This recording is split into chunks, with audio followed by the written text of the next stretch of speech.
outside. Yolanda McKenzie has just been amazing in setting this up. And she's working the door right now, so she can't even hear me thanking her, but she's the impetus for all of this. There we go. There she is.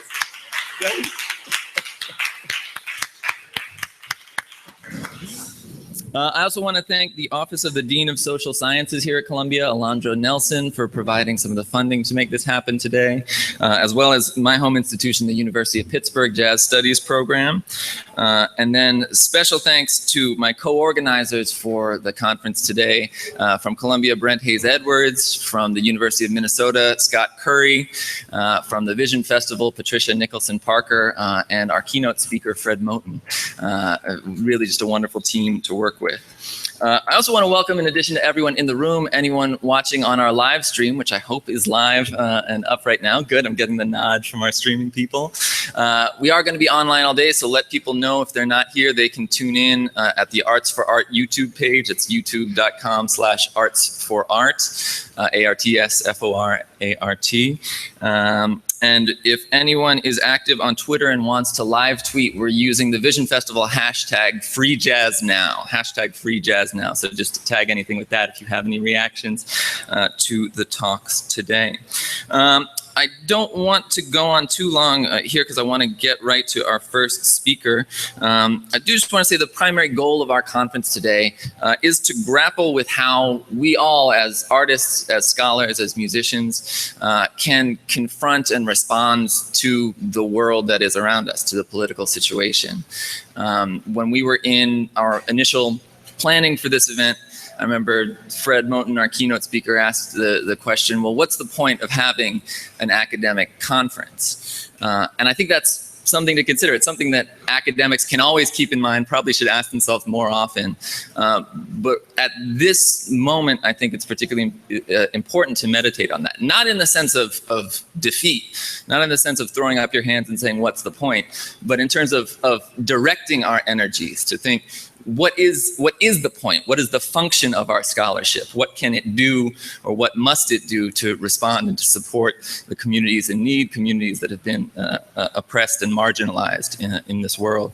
And I'm delighted to have the lineup of incredible people here today to tackle these issues from various directions. And I should say that while we have one eye focused on the present, the talks today are going to focus on various times and places, looking for models of resistance and active protest, because this certainly isn't the first time that artists have stepped up to respond and to make their voices heard in times of political danger. The last request I wanted to make of the audience today, in planning our lineup, we made a very conscious effort for this conference to include speakers from various parts of their careers. This was different from the last conference we did in 2015, and this was very intentional because we think that these conversations that need to be had need to be intergenerational, they need to be open, they need to be far-ranging. So we have people just beginning their journey, we have people who are very well established and senior in the field. And today, because each talk has 15 minutes of Q&A afterwards. I want to encourage that same sense of openness and same sense of contribution from everyone in here. In this circumstance, I don't think we're best served by just having a conversation among senior scholars talking shop about historiography or anything like that. No matter who you are in here, if you're from the academy, outside the academy, young, old, we want to hear your voices, and I hope that you'll speak up so we can have the most vibrant and productive conversations that we have. And on the flip side of that, of course, make sure you leave room for your fellow attendees to speak as well. We don't want to have a few voices dominating the floor. We want this to be back and forth. I don't know if I've ever been involved with a conference where I think the Q&A is as important as it will be today. So let's please make that as rich as possible. So with that, I'm going to pass things on to my co-organizer and the moderator of our first session, Professor Brent Hayes Edwards, to introduce our first speaker.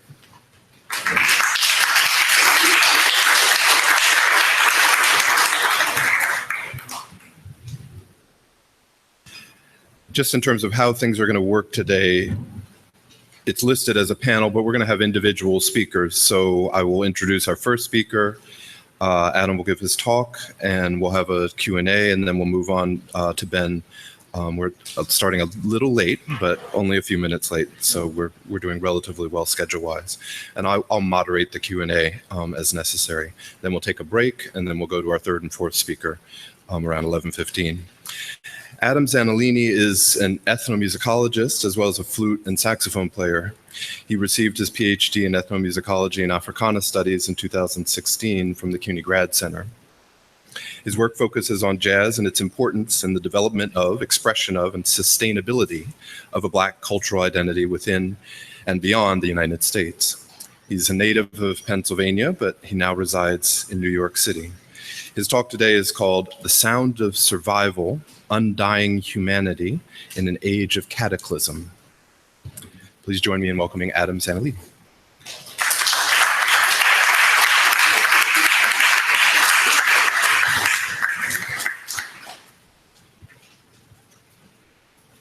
Good morning, everybody. Good morning. Oh, that's pretty good. Okay. So, thank you very much. I really appreciate the opportunity to speak to everybody. I'd like to thank Mike for inviting me here to speak to you all. My talk today is entitled The Sound of Survival, Undying Humanity in an Age of Cataclysm.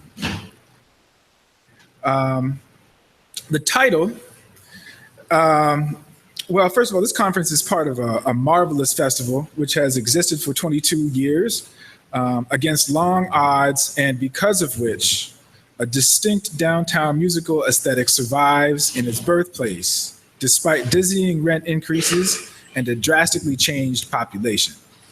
My work focuses on Chicago and is also about the survival and sustainability of a somewhat similar yet very distinct improvised Black expressive tradition that I like to call Afrocentric spiritual jazz, although I'm the only person who really calls it that.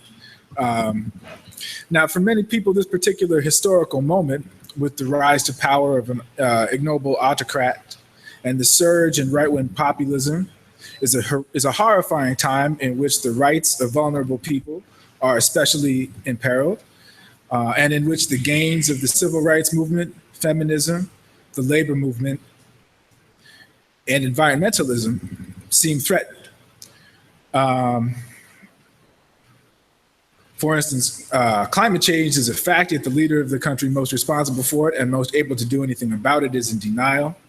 And the fact that somebody so irresponsible also has control of an enormous nuclear arsenal make the idea of a global catastrophe, death, and destruction on an unprecedented scale seem more likely than in recent decades. So that's part of what brought the word cataclysm to my mind. But I have to admit that it was also partly because of continual and outrageous verbal attacks against vulnerable and disadvantaged people, attacks on cherished and vital institutions, and an all-out assault, on decency itself that made the initial title refer to an age of moral cataclysm. However, when I thought about it even harder, and I thought about some of the things I've learned from some of the great Black musicians and scholars in Chicago, I realized that from another perspective, this is just the latest chapter of centuries-old ideological cataclysm by which discourses of white supremacy have normalized genocide, the destruction of entire cultures, and intergenerational enslavement and subjugation of millions of people. And so that's why I want to talk to you today about the work of Brother Phil Coran in Chicago, whom I view as one of the principal architects of the interrelationship between music and Black political consciousness that has survived there for more than 50 years. His music and mentorship has taught me and many others ways to see this ongoing situation from a position of power and ways to survive with our humanity intact. Now, the other part of the title came from my friend Saji Adebayo, who's a musician in Chicago right now. The day I had to submit a title for this talk, he had said to me, "Humanity is dying. Please tell me I'm wrong." And none of us in the room could really debate him about that. I think mostly because we were just shocked that he said it like that. But, there's a sense of tragedy and hopelessness and doom in the air right now, I think, especially among creative people. And what resonated with me the most about how he said that was, the qualities that we think of about as being the most human, such as compassion and acceptance and tolerance and reason, are all antithetical to the principles that we see in ascendance right now, among them greed, vanity, and obviously fear, which is a corollary of hate. And so I'm grateful to be here to discuss not only survival, but how to undie our humanity. How can we learn from our great international creative music community ways to combat this degradation of the most important parts of our humanity that are being eroded by forces most of us are struggling to grasp? I think that undying humanity is a lot of what the Vision Festival is here to do. What the AACM was doing and is still doing, and what a lot of beautiful spirit musicians are attempting to do through diligent self-sacrifice and love for their communities. I see this age of Cataclysm not as one in which morality, decency, and rationality are suspended out of desperation, but in which those things are at their utmost importance and must be tenaciously upheld. So, wait a second. I want to advance one thing. So, I went too far. Well, okay. I'm going to read this quote. I thought I had made a slide of it, but I didn't. This is a quote by Brother Phil Coran in his 1965 essay called The Spiritual Musician. It is clear to even the most careless observer that we live in a time of great conflict and upheaval. The pattern of unusual natural phenomena and unusual human behavior extends from the level of neighborhoods throughout the planet. Violence is no longer an undercurrent, but has surfaced for its share of man's blood. The vibrations of doom and fatality are gaining the majority vote in the House of Ether. This is truly a time of change. We can all agree. But what is the role of the musician in such a time? I'm going to speak about Phil in just a minute. But so one of the questions I think is similar to the question that Dr. Heller posed at the beginning of the day today, is, if the planet is in such serious trouble, what are we doing caring about music, making music? Shouldn't we be, organizing people or focusing on the environment or doing something that might seem more direct?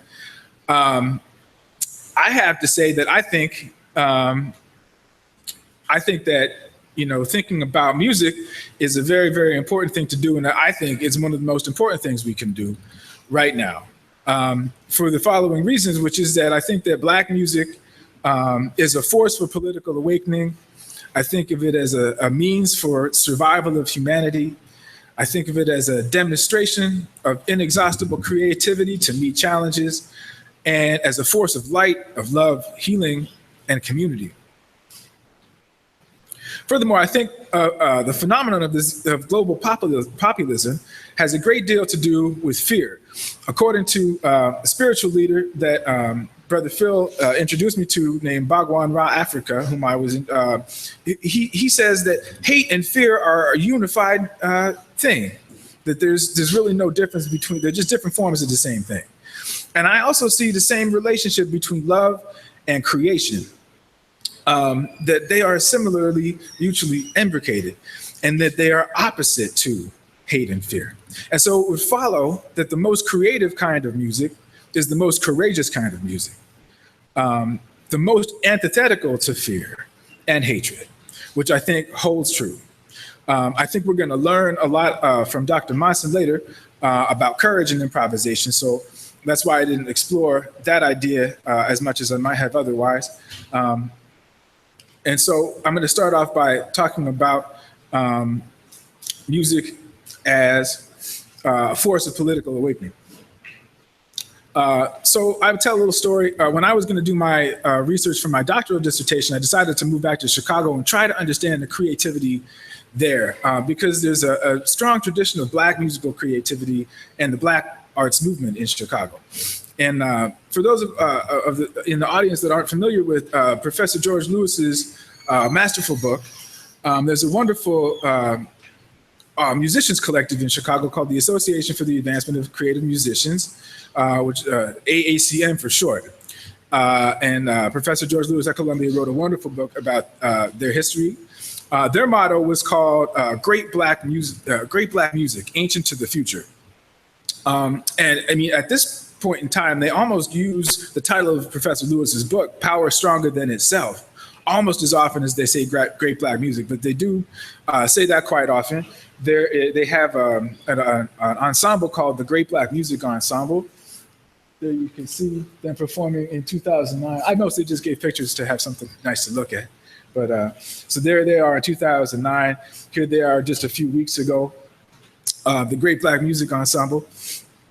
And the term Great Black Music, I really find it instructive, and I like it. Because a lot of musicians really find the term jazz to be problematic for a number of different reasons. And chief among them, I think, is that the musicians were rarely the people who were empowered to determine the meaning of the word jazz. There's a very helpful paper by Scott DeVoe called Constructing the Jazz Tradition that talked all about the multivariate interests that went into construction of the concept of jazz. He showed how almost since the beginning of jazz, there's this heated debate about what counts as jazz and what doesn't. And every time there's a new style, there's a debate about whether it should be called jazz. Eventually, it would be, whether it's swing or bebop or avant-garde, spiritual jazz. Some people would say it wasn't really jazz, and then eventually it'd be accepted as part of the evolution of jazz. While other different kinds of music, like the blues and jump blues, were excluded. And people were trying to rein things into boxes. I think, the point is that with Great Black Music, there was an attempt to break away from externally constructed categories about the music and to define the music themselves. And I'm greatly inspired by the Great Black Music today because it means Black people should not only be empowered, but should empower ourselves to define our own music. And that came up during the time of civil rights, Black Power rising, the Black arts movement, which was really strong in Chicago, as I just said. But the Association for the Advancement of Creative Musicians showed me that music can be a lot more than entertainment. It showed me that the music has the potential to be a portal into a thought world in which Blackness is exnominated, in which Blackness is the position from which you see the world most truly, where Blackness is something beautiful to be elevated and to be explored and revered, and which can bring light. Enigmatically, how Blackness can bring light to the world. And thinking through Blackness can illuminate so many of the things that don't make sense in the world that we live in. So, thinking through Blackness allows you to strive to overturn and resist the forces of destruction and atrocity and deception and fear with the forces of creation, love, compassion, acceptance, and tolerance. And so you can set up an opposition between yourself and everything that represents that which you wish to oppose and be greater than. It allows you to understand that even though there's a discourse about you and your skin and your hair that says that how you are and how you talk and how you look and how you think and how you act, and all of that is ugly and bad and low and less and stupid and inhuman. All of that you can see that discourse is a tool to maintain the power of the other over you. And it allows you to see yourself for the beauty that you are, which is the last thing that they would want you to see. And it allows you to take power over your own being. So that's what I learned by listening to the Great Black Music of the Association for the Advancement of Creative Musicians. It can bring the sense of revelation about the destruction of self-value and self-love that is necessary for white supremacy to have come to dominate in so many places over the earth. So desiring to study Great Black Music brought me to one of its greatest living headwaters, Brother Phil Coran. I'm going to show you his picture now. Just to give you a little background of Brother Phil, he was born in Oxford, Mississippi, May the 8th in 1927. He just turned 90 on May the 8th in 2017. There's a giant celebration in Chicago. He started as a trumpet player and then branched out into other instruments, the harp, the French horn, especially his adaptation of the lamellophone, the African thumb piano, as sometimes people call it, which he named the francophone after his mother. In 1959, John Gilmore introduced Karan to Sun Ra, beginning a short but crucial collaboration that began a new level of discipline, by which he benefited greatly. That collaboration ended when Karan decided not to follow Sun Ra to New York in 1960. Instead, he began to redefine music for himself and become a leader in his own right.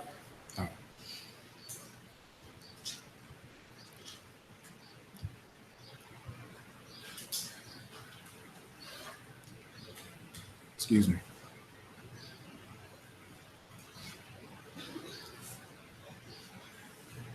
So in 1965, Karan was one of the co-founders of the Association for the Advancement of Creative Musicians, along with Jody Christian, Steve McCall, and Muhal Richard Abrams. However, he left that organization relatively quickly because of a difference in philosophy. He worked in the 1960s with the educational program with Oscar Brown Jr., setting Paul Laurence Dunbar's poetry to music. And that led to his construction of a music component of a larger arts program at the 63rd Street Beach House, which became extremely popular and is memorialized on his album On the Beach. He opened his Afro Arts Theater on December 2nd, 1967, and they expanded upon the arts and culture that had taken place at the 63rd Street Beach, training people in music, history, offering free language lessons in Swahili and Hebrew and Arabic. However, after an appearance by Stokely Carmichael at the Afro Arts Theater, the group of people who led that theater was infiltrated by operatives of the counterintelligence program of the FBI, who sowed dissent among them. And it led Phil Karan to leave his band and his theater by the end of 1996. But members of Phil Karan's Artistic Heritage Ensemble went on to form the Afrocentric funk group, the Pharaohs, and former members formed Earth, Wind, and Fire. Karan went on to teach at Malcolm X College and Northeastern Illinois University. He opened and operated Transitions East, which is another venue that was focused on developing positive Black identity and culture, and also a healthy diet. So over the course of his 50-year career, Karan developed what he called a spherology, what I like to try to describe as an Afrocentric architectonic cosmology, which integrates corrected history, music, astronomy, archaeoastronomy, Egyptology, science, art, and mathematics for the purpose of healing and inspiring Black minds. For him, music is much more than entertainment. At the very least, it is a means to enlighten the unenlightened. At its highest forms, it is the means by which to hear the ancestors and to reach eternity. So Phil Karan's essay, The Spiritual Musician, that I referenced at the beginning, poses the question of what is a musician's role in a time of violent upheaval? And his response is that with independent study of history, nature, society, and culture, the musician's role he will reveal it to himself. So that is an answer of self-determination, describing the method by which a musician must find his own individual role. It's also a formulation of a musician not only as an entertainer, but as a keeper and a conduit of knowledge. It includes the idea that the practice of music is one way to affect an individual's consciousness so that it is more sensitive and perceptive to truths otherwise hidden. What it all adds up to, he says, is that the musician has a great responsibility to elevate his people as he entertains. And that reminded me of a conversation that we had last year at a panel on music and fascism at the Vision Festival. And I sat on this panel and Matthew Shipp was there. And he objected strongly to this idea that musicians, have a responsibility to do something political or to intervene. I think what he was trying to say, and I know it's very dangerous to try to speak for Matthew Shipp in any way, so I'm watching myself. But I think what he was trying to say is that, if the musician feels like taking responsibility, that's his prerogative, but just to impute automatically that as a musician you have a responsibility is not necessarily appropriate. And he asked, when you play largely instrumental music, what can you be expected to do? And, I really respect that and understand that. And my response was, even if musicians don't have a responsibility, what a wonderful opportunity you have as someone who is respected and who has an audience and to whom people look for vision and inspiration. What a great opportunity you have to help them see the things that you know to be true. And so some of the ways. What's next? Oh, well, here's the quote from Phil Coran that I was trying to find earlier. Maybe I'll leave it up. I just want to show you a couple pictures. This is the picture of the 63rd Street Beach concerts that he did with lots and lots and lots of people making a great impact. Here's a picture of the Afro Arts Theater. And you'll notice on the sign it says, "We are closed by deceit," if you can make that up. Then finally, here's a picture of Brother Phil teaching interpretation of images. There's a picture of him maybe 2 years ago.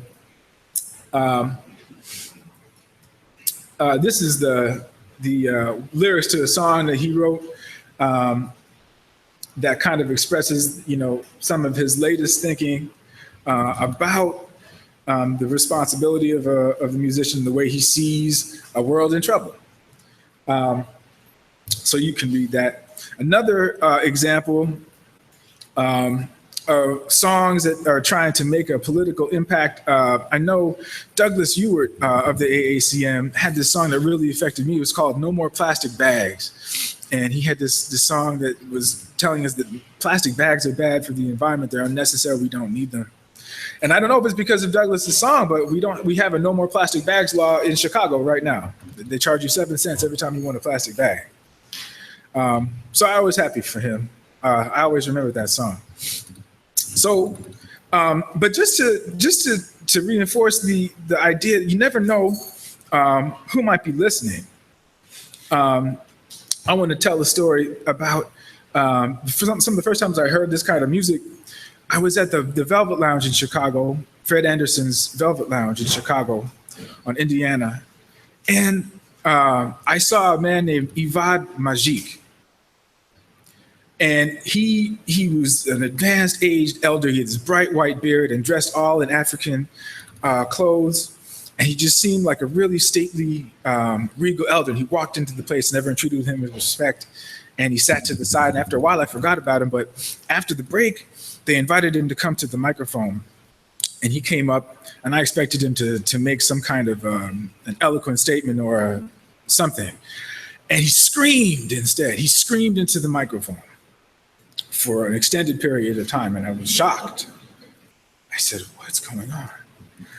And after he had screamed at us, and we sat there like that, he said, "Love! Don't bullshit!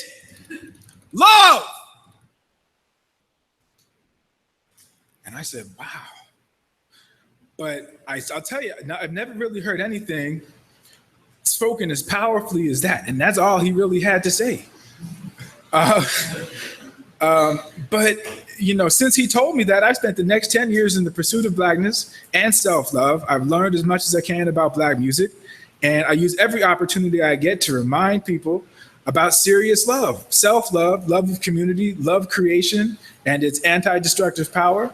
The group I'm in sings songs called Divine Love, We Are Made of Love, and The Love Supreme. So you never know who is listening and the impact that you can have on people, even if what you do is largely instrumental music. Black music can highlight the intersections between the political and the spiritual, where love is the most central spiritual principle. The idea of self-love is politically charged in the context of centuries of racist discourse that posited everything African and Black is inferior, ugly, and less human. The ability to use music to connect with the ancestors with higher planes of consciousness with the divine order becomes politically charged, juxtaposed with the memory of suppression of African spiritual activity and African musical practice.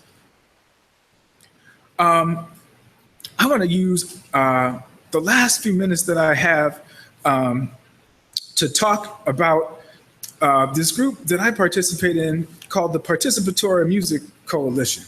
Now, Phil Coran kind of lavished his unfathomable knowledge of Black thought and Black music on me, not because he recognized the value of my pursuit of a PhD degree, and not so that I could give a talk at Columbia. He gave me the knowledge so that I could do something positive for the Black people with that knowledge. Now, I don't really know how to do that. But what I've been trying my best to do with some of the other people, the local artists and musicians in Chicago, in a group called the Participatory Music Coalition, is to spread positive energy and positive self-image and positive visions for the future of our communities through music. Now, I learned about the binary between participatory music and presentational music from a book. From a book by Tom Torino called Nationalists, Cosmopolitans, and Popular Music in Zimbabwe. And it opposes participatory music, which is defined and shaped stylistically by the fundamental goal of inviting the fullest participation possible. And the success of an occasion is judged primarily by the amount of participation realized. That is opposed to presentational music, which is something that you present to an audience where the musicians and the audience are separated. That's designed for specialist musicians, which are distinct from the audience. The audience is not expected to participate. It's a kind of a spectrum. There's some participation involved almost always. When the audience claps, they know when to clap and when not to clap. Even in the presentational performance and even in participatory forms, there are usually specialists involved that kind of lead things. But I was captivated by this idea, especially because Torino discusses participatory musical events and practices as sites for individual and small group habit change and the forming the basis for broader and more lasting patterns of social change. And he also argues that the presentational type of music articulates with capitalism, on the other hand, objectifying the art object and separating the artist from the audience to make ticket sales and recording sales possible. So the Participatory Music Coalition kind of took up that idea and tried to orient ourselves towards community music making with this idea of participatory music. We began as kind of a group of people that were responsible for the music for a group called the MB Collective, which is more of a theater and performance art kind of visual arts group. And our conception was that more than entertainment, participatory music is that which is meant to coordinate people, to bring them together into community, to orient them all to a common purpose.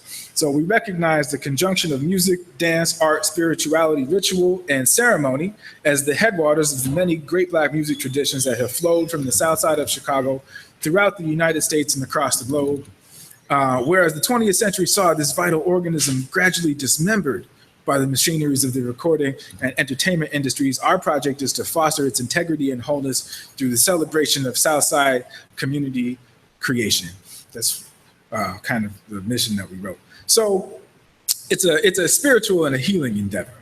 And one principle that guides it is that the separation between theater, visual art, poetry, music, spirituality, ritual is artificial and can be energetically disregarded to liberatory effect. The music is also present within a field of African visual art. So we try our best to include the audience as an integral part of all the performances, empowering them to create with us and encouraging each person to practice music and creation as much as they can with whatever talent and skill they possess.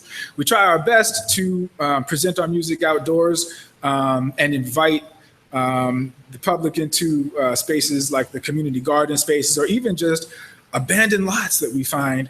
Oftentimes we find places like the site of the old Pershing Theater on Cottage Grove, there's nothing there. And so we try to inhabit that space and try to maybe resurrect or even undie that site of great creativity in the past. So I'm gonna conclude right now. I have pictures of, this was the MB Collective presenting what they call the Mothership. It was an interactive exhibition of a lot of different pieces of installation art that had a lot of liberatory and Black conscious ideas and healing practices.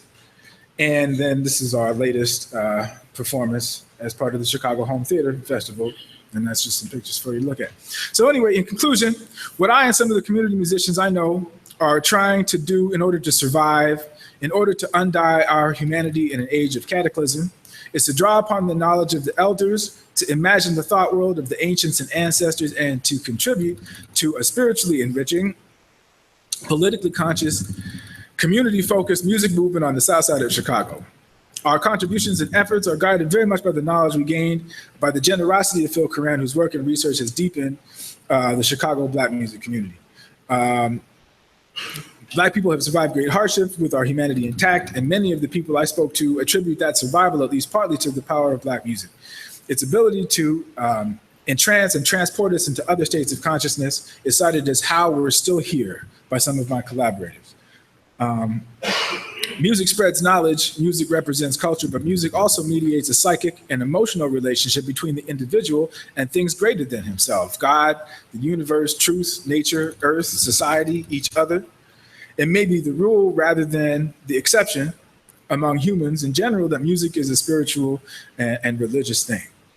And so in the spirit of Brother Phil's essay, I would not presume to tell anyone what to do, but I would like to invite anyone who's willing to contact your ancestors, to develop your relationship with higher forms of being, to access whatever creativity you possess, and to battle the forces of hate fear with your power of divine love through creation.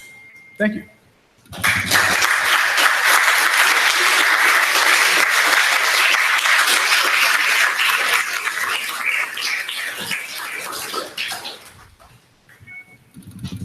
Okay. Oh, okay. I don't know if I can really moderate. 1, 2. Comments or questions? Is it easier if Pass I around go the mic. somewhere else? You want to pass it? All right.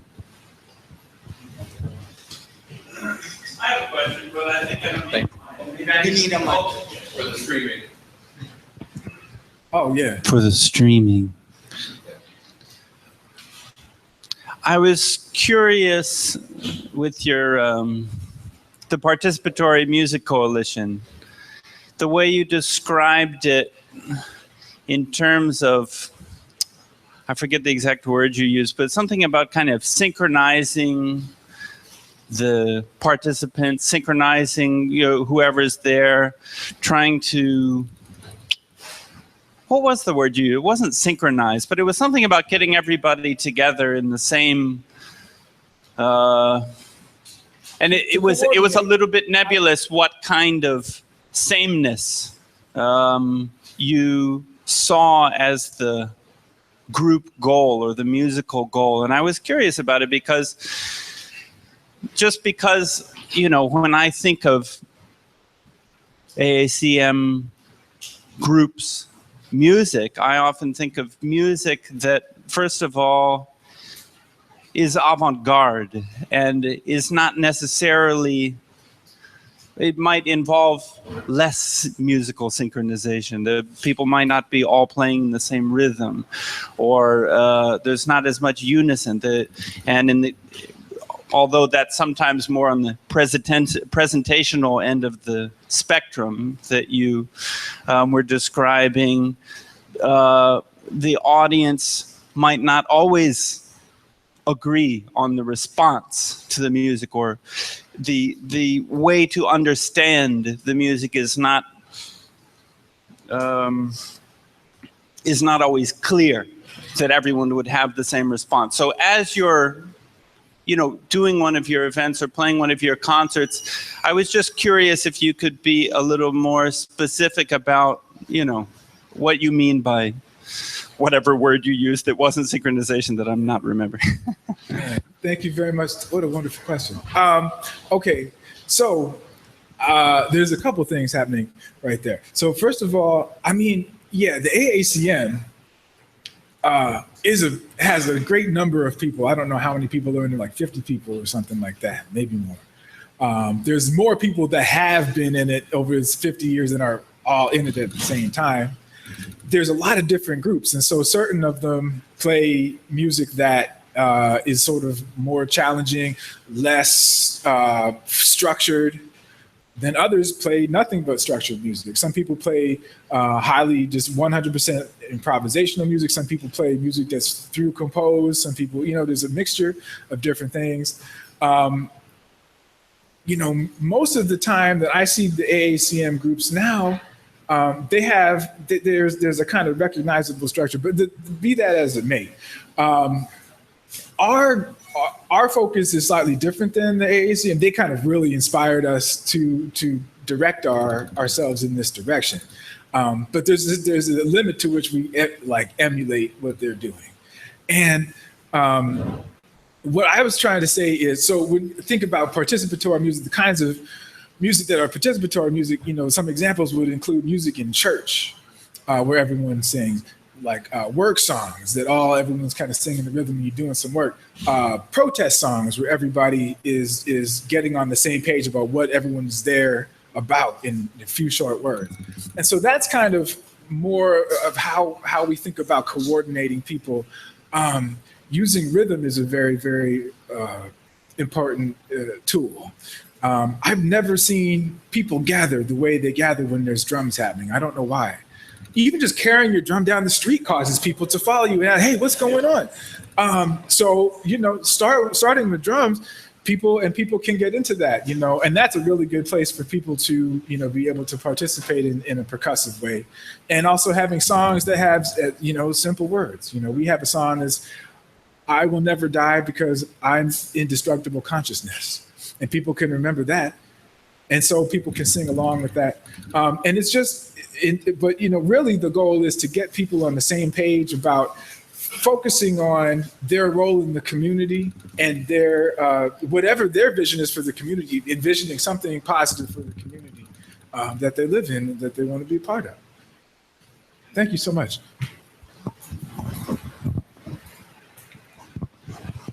Good morning. Good morning. Can you hear me?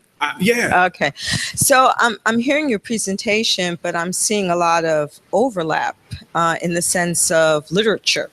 Literature from like Zora Neale Hurston, because I'm not hearing a lot of women's voices in all of this. Zora Neale Hurston, who used Southern dialect to actually capture those work songs and those prison songs and, interpret them in, at her time, contemporary novels so that people would have a better perspective who were not from the South. So my question is, have you ever thought about using literature from the past where authors did capture that, not just from the South, but also from the Caribbean? So therefore people can see that this call to resistance goes far back, goes back longer than maybe people realize, even before the civil rights movement. So therefore they can see that there's some sort of continuity in how to actually, insist upon your identity and your place in the world. Wow, that's such an excellent point. And it's really instructive. We do use literature. We kind of tend to be focused more on literature that came from Chicago. As soon as I get back to Chicago, we have to start planning our next series, which is taking place all throughout the Chicago parks. That's focused on Gwendolyn Brooks and Margaret Burroughs. And we kind of inhabit the spaces that they used to inhabit, and they kind of, the MB Collective, for instance, is named after Margaret Burroughs. Yeah, we're going to engage with that, but we haven't really gone as far back into the literature and in time and really exploring the Caribbean as much as we sort of want to. That's a really great suggestion, though, and I'm going to take it back to everybody and hope we can dig deeper into that. Thank you very much. Hi. Hi. Thanks. That was a fascinating paper. I'm curious about, you've done a really persuasive job to show us how the work with the community you do is about kind of modeling these social relations in music making that themselves kind of act as a form of resistance.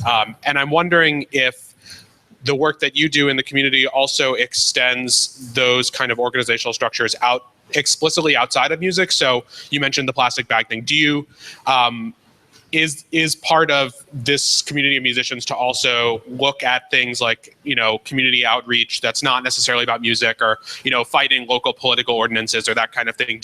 Are there non-musical aspects to the kind of collective work that you're doing as well? Not so much to this group that I'm in. Other people, I mean, I work with, right now, I know Ernest Dawkins, who's the current president of the AACM. He also has a different group called the Live the Spirit Residency. And they are residents of the Englewood community in Chicago, which is kind of a beleaguered area that has a real high crime rate, and it is much disparaged and maligned.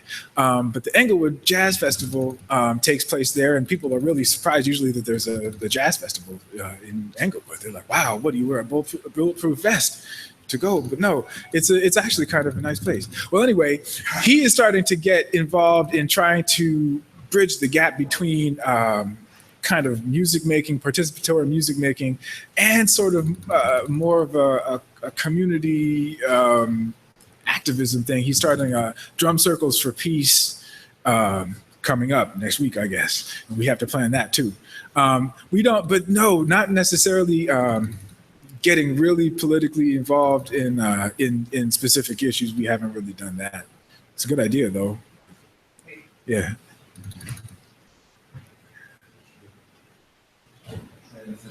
Okay. Okay, let's thank him. Thank you very much. Thank you.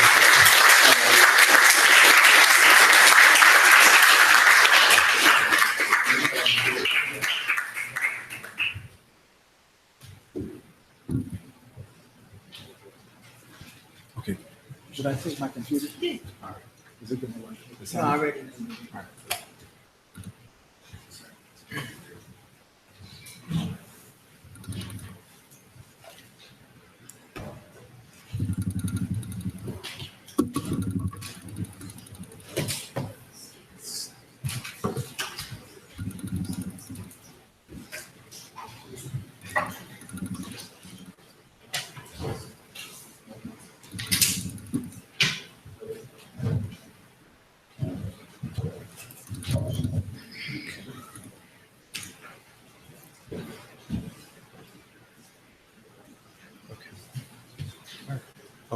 Wait, oh, not that one. Okay. Yeah, thanks. I'll just hover back here. Okay. Spring up. Okay. Okay, we're going to shift to our second speaker. Ben Piekut is an associate professor of musicology in the Department of Music at Cornell University.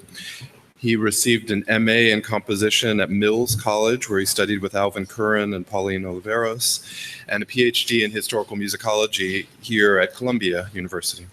He's the author of Experimentalism Otherwise, The New York Avant-garde and Its Limits. It came out in 2011. And the editor of an essay collection called Tomorrow is the Question, New Directions in Experimental Music Studies, that came out in 2014. With George Lewis, my colleague in the music department here. Ben is also the co-editor of the field-defining 2-volume 2016 Oxford Handbook of Critical Improvisation Studies. He's currently completing a book manuscript titled The World is a Problem, Henry Cow, Improvisation and the Vernacular Avant-garde.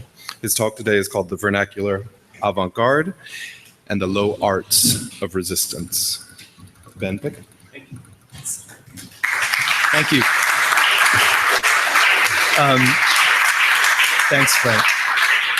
Like Adam, I want to thank the organizers for inviting me. It's a real honor to be affiliated with the Vision Festival and my fellow presenters. I mean, it's kind of surreal. I don't think I went to the first one.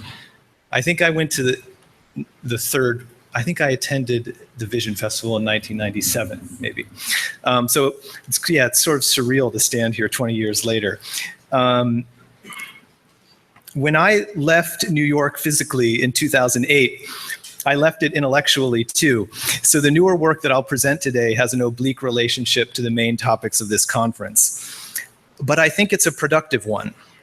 I followed the path already taken by boxes of Impulse records that got distributed to a few shops in London in the 1960s, when they eventually found their way into the possession of the young members of the rock group Henry Cow, the focus of the book project that I recently completed. Oblique, yes, but not too much, because like any ensemble working with techniques of repetition, improvisation, sonic inscription, and the oscillation between certainty and uncertainty, we should say that Henry Cow practiced a variant of Black experimentalism. More important to me is the analytical category, drawing together a group like Henry Cow and the post-Coltrane energy music tradition honored by Vision. I'm talking about the massive heterogeneous body of work after 1950 that sits uneasily somewhere between the market and the state or the academy, even as it is continually entwined in both. I'm talking about forms of advanced music that feel strange in a concert hall, usually practiced in more improvised spaces, clubs, lofts, churches, and community centers. I'm talking about a music that listens laterally across the contemporary field and that attenuates, though rarely eliminates, notation. This is what I'm talking about when I say the vernacular avant-garde, an avant-garde that employs a range of techniques and discourses in its various historical moments, but is irreducible to any single hypostatized conception of radicalism. A careful study of these musics would illuminate not the old school postmodern inversion of high and low, but rather a complete fracturing of those two positions into new intricate orders and relations.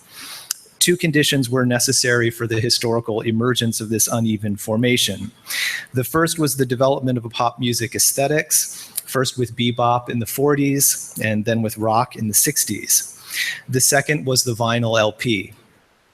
It's increasingly clear to me that the concrescence of this vernacular avant-garde should be the main headline for students like me of advanced and esoteric musics of the 20th century.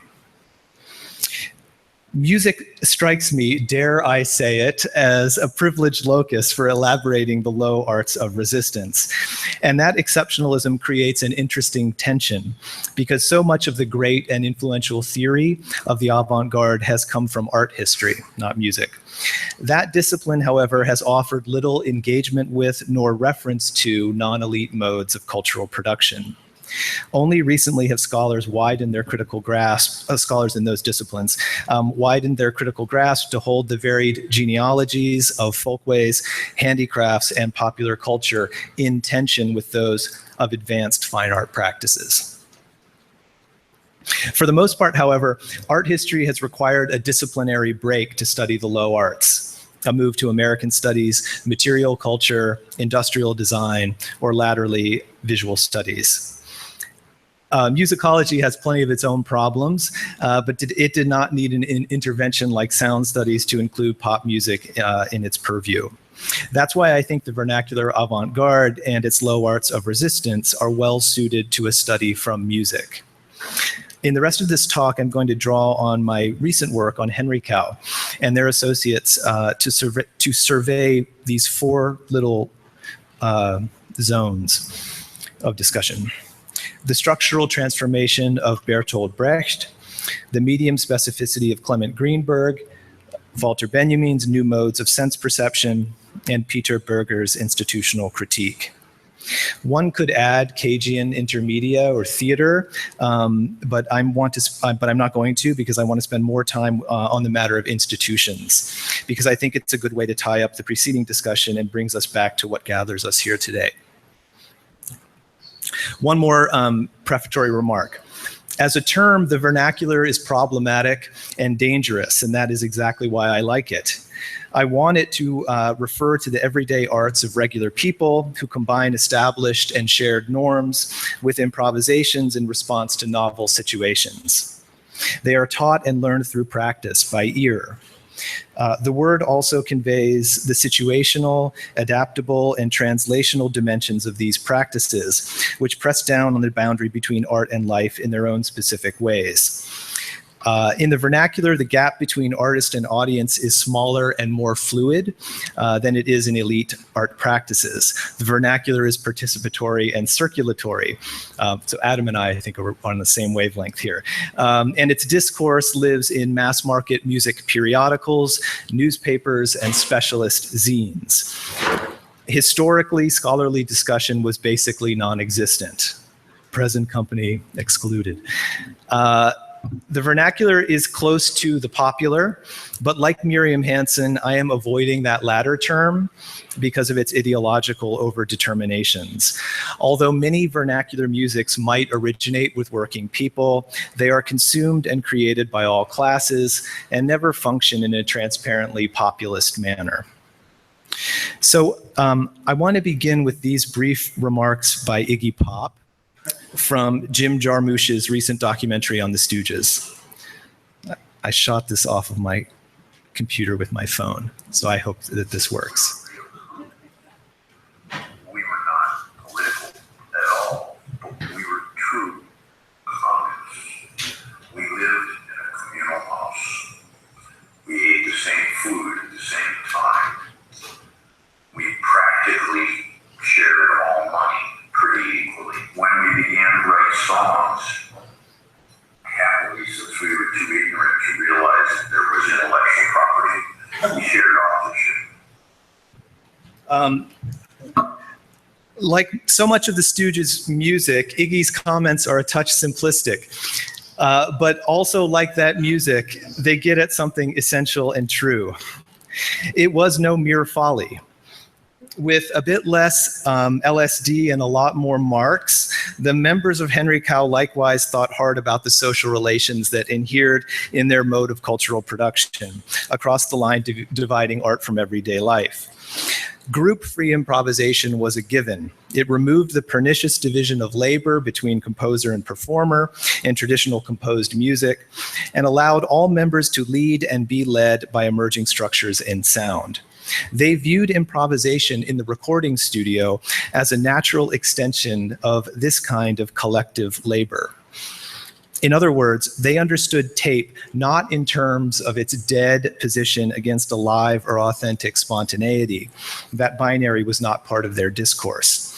Rather, the plasticity and revertibility of magnetic tape captured their interest. It provided new possibilities for collaboration through loops, overdubbing, edits, and mixing. Recording wasn't opposed to improvisation for these people, but rather revealed other possibilities inherent within it.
If these newer technologies of music production unlocked steps beyond the bourgeois individualism of traditional composed music, they also resonated a core of multiple authorship that was already there, part of almost all vernacular music practices. Collective composition was how Henry Cow's Tim Hodgkinson phrased it in his notebooks from these years. Deeply skeptical of rock's revolutionary rhetoric of sexual liberation and racial integration, Hodgkinson's analysis focused instead on the genre's collaborative, participatory labor arrangements. Again, it was nothing new. Tin Pan Alley and Motown provided compelling examples, but they were hardly in the mix on the dour, conservative British left, who would have viewed such pop as reactionary and decadent. This position, no fun, was held by the Communist Party leadership, the folkies of the Hackney and Islington Music Workshop, and other corners of the sectarian left, like Cornelius Cardew's Progressive Cultural Association. It was with this audience in mind therefore, that Hodgkinson was trying to prize out the radical core of a fairly devalued and abject musical tradition. This is the kind of slide that I'm going to regret, because you're going to read it instead of listening to what I'm saying, with good reason. But I'll point you to the point, Tim's point number 4 there. From the emphasis on song, it shifted the emphasis to the personality of the performer, and later from the individual to the group. Thus, partial or potential collectivization of the production of music of a type probably unique to this area. So this is someone swimming hard upstream, trying to work out what is really going on in popular music for him in the late 70s. So Cardew's various groups were the ones who showed up at events, gave hour-long lectures on contemporary class structure, and then sang 19th century workers' songs. Henry Cow, on the other hand, leaned more toward Bertolt Brecht. They cared more about form than about content. And like Iggy Pop, they paid close attention to the social relations they enacted in their creative labor and daily affairs. The result was an incremental move towards socialism within the limits of the possible. That's how they understood it. They articulated this position on structural transformation in meetings and publications of Music for Socialism, the activist organization they co-founded in 1977 with other participants in London's vibrant, non-academic and non-parliamentary left.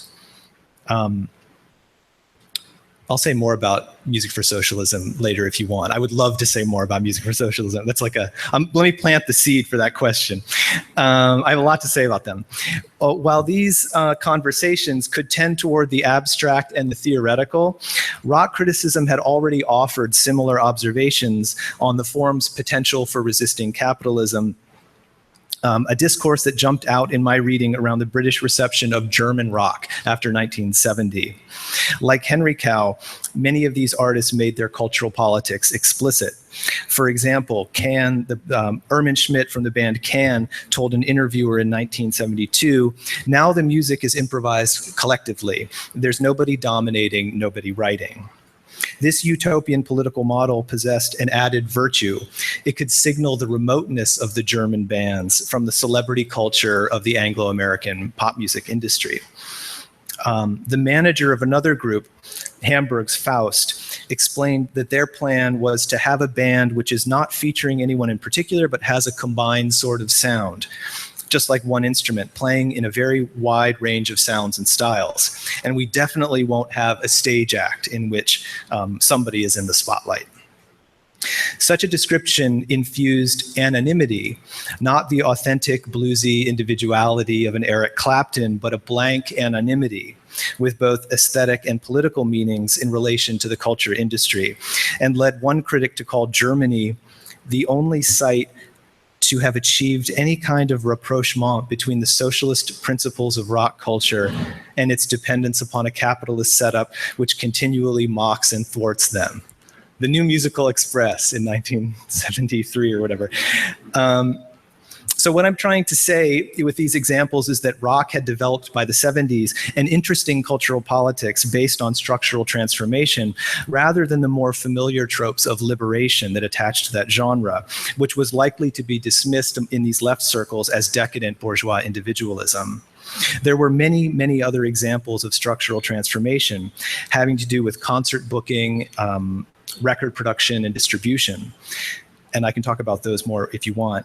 But I focused here on the productive relations inside of the creative ensemble and how these groups thought consciously about structural transformation in that domain. To stay with Faust for a moment will allow me to move to the second zone of this talk, and that's the one having to do with medium specificity.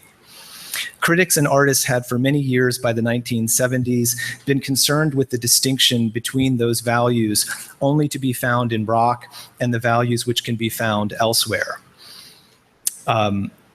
Greenberg was not talking about rock in Avant-garde and Kitsch, but it works strangely well. The genre's imbrication with the recording apparatus led many to isolate and refine these technical properties according to the demands of the medium itself. That is, to develop a means of evaluation and innovation independent of other systems of valuing. One shouldn't reduce this medium specificity to a pure aesthetic formalism when Greenberg took such pains to detail the political and historical circumstances that produced such a strategy. Though post-war pop culture existed at a far remove from the 19th century modernism that spurred Greenberg's analysis, I think it's worth preserving a sensitivity to the radical kernel that might persist, if only to take note of the massively changed social arrangements within which it grew. Faust's material refinement of rock sought to accentuate the spatialization and live feedback made possible by the electronically mediated studio environment, and their albums highlighted the edits and loops characteristic of magnetic tape.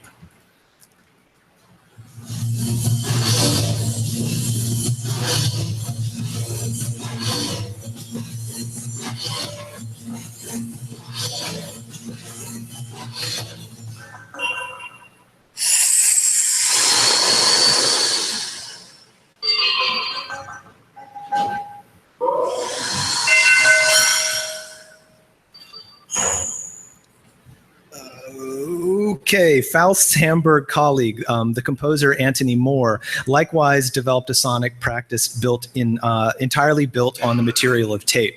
So Faust were Virgin label mates with Henry Cow, and they toured together. So that's why Faust is in this story for me.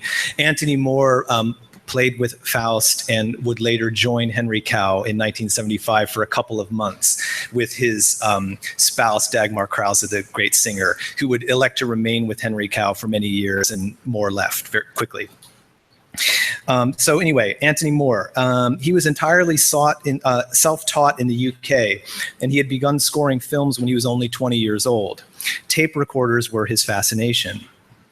Oh, there he is. Suddenly I found myself with like 3, 4 tape machines, and that possibility of dubbing and looping and running simultaneous loops and working and cutting and forwards, backwards, speeching, the whole manipulation of magnetic tape completely took me over. I see. I mean, that became really my instrument. Right.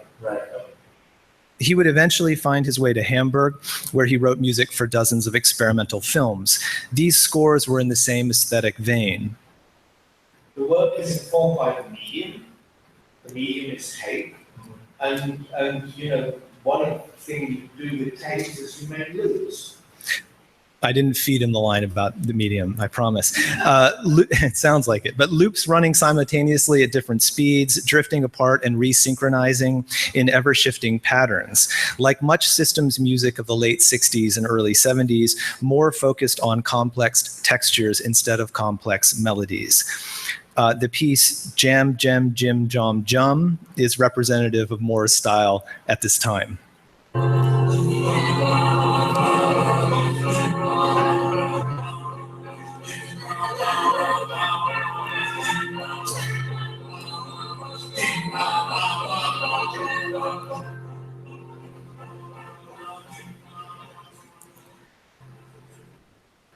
It's thoroughly imbued with the repetitive and combinatory logics of magnetic tape, even though the singers are singing live, not on loops. They essentially intone an F suspended 4 chord for the entire piece, chanting phrases of 3 beats, 5, 7, 9, and 11 beats. After 3,465 beats, 21 minutes later, all those cycles resynchronize at their lowest common multiplier, and the piece concludes.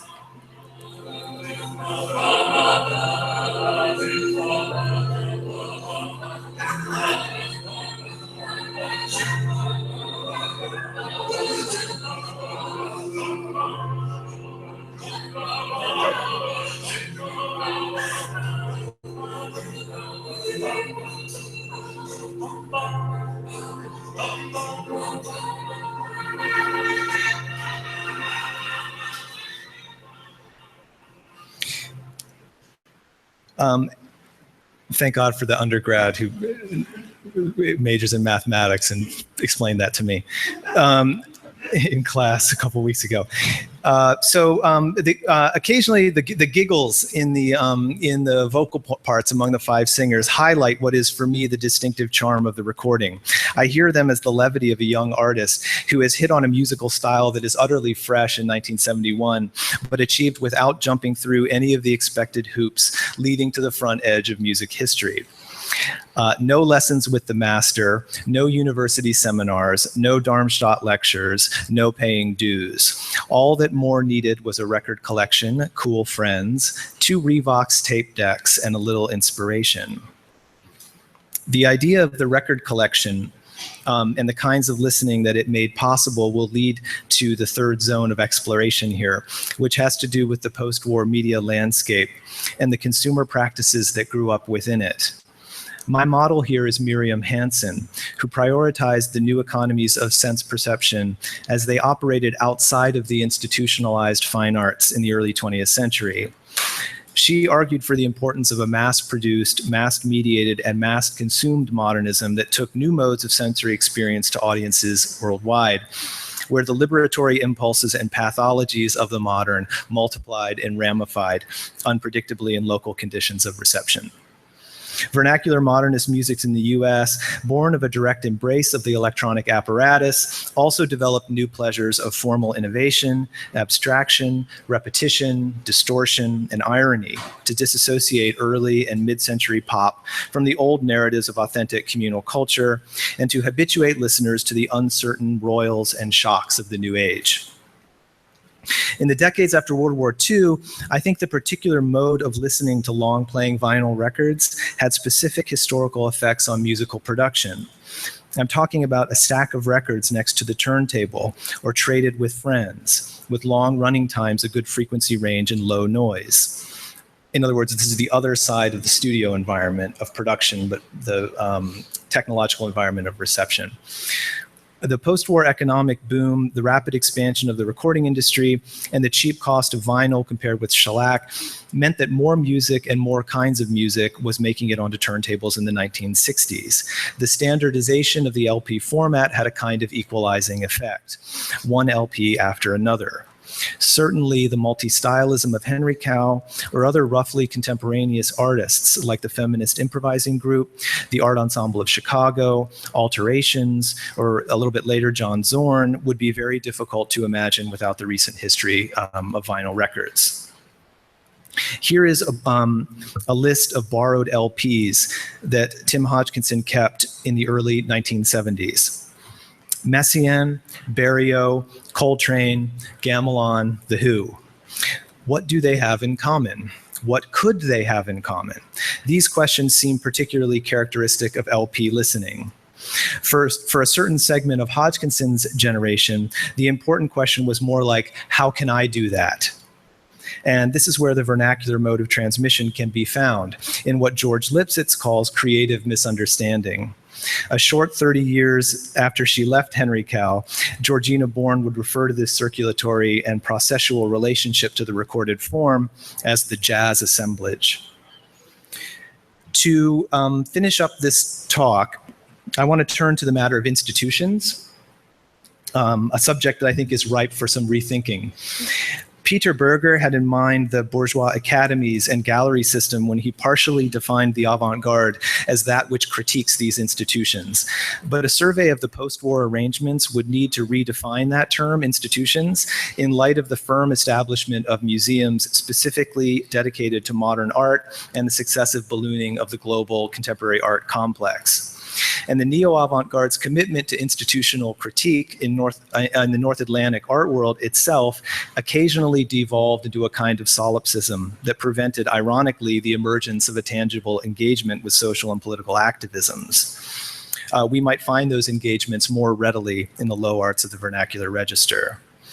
In music, historical research has documented the unusual situation in post-war France. This is Georgie Bourne again, where there was a pervasive discourse dating to the 19th century that intertwined rather than opposed avant-gardism and state institutionalization. Likewise, in North America, Western Europe, and Latin America, something routinely, if peculiarly called the avant-garde, found support from the US State Department, universities, private US foundations, and traditional music publishers like Universal and Peters. It would be a different set of sonic artists with an oblique but certainly not mutually exclusive relationship with those post-war musical institutions who most clearly reactivated the institutional critique of Berger's historical avant-garde, or who attempted to forge new alternative or independent institutions motivated by an aspiration for self-determination or a radical transformation of society. Unburdened by any early 20th century history of an oppositional dismantling of its bourgeois institutional frame, music was late to develop avant-gardes, but this very tardiness made the conditions ready for an initial flowering in the wake of Cage and Coltrane. The specific institutional arrangements of the jazz world led avant-gardists there, as everybody in this room already knows, to challenge the influence of the big festivals, the name clubs, the major record companies, and a critical establishment dominated by white journalists and broadcasters. Meanwhile, popular music's embrace of the recorded form meant that the capitalist recording industry would emerge in tandem with the music as its predominant institutional mediation. It might be resisted through state-funded alternatives like the US Library of Congress in the 1930s, or through consumption practices like those of the collectors who usually search for a kind of racial authenticity that would overflow, predate, or transcend the supposedly corrupting influence of the culture industries. Distinctively late century experimental listening practices would respond to the sentimental pieties of these non-commercial alternatives by fostering instead an open source ethnographic surrealism of impure global pop. Henry Cow and its associates problematized the record company as an institution in some specific ways. While the group's increasingly antagonistic relationship with Virgin, with whom they signed in 1973 and split in 1977, developed from a bizarre position internal to the company itself. Their opportunistic cultivation of the publicity and resources of the larger company signaled an awareness of the affirmative possibilities such mass media outlets provided. Likewise, Anthony Moore and Faust seized on the chance provided by their contracts with Polydor to explore new working methods and to produce music that would have been prohibitively expensive to create on their own. Faust convinced their label to buy them a schoolhouse in the country and to wire it up for sound. They could record whenever inspiration struck, especially once they had their live-in engineer provided by Deutsche Grammophon. They made as much music as they could before Polydor pulled the plug. Likewise, Moore signed the standard 3-album, 3-year contract with Polydor at about the same time. But he finished all 3 records in 4 months, claiming all the advances in one lump payment.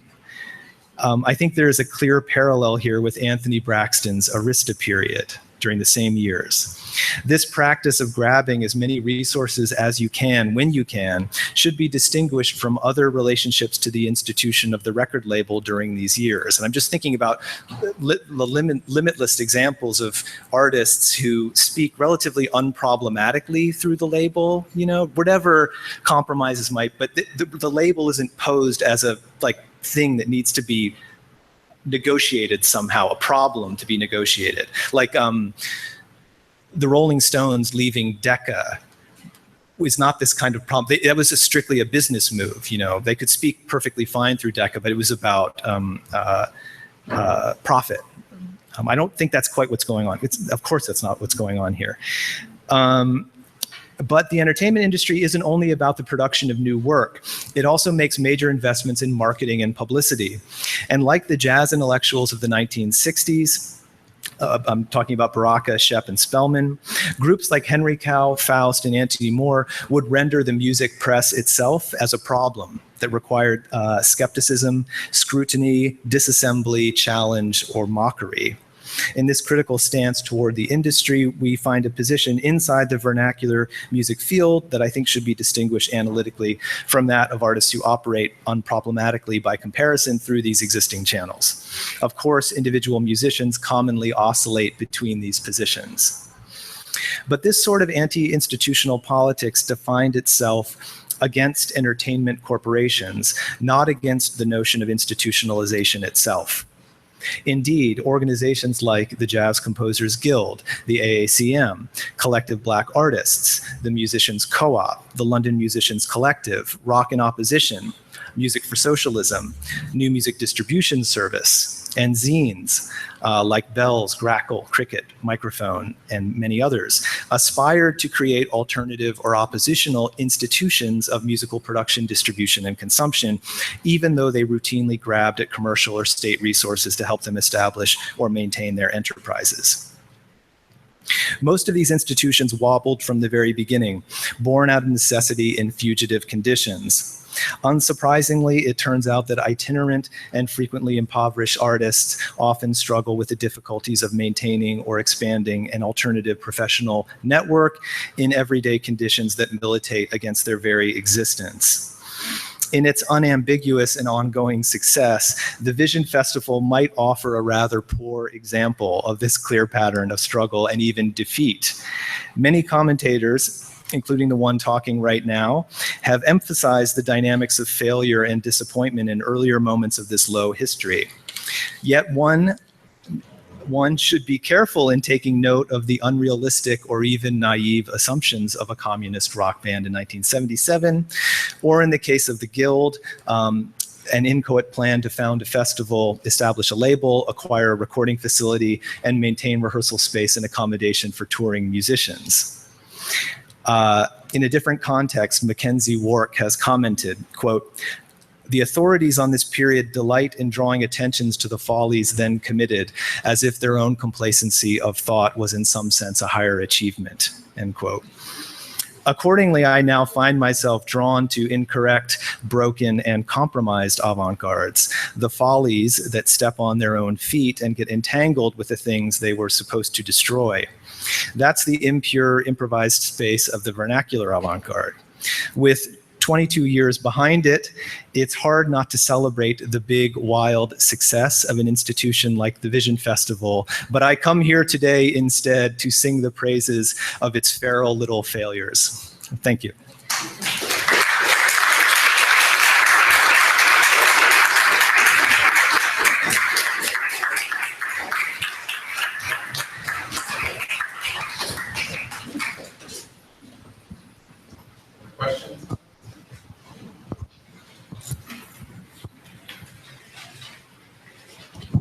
Thanks. Hi, I'm curious more about definition and theorizing of vernacular avant-garde, and I kind of have two questions about that. One is it a process by which something becomes potentially defined within this low category? So I'm thinking of, is the theater of eternal music an example of the vernacular avant-garde? If it's not, what is Tony Conrad when he leaves and goes and plays with Faust? That's my first kind of question. And the second question is,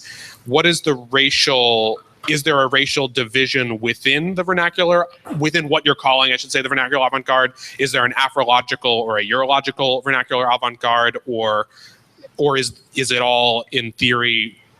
Yeah. Okay. Well, I mean, okay. So I should start by saying I'm not too. The vernacular avant-garde for me is a concept and a keyword for analysis and discussion. It's less of a category. In other words, I feel like I'm trying to work something out, and it's not finished at all for me. So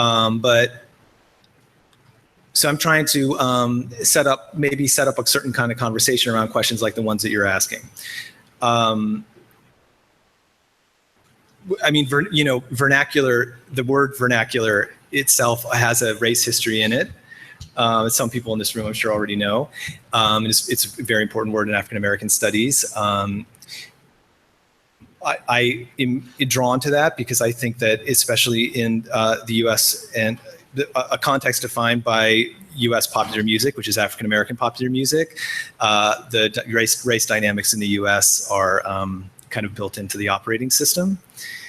Even as it goes to all these other places, it shows up in all kinds of peculiar ways in the German rock that I was alluding to here, in the reception of the German rock, which had a lot to say about roots and blues roots and whether they exist and could exist in West Germany. I mean, there's a lot of anxiety about that is just dripping in the discourse. I find that really fascinating. So I think the vernacular is and will always be working as some kind of racially marked term. That's why I would want to use it. Aphrological or urological? Well, plenty of people, before me have associated participatory music making versus presentational music making as accruing to Afro-diasporic traditions. And I wouldn't have much to add to that besides saying that seems pretty true to me. Yeah.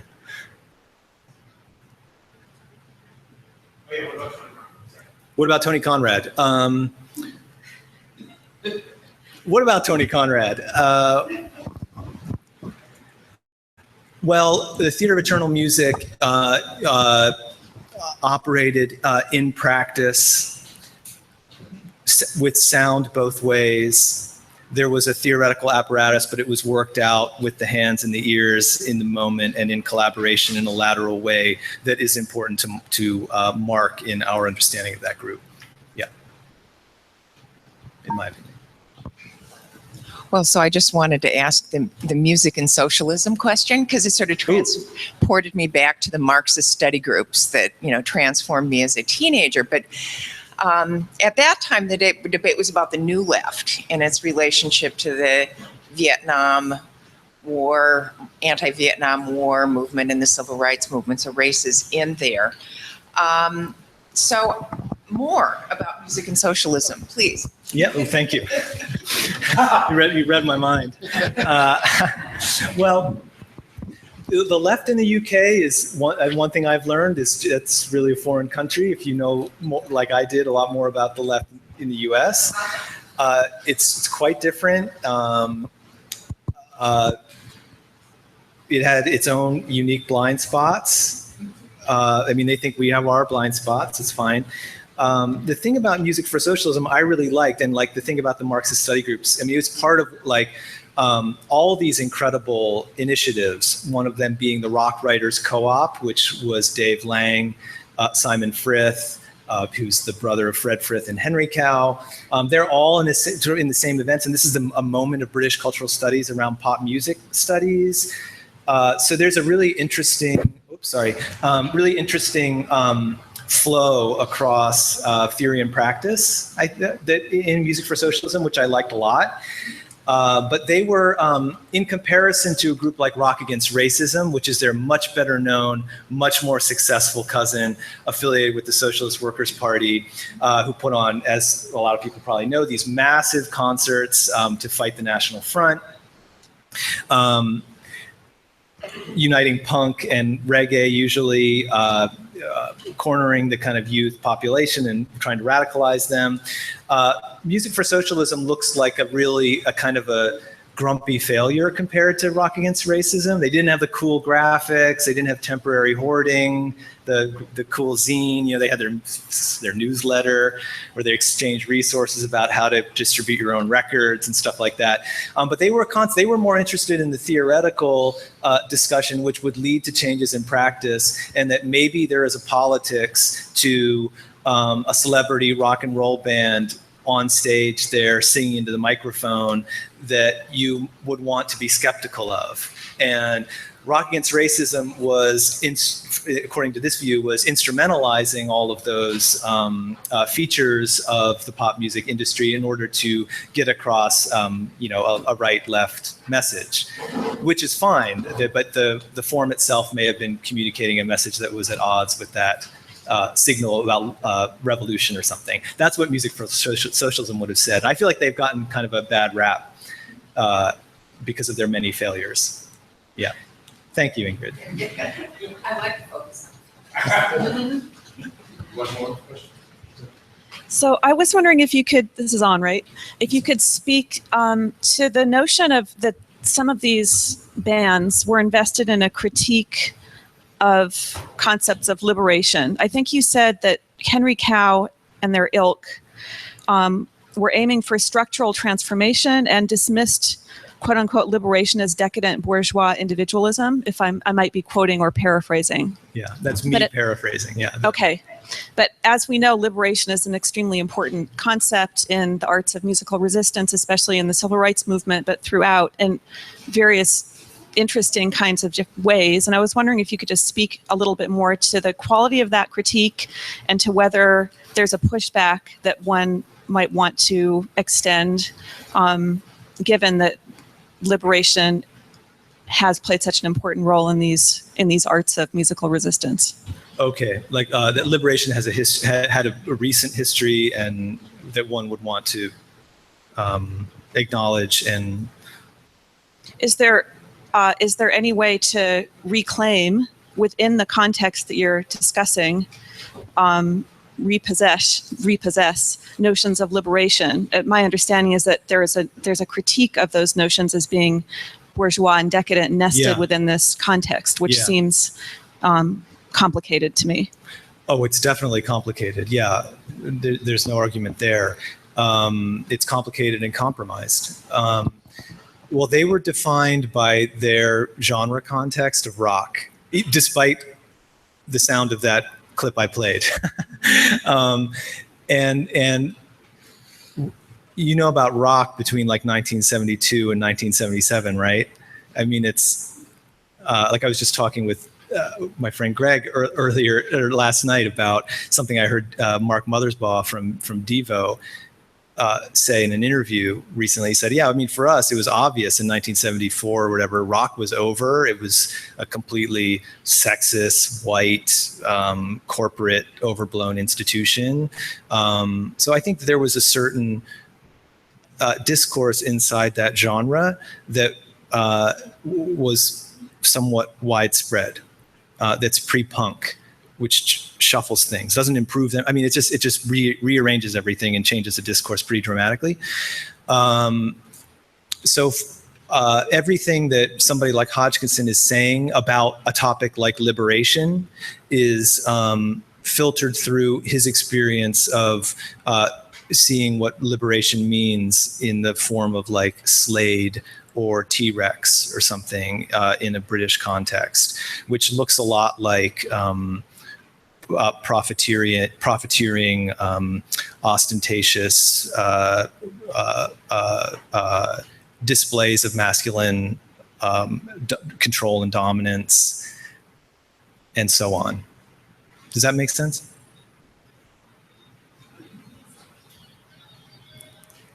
Thanks, Tuan. We will continue the conversation. Let's take a short break. We'll take 15 minutes for a coffee break and reconvene at 11:20. We will call you back in to go to the next two. Thank you again, Ben. Thanks.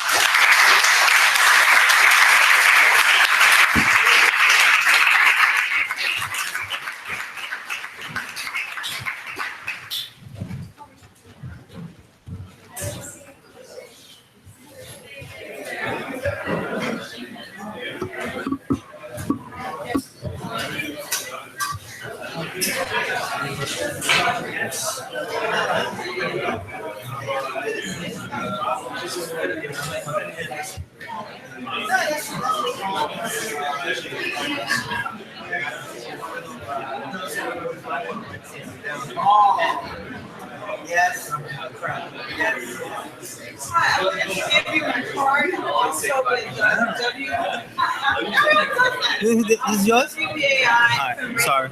I need to use it.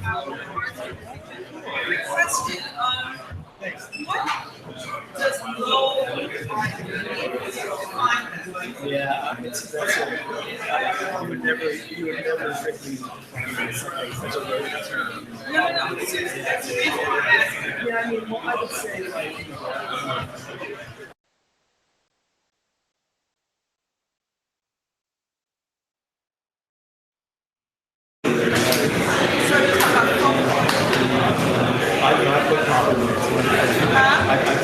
had the patches? A lot of people, it isn't. Yeah, I think so too. A lot of people want to argue with that. Yeah. Can I take on? I'm ready for it. Low art has been ignored by the tenants of I'm here to help you out. So, yeah, let's come around. Excuse me. No, I would, sure, yeah. I come back. so basically, I haven't got much going on. No, because I heard something in your presentation. When I heard in your presentation, I just said, basically, when it comes to Black we have made it express across the country. Everyone can identify with everyone has Give you a hug before you get started. Good to see you too. Okay, go back. I'll talk to you.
It's nice, and kind of like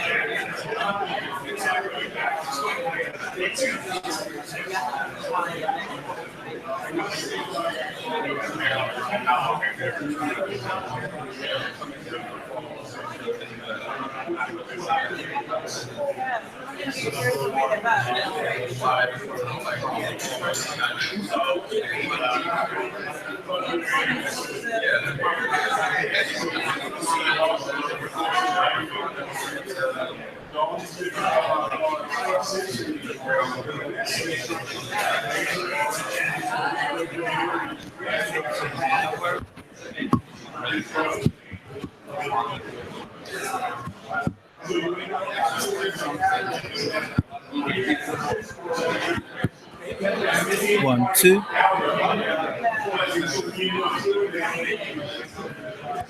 Hello, hello.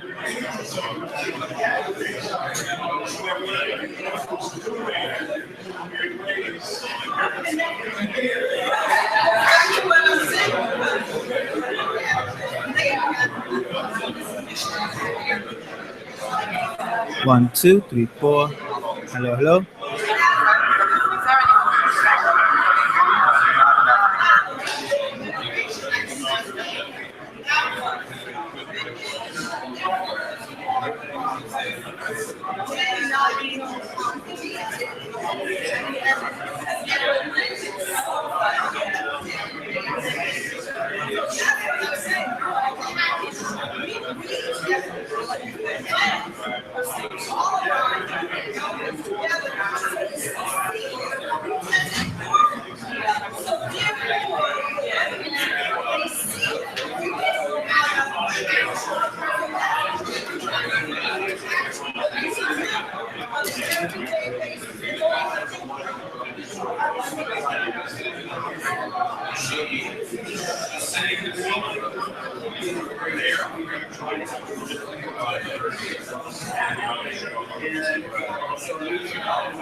Yeah, I think, yes. I'm going to play a couple of things.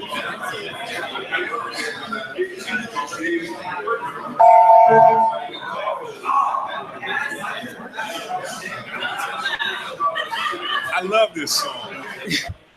It's great.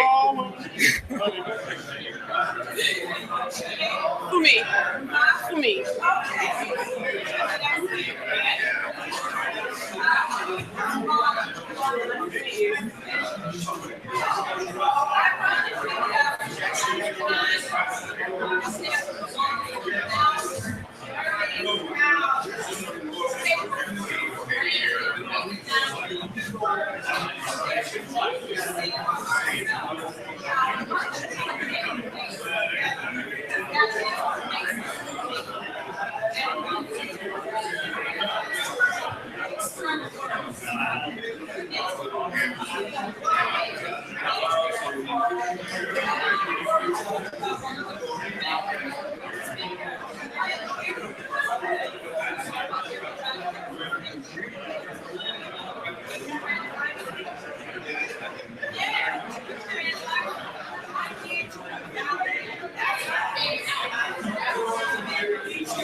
All right, if people could make their way back to their seats, we're going to get started in a few minutes.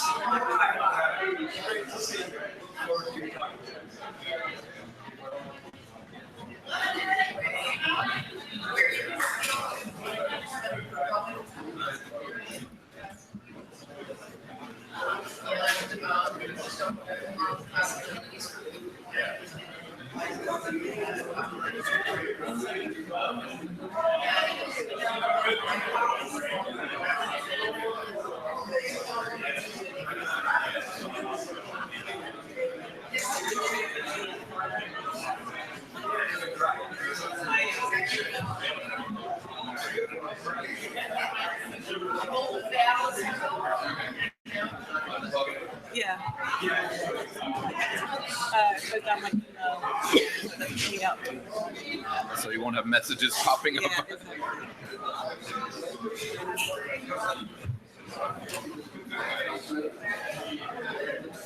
Should I get them? Yeah, this one?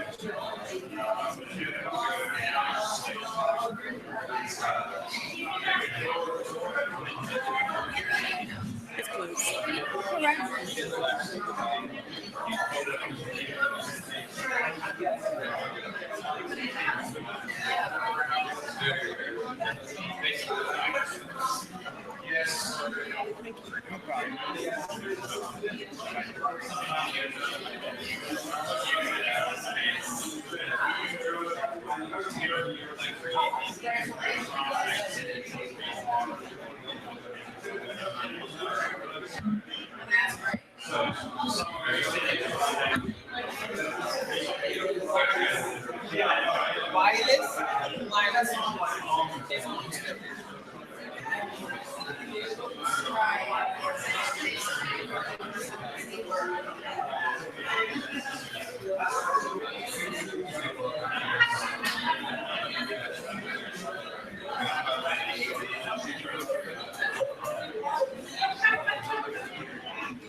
Hi, if you could please take your seats, we're going to get started again.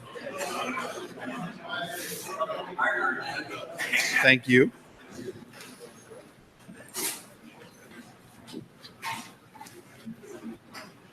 All right, as people are settling back into their seats, I'm going to introduce our next speaker. As people are filtering in from the hallway, I should say. Our next speaker is Fumi Okiji. She is the Black Performing Arts Postdoctoral Fellow in the Black Arts Initiative at Northwestern University. She received her PhD in 2015 at the University of London. Her scholarship and teaching explore the alternative epistemologies and modes of social critique elaborated by Black expression and performance practices. She's the author of the forthcoming book, Conglomeration of Deviates, Jazz, Adorno, and the Critical Potential of Black Expression. Her current work includes a study of Black intimacy and wounded kinship in the African diaspora, and a practice-based research project centered around, if I understand correctly, anarchival experimentation, improvisation without trace, a refusal to document. She's also a talented vocalist and sound artist. Her talk today is called Fleshiness of Jazz Record, the Tradition in 401 Folds. Fumi Okiji.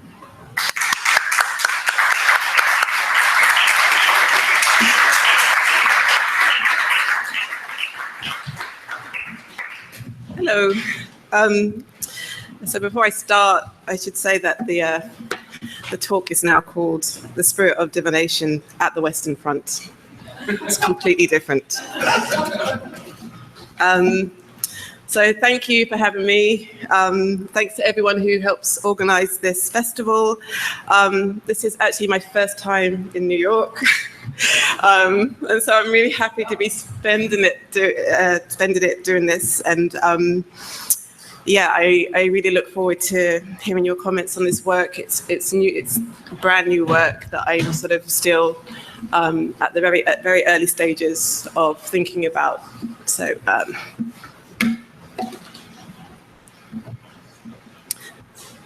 the spirit of divination at the Western Front.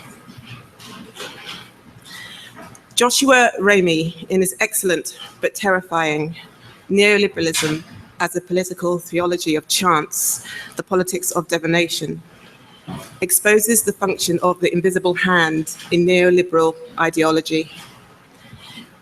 Ramey shows how Friedrich Hayek and other leading voices of the Mont Pelerin Society, the collective of thinkers at the intellectual roots of neoliberalism, advocated the propagation of a fiction concerning the natural and unquestionable character of market forces to purposefully obscure the carefully orchestrated state and property-sponsored programs of control of the many by the few.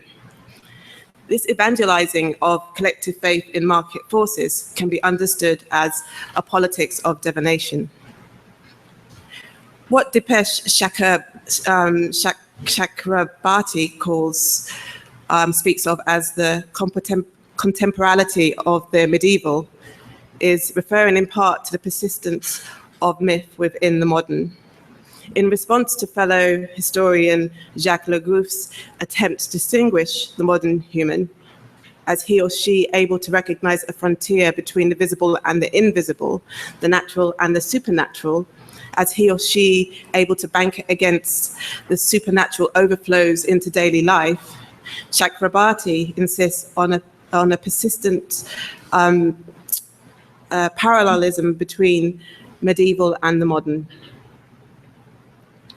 As Theodor Adorno and Max Horkheimer hammer home in Dialectic of Enlightenment and sum up in the thesis bite, quote, myth is already enlightenment, enlightenment reverts to mythology.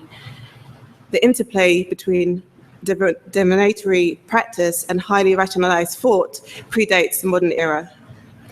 Although it must be pointed out that in the main, the modern project has been frustrated by and expressed frustration with the persistence of myth. Rami suggests divinatory practices may well be an essential feature of human life as such, medieval, modern, developed or otherwise, and this necessity, this primordial need, is perhaps what makes so terrifying neoliberalism's conscious attempts to absorb what has over the course of modernity been resisted, feared, ignored, and obscured. By bringing divination into its fold, into the fold of highly rationalized thought, neoliberalism seeks to control and limit its meaning and scope, and narrow the scope of its significance.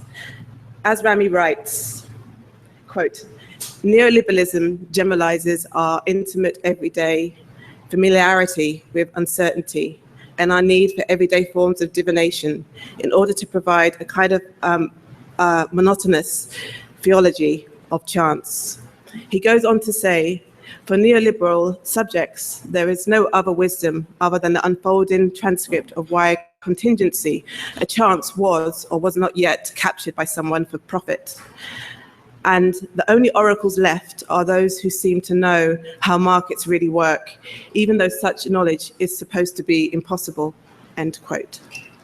So this quote, or this talk rather, doesn't so much take up Rami's call for a dismantling of the appeal of neoliberal divination.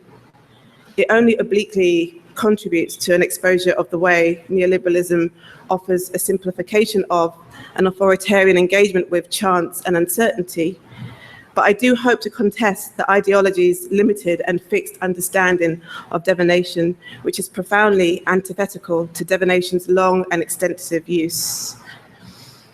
So I'm interested in how the uncertainty that floods the music we call jazz, particularly the music of its extra history, sometimes captured on record by what does and does not sound, but perhaps the best examples of which are the music pre-gramophone, the unrecorded gigs of rehearsals, informal plays, jams, and practice. This extra history, for which we often have no recording, no doubt informs the tradition, but more importantly, it floods it with uncertainty. It informs the tradition by how it floods it with uncertainty. All this work carries within it a thanksgiving stroke lament that we might call Bolden's prayer. So these tentative remarks will proceed by way of my mother, a Yoruba woman who migrated to the UK in the early 60s. My mother was born in Ife, an old market town in southwest Nigeria.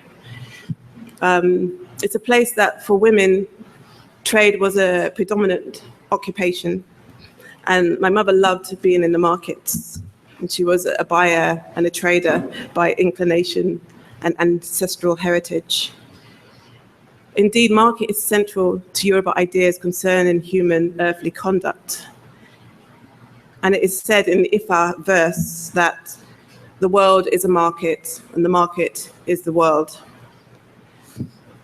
So in the path I'm taking, I'm approaching what is distinctively Black, a Black expression, Blackness in its pairing with Western modern, with the Western modern, through the consideration of a life work that may well be amongst the Blackest in Africa.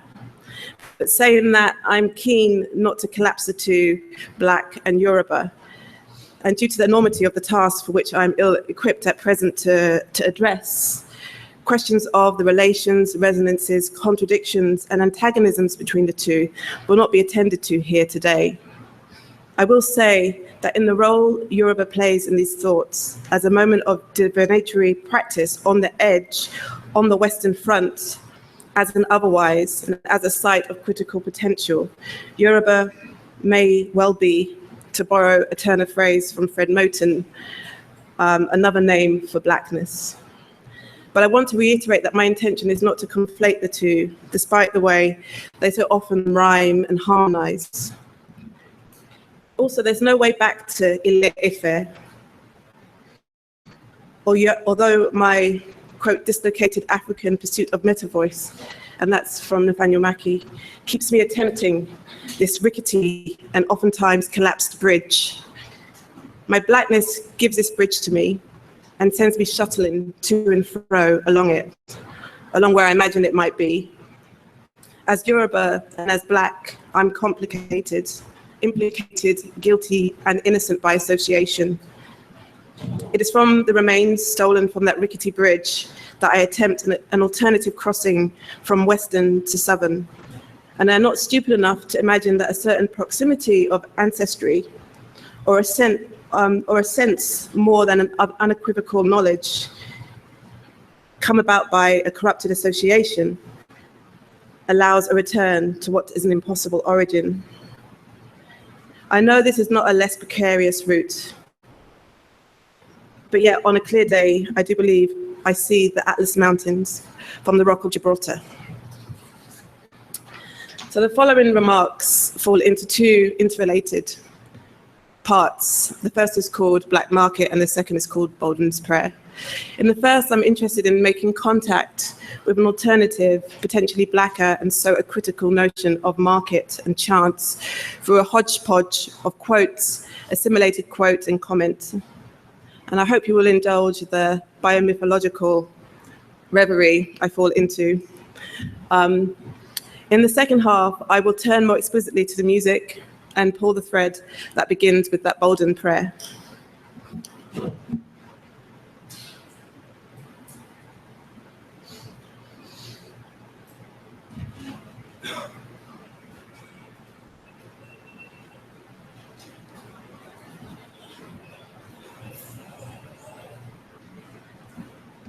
You all right?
Okay, so that was a piece by Emeka Ogbo, a Nigerian sound artist and installation artist.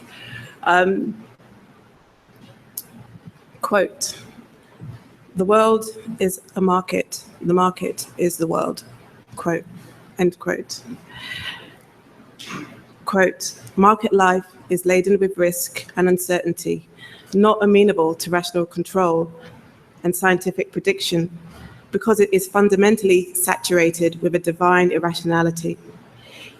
Its disorderliness is an aspect of sacred ambivalence. That is to say, the gods themselves are responsible for the chaos of the market. In that sense, the Yoruba anticipate its disorder, because the indigenous view is that the market, in contrast to its Western antithesis, is characterized by a natural tendency towards disequilibrium," end quote. Bernard Velasco. Quote, "Bargaining and haggling over the price of a commodity between vendor and buyer depicts that the value or meaning of any social phenomenon is open to negotiation by the human subjects that value and reevaluate such phenomena. As is obvious in the literature of Yoruba marketing, the price value of a good is never fixed," end quote. And that's by Ropo Sekoni. And this is from Issue's Oriki, or praise song. It says, Issue quickly makes himself master of the marketplace. He buys without paying. He causes nothing to be bought or sold at the market until nightfall. End quote. And this is Belasco again. Quote, Issue is spoiler par excellence. Issue's domain is always undomesticated. The market, road junctions, indefinite boundary areas, the bush. He brings benefit as well as confusion and divine wrath. As trickster destroyer, he epitomizes the destructive potential of interpersonal exchange, relationships of strangers who meet at the market, end quote. So there's a market down the road from where I grew up. It's an open air, rain or shine, mixed good market on the Ridley Road in the East End of London. We're just 10 minutes north of the Square Mile, Europe's financial capital. Ridley Road Market is the Commonwealth codified as goods, bodies, and language, precariously and from moment to moment organized into 4 parallel streams of human traffic.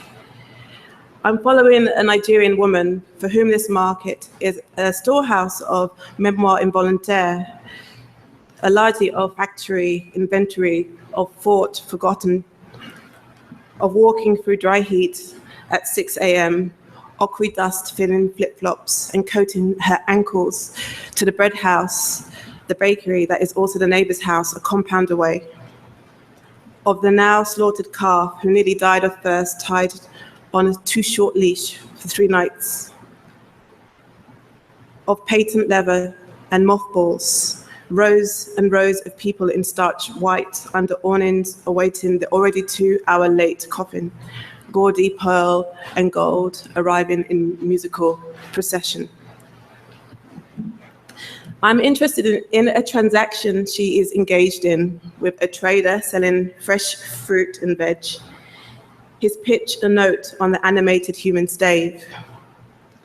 They are both pitched up here on the Western Front, a stone's throw from the hub of finance capital. Both are subject to the demand for resilience in the face of disasters, this most recent permutation of capitalist socioeconomic organization calls forth and calls for.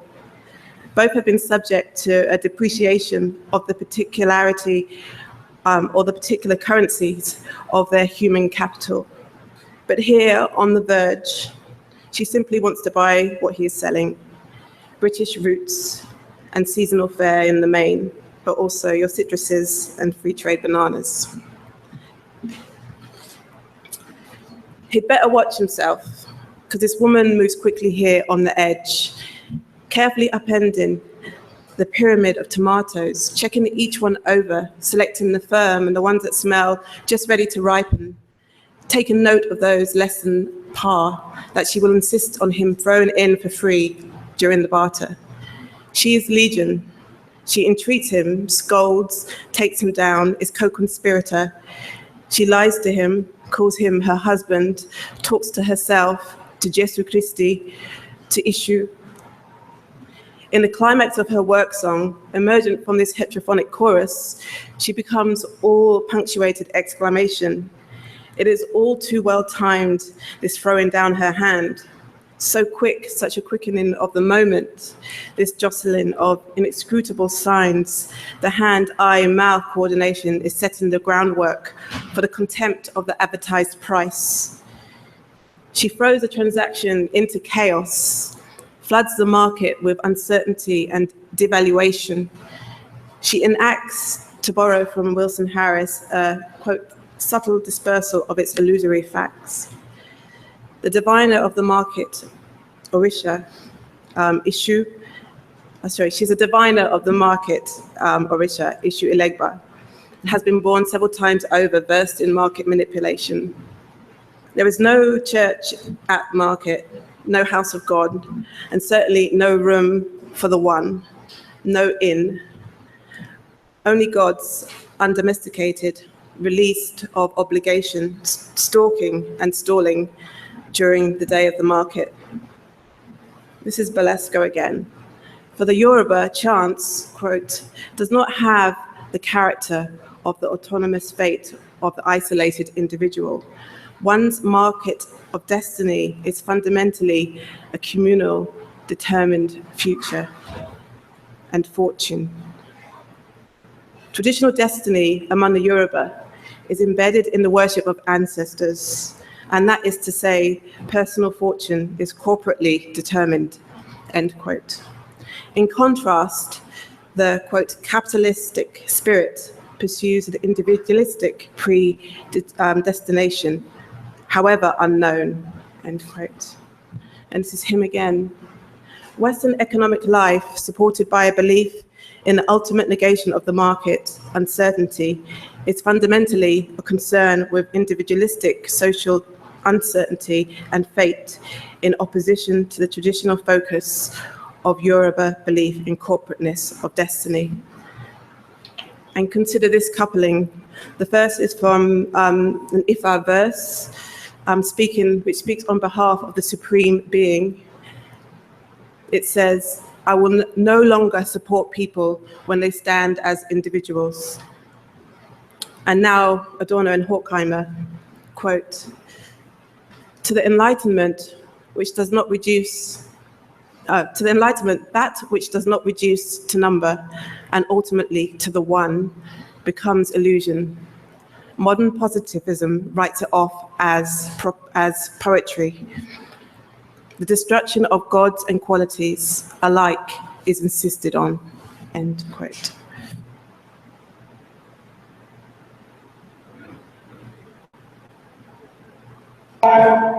Sorry, guys.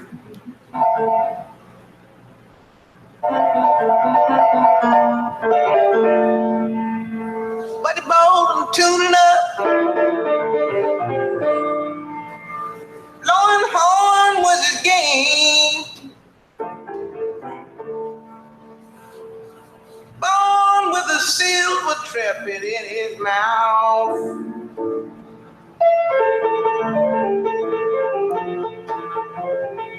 He played the horn before he talked. Born on the afterbeat. He patted his foot before he walked. When Buddy Bolden tuned up, you could get him clean across the river. Clean across the river. He woke up the working people and kept easy living. Call him Buddy Bolden. Call him Buddy Bolden. Watch him. He's calling his flock now. He's calling his flock now. Here they come.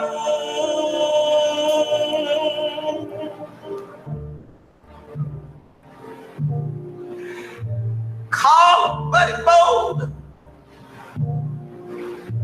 He's calling his flock now. Here they come. Here they come.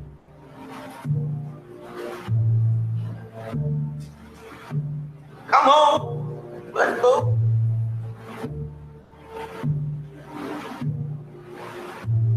Here they come.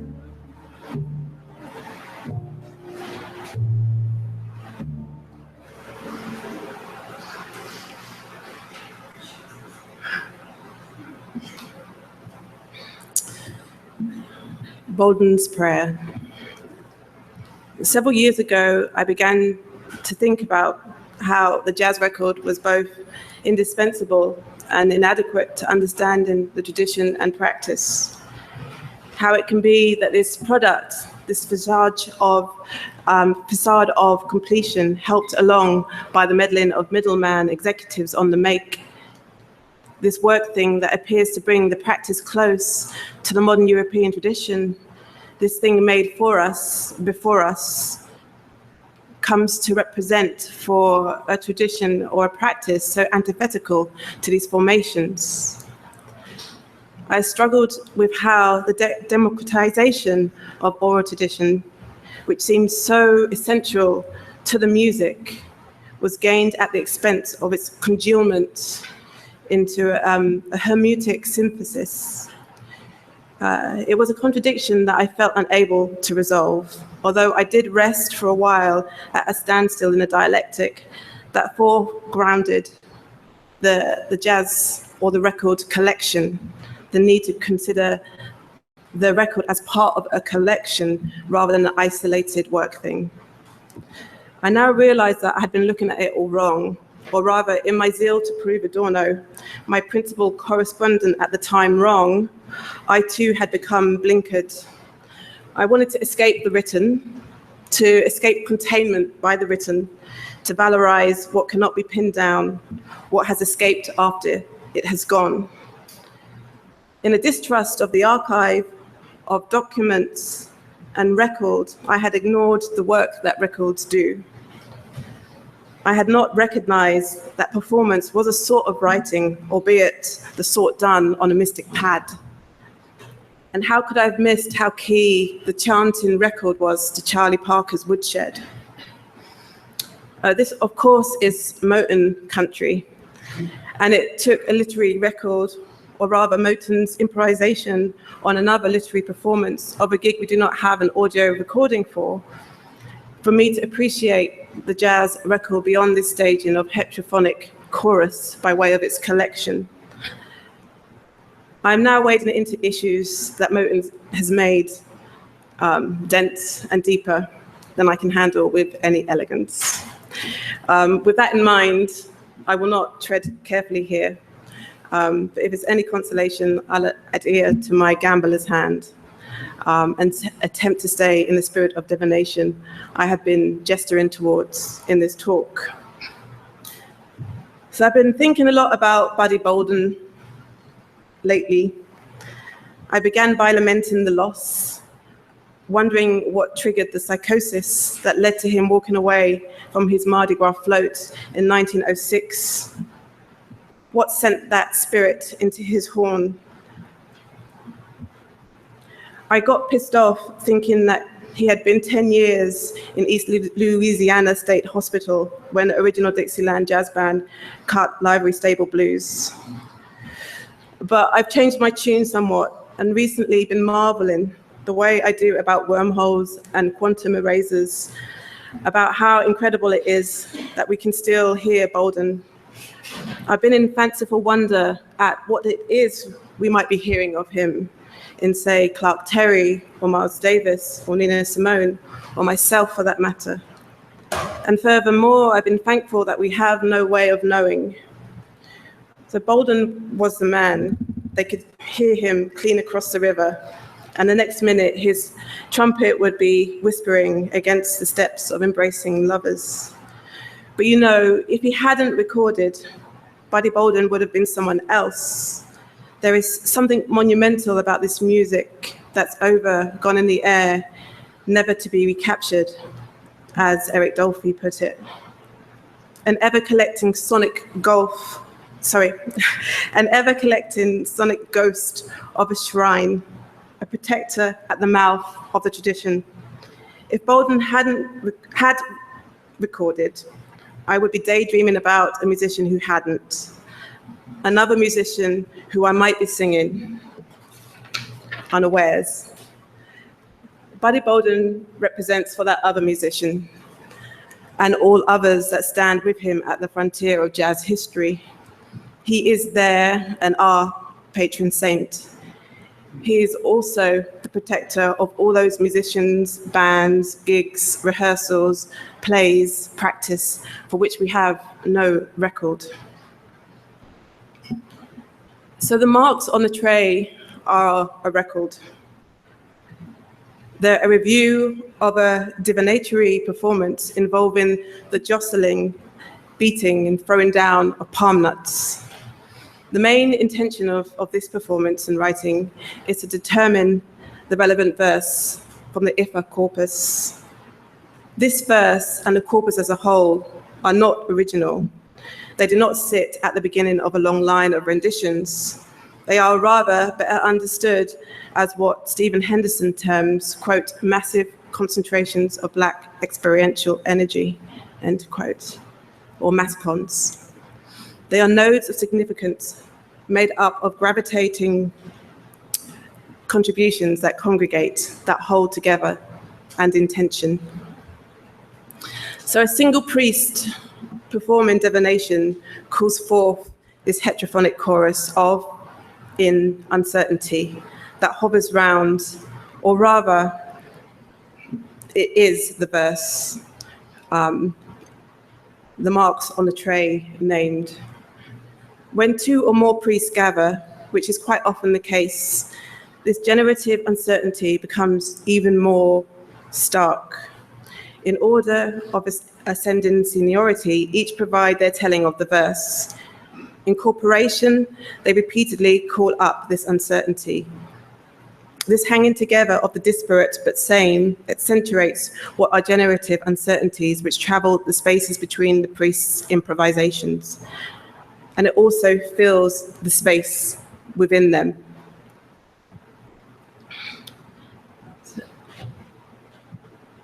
Ifa, the Spirit of Divination trio, played at the Western Front, a club in Cambridge, Massachusetts, on the 30th of January 1994. The band consisted of Rakib Hassan on various reed instruments, Dennis Warren on percussion, and Larry Rowland on the bass. The only record we have of this gig and of what seemed like a short-lived Hassan Warren Rowland configuration is a review by Scott Hacker. In it, Hacker summons various voices of known associates, both collaborators in actuality and those with whom they hung in spirit. Ornette, Dewey Redman, Sun Ra, Rafe Malik, Cecil Taylor, Coltrane. Hacker then proceeds to sketch some masscons the trio appears to be working in. Nasality, latch hooks and yarns, Gnosticism and spirits, snakes from deep holes, eulogy. Despite the review's functionality, Hacker's intention is to report rather than augment. The review of the gig, for which we have no audio recording, borrowing from Moten's ruminations on Baraka's Burton Green affair, quote, transmits the music through an improvisational writing, end quote. The review does not reproduce the music. Not even a sound recording could do that, but it does record it, and what we might think of as a quote, improvisational extension, end quote, that arrives here through my reading and your listening, through what could only ever have been, however high the fidelity, a failed formulation. Of course, the issue of the market, of market uncertainty, is at the head of all of this. If our attempts to organize chaos into writing, it provides a way to organize, to understand, if only momentarily, that which exceeds and escapes our grasping. But each precarious formation is accompanied by a deluge of uncertainty that breaks banks as soon as they are put up.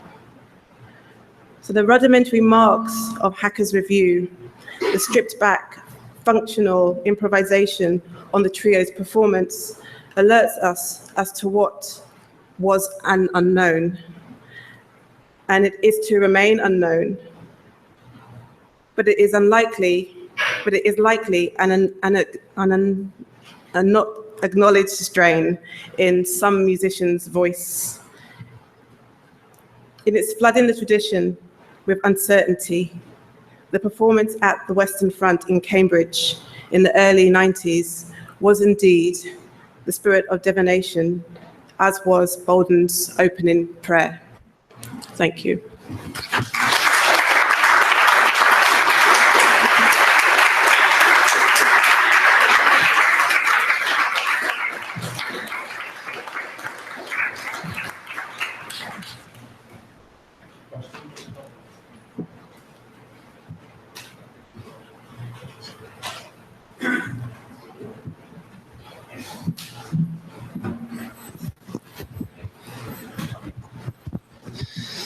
I was hoping you were going to walk really slow so I had more time to think about how to word my question.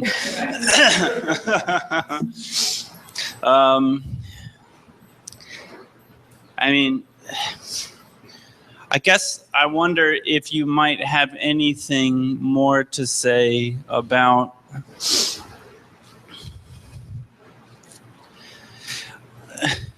there's a kind of well, when you're talking about a musician performing in the present, who and Buddy Bolden or some other undocumented, at least in audio, a musician of the past may be speaking through you in a way that you're not aware of. It's one thing I guess I found interesting about your talk was that you didn't really give any value judgment to that as to whether the fact that an unknown force from the past may be speaking through you without your knowledge. You didn't really say whether you thought that that was something to be celebrated or something to be overcome, because also by starting the conversation with talking about neoliberalism, I mean, it just struck me, and the kind of magic of the financial sector and the way that they tried to pull the wool over our eyes. I mean, I guess I'm saying that I can think of instances where, like as a musician myself, I feel really glad that a voice that I can't identify seems to be speaking through me as I'm doing it. And then there are times as a member of society that I'm incredibly frustrated at the fact that I seem to be reproducing the constructed desires of an elite, a financial elite or a government elite, without realizing it. And I don't know. I don't know what my question is, other than if you might have anything to say about that contradiction or that tension. Yeah. I thought that I mean, I wouldn't say it was a value judgment as such, but I definitely was setting up this alternative to be in critical engagement with what we encounter in neoliberalism. I think, and this is arguable, I'm not sure if I can really sort of argue this right now, but I think one of the things that maybe separates your experience as a musician to your experience as someone who just sort of goes along with the flow of society is that sort of communal element. I think that neoliberalism wants us to be separate. They want us to do, and I think both sort of inside divination and I think musical practice has this communal element to it. So I don't know if that helps. Yeah, very much. Okay.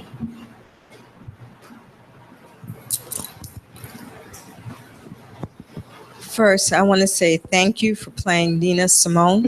Yes. I had never heard her sing that. Oh, really? But when I heard it, it was like, it was just magnificent because you heard everything in it. So I'm speaking as a Black person. So I'm going to speak to you like a Black person. I heard church. I heard the streets. I heard being in an open field. I heard New York. I heard the South. I heard it all. And for a lot of people, they don't know, Nina Simone did not intend to be a singer. No different than Maya Angelou, who started off as a singer and a dancer too. But it is so much a part of us that it just comes out. And I think in America, everything is too structured. I have nothing, I'm not opposed to structure, but it's so structured that you don't even understand that when you can express yourself freely, that it is a structure. So these women, and I'm glad we're talking about women, you know, just evoked all of that expression that everyone can identify with. And what I heard from the other speakers was an appreciation of how we as a people knit together our experiences that crosses all of our journeys, whether it's Africa, the Caribbean, or the United States, that we can identify with. And that's what I'm hearing about you talking about Yoruba, and we just celebrated. So I just want to say thank you. Thank you. Ashe. Thank you for your comment. It was lovely. Thanks.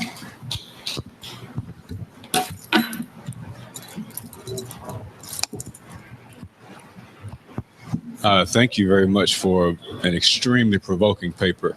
And it was so provoking that I'm not quite sure that I formulated exactly what my question here, but I'm especially compelled by your exploration of the relationship between ephemerality and spiritual divination.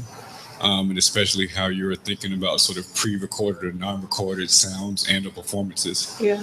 And I'm wondering if you can say more about, and I guess what's my work and most of my work is about pre-recorded music, but I'm trying to imagine sound, and within those sounds, how there's things that are still carried through those sounds that we can imagine through various spiritual practices and such. But I'm curious if you can say more about this notion of ephemerality, if that is something that is sort of part of what you're describing here, and spiritual divination in this sort of neoliberal context of misunderstandings of like dividing the sacred and the secular within these structures. I don't know if that. Yeah. So maybe more about the if you can say more about your thoughts on the relationship between like ephemerality and spiritual divination within the larger practice of how sounds or spirits or these things persist or continue through various iterations of performance or improvisation within these different contexts is what I'm thinking of asking. Yeah, that's a great question. I'm not sure if I can answer it right now. I just feel like I'm right at the beginning of this exploration, and really what I presented was this really like this sort of throwing down, which I feel that I really need to sort of do some work in grounding, but I'll try and say something. I guess one of the things that was clear from writing the paper is that I'm kind of wanting to talk or set up conversations which sort of cross each other and don't necessarily coincide and don't necessarily kind of, you know, it all sort of feels right at the end. So I guess one of the things I'm doing is trying to stage a conversation between sort of Blackness and Yoruba, because there is this kind of this rhyming, which is often sort of put down to you know, African retentions. And I don't have anything against that. I think that there are, but I kind of want to try and think of it in a slightly different way. I'm trying to maybe think of it as this, I don't know. Anyway, I'm curious as to why that is. You know, and I'm not satisfied with, you know, just saying, oh, it's because, you know, I mean, there needs to be more said about that.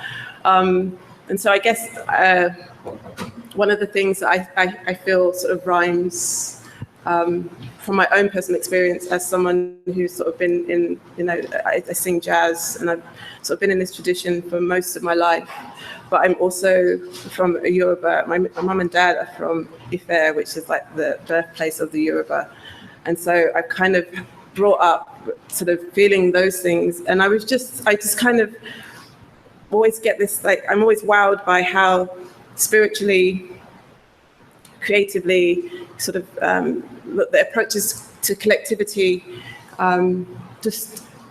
they rhyme. I wouldn't say that they, you know, they don't. They kind of rhyme, and so. And then I'm also wanting to sort of talk about, I guess, another conversation I'm trying to make is between neoliberalism and. I'm just trying to sort of, in a way. do a critical theory analysis. So from the inside, so this idea that you sort of look at where the contradictions are in a thing, and that's where you go. And so I think this is the contradiction in neoliberalism, is the fact that it relies on this divination, which it kind of uses in kind of awful ways, but which we all do it, so we can tap into it, and we can, I don't know, this is not exactly kind of elegant, but you know, that the music kind of does this, and so maybe there's some sort of critical potential or potential for resistance because of that. So I think this is kind of another thing that I'm trying to say. I just wanted to say thank you for bringing chaos and the importance of Yeah. chaos into creative dialogue. I feel that chaos is made into something that is fearful. Yeah. But the sculptors, I want it to be predictable, and they also want the ways in which you're fearful to be predictable. Right. Which that compromises your identity and your relationship with whatever this unknown and the creative force that can allow for freedom, but also with the empty space in it that the chaos can allow, with also this intermediation, so to say, with the ancestors. Yeah. You know, because we have this collective memory, whatever our traditions are, and that also embraces chaos in a certain way that I think can stand in the face of a lot of the constructs that want us to understand in a set way and also be fearful in a set way, and be fearful of what is chaotic. Because we don't understand, but it makes it not okay to not understand. And it is creatively necessary to not understand. So thank you for bringing all of those elements together. No, thank you. Thanks for your comment. It's great. I think we probably should transition. Is there one more? Okay, this will be the last question. Thanks. That was very, very rich. Could you say a little bit more about what, for you, differentiates the Yoruba market or the Black market that takes on a positive valence in your thinking with the bad neoliberal market, right? Yeah. How are those different markets for you? I think one of the things, I think I mentioned it earlier, is the fact that it's communal. It's not based on the individual, and it's communal in actuality, and also it kind of works across temporalities. So, you know, there's the ancestors and then those yet to be born, and I think it brings in, you know, it's so much richer in that way. I think also neoliberalism tries to sort of narrow down what is valid in divination, what is valid as chance, and it has to be profitable, and someone has to make some money out of it. And so I think this is kind of a big difference too. I think Black and Yoruba markets are, I don't want to say random, but they're kind of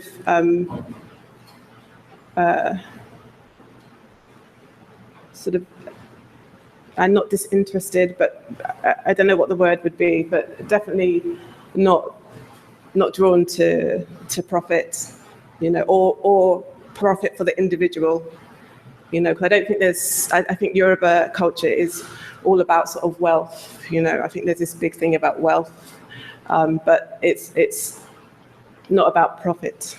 You can't profit, you know. I mean, in Yoruba culture, I think because the way families are still structured this way,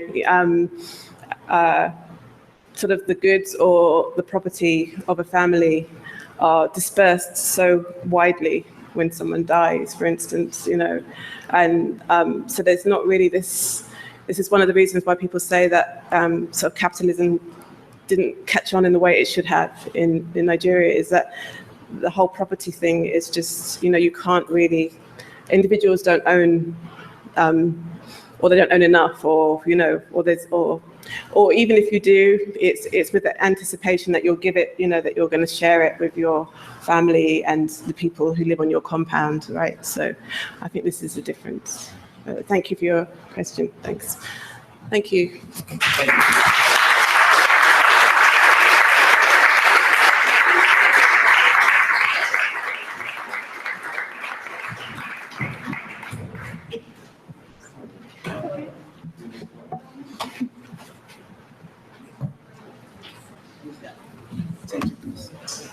I think we should just, in case I start to run out of power, I have that.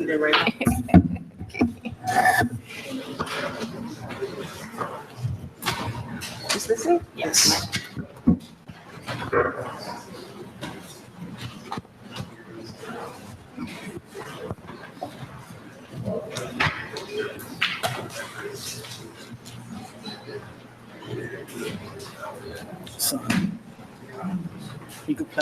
Okay, great, thank you. All right, I'm going to go ahead and introduce Ingrid as she's plugging in. Okay. Our next speaker is Ingrid Monson. She's the Quincy Jones Professor of African American Music at Harvard University.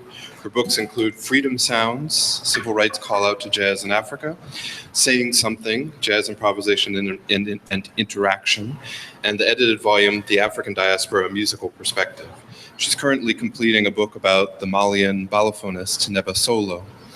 Before completing her PhD in musicology at NYU, she earned a music degree from the New England Conservatory of Music. She's a trumpet player and has recently been studying contemporary Sinufo balaphone as well. Ingrid. Thank you.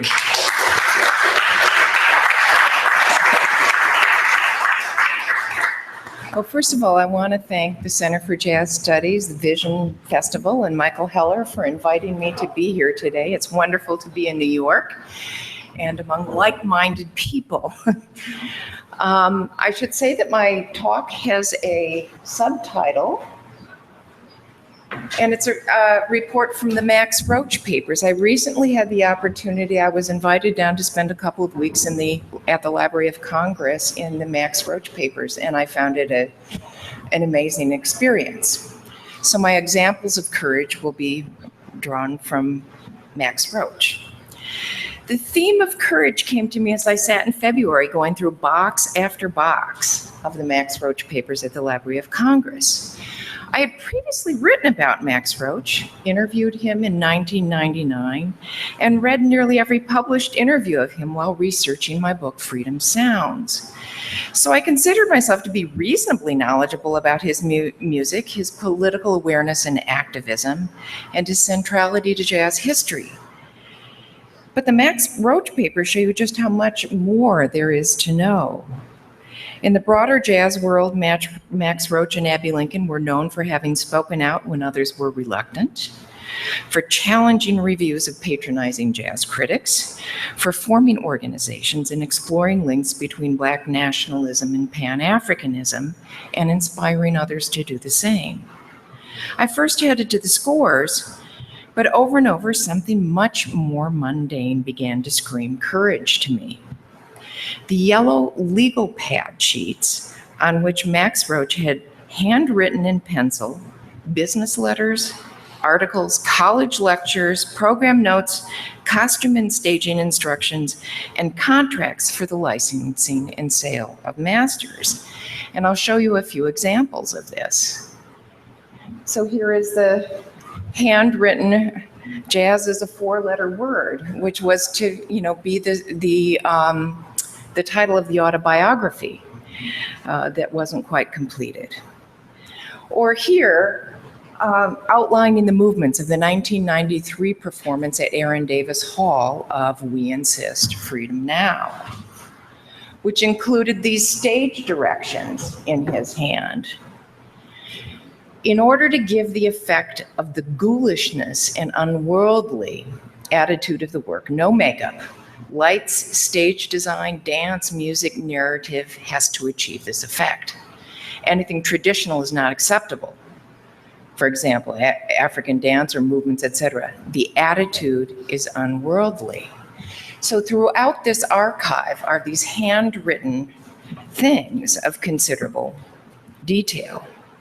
And they show his deep engagement in every aspect of the multiple activities necessary to sustain a career as an artist, which included not only the creative vision, the preparation of performances, the actual improvisatory performances themselves and their circulation through recording and broadcast, but also dogged attention to business. Throughout the archive are business letters hand-drafted by Max Roach and then subsequently typed and sent. These letters, no less than the musical works for which we celebrate him, are courageous. Let's take a moment to see how various writers have conceived of courage. So, courage is an inner resolution to go forward despite obstacles. Courage breeds creativity, Martin Luther King. The ability to do something that frightens one, strength in the face of pain or grief, the Oxford Living Dictionary. And then I guess I hit it, I don't know. Grab the broom of anger and drive off the beast of fear, Zora Neale Hurston. Or George O'Keeffe, to create one's world in any of the arts takes courage. Or Toni Morrison, if there is a book that you want to read but it hasn't been written yet, you must be the one to write it. Okay. Or from caring comes courage, from Lao Tzu.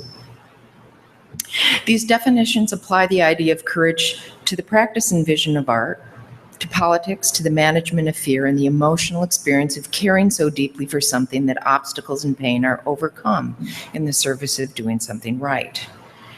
We are accustomed to prioritizing musical courage at the moment of improvised performance, where the artist must trust that their training and musical skills have prepared them to leap into the never fully predictable moment of live performance.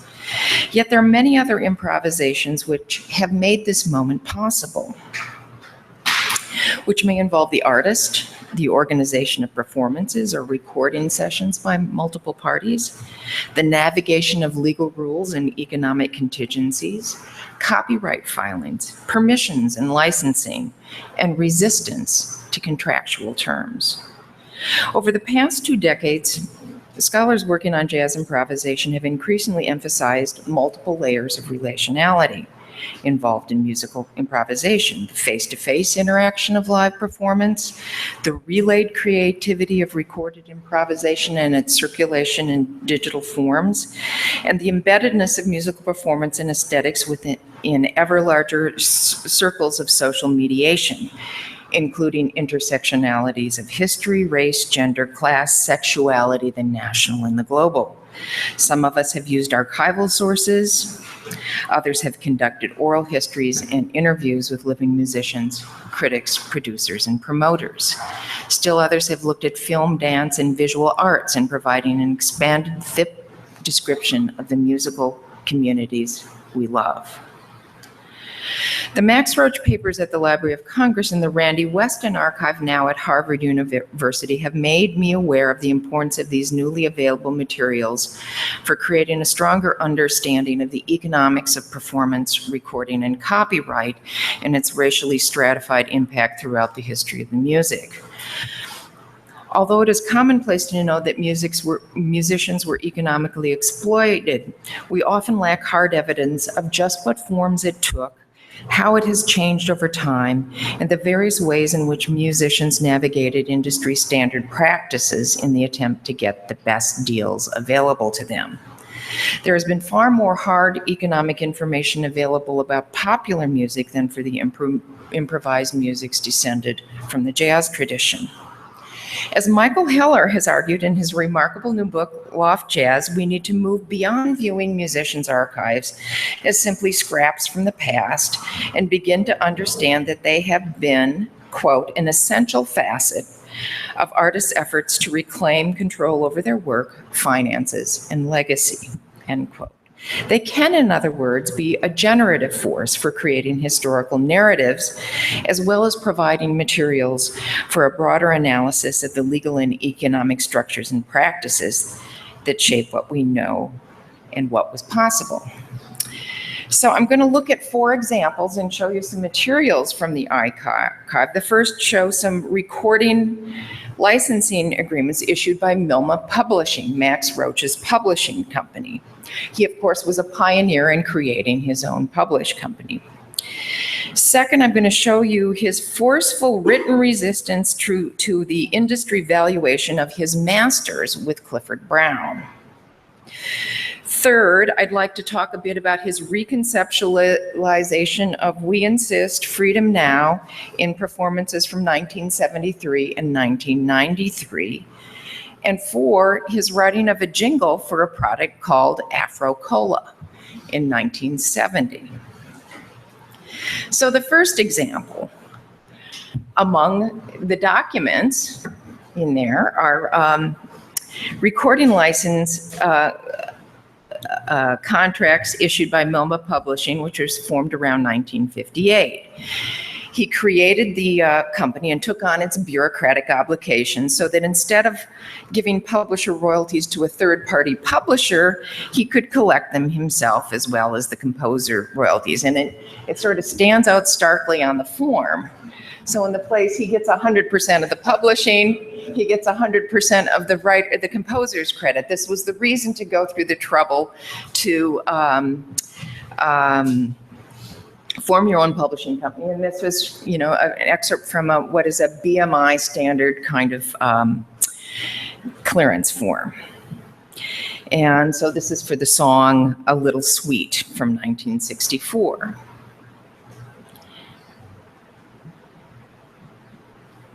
Signing recording licensing permissions for the songs in the Milma catalog was part of the routine work of running the publishing company.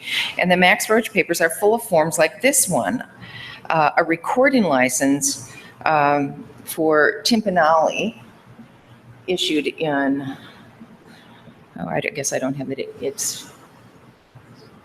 and there he is, he's signing it, and these are the contractual terms, and you can take a look at it.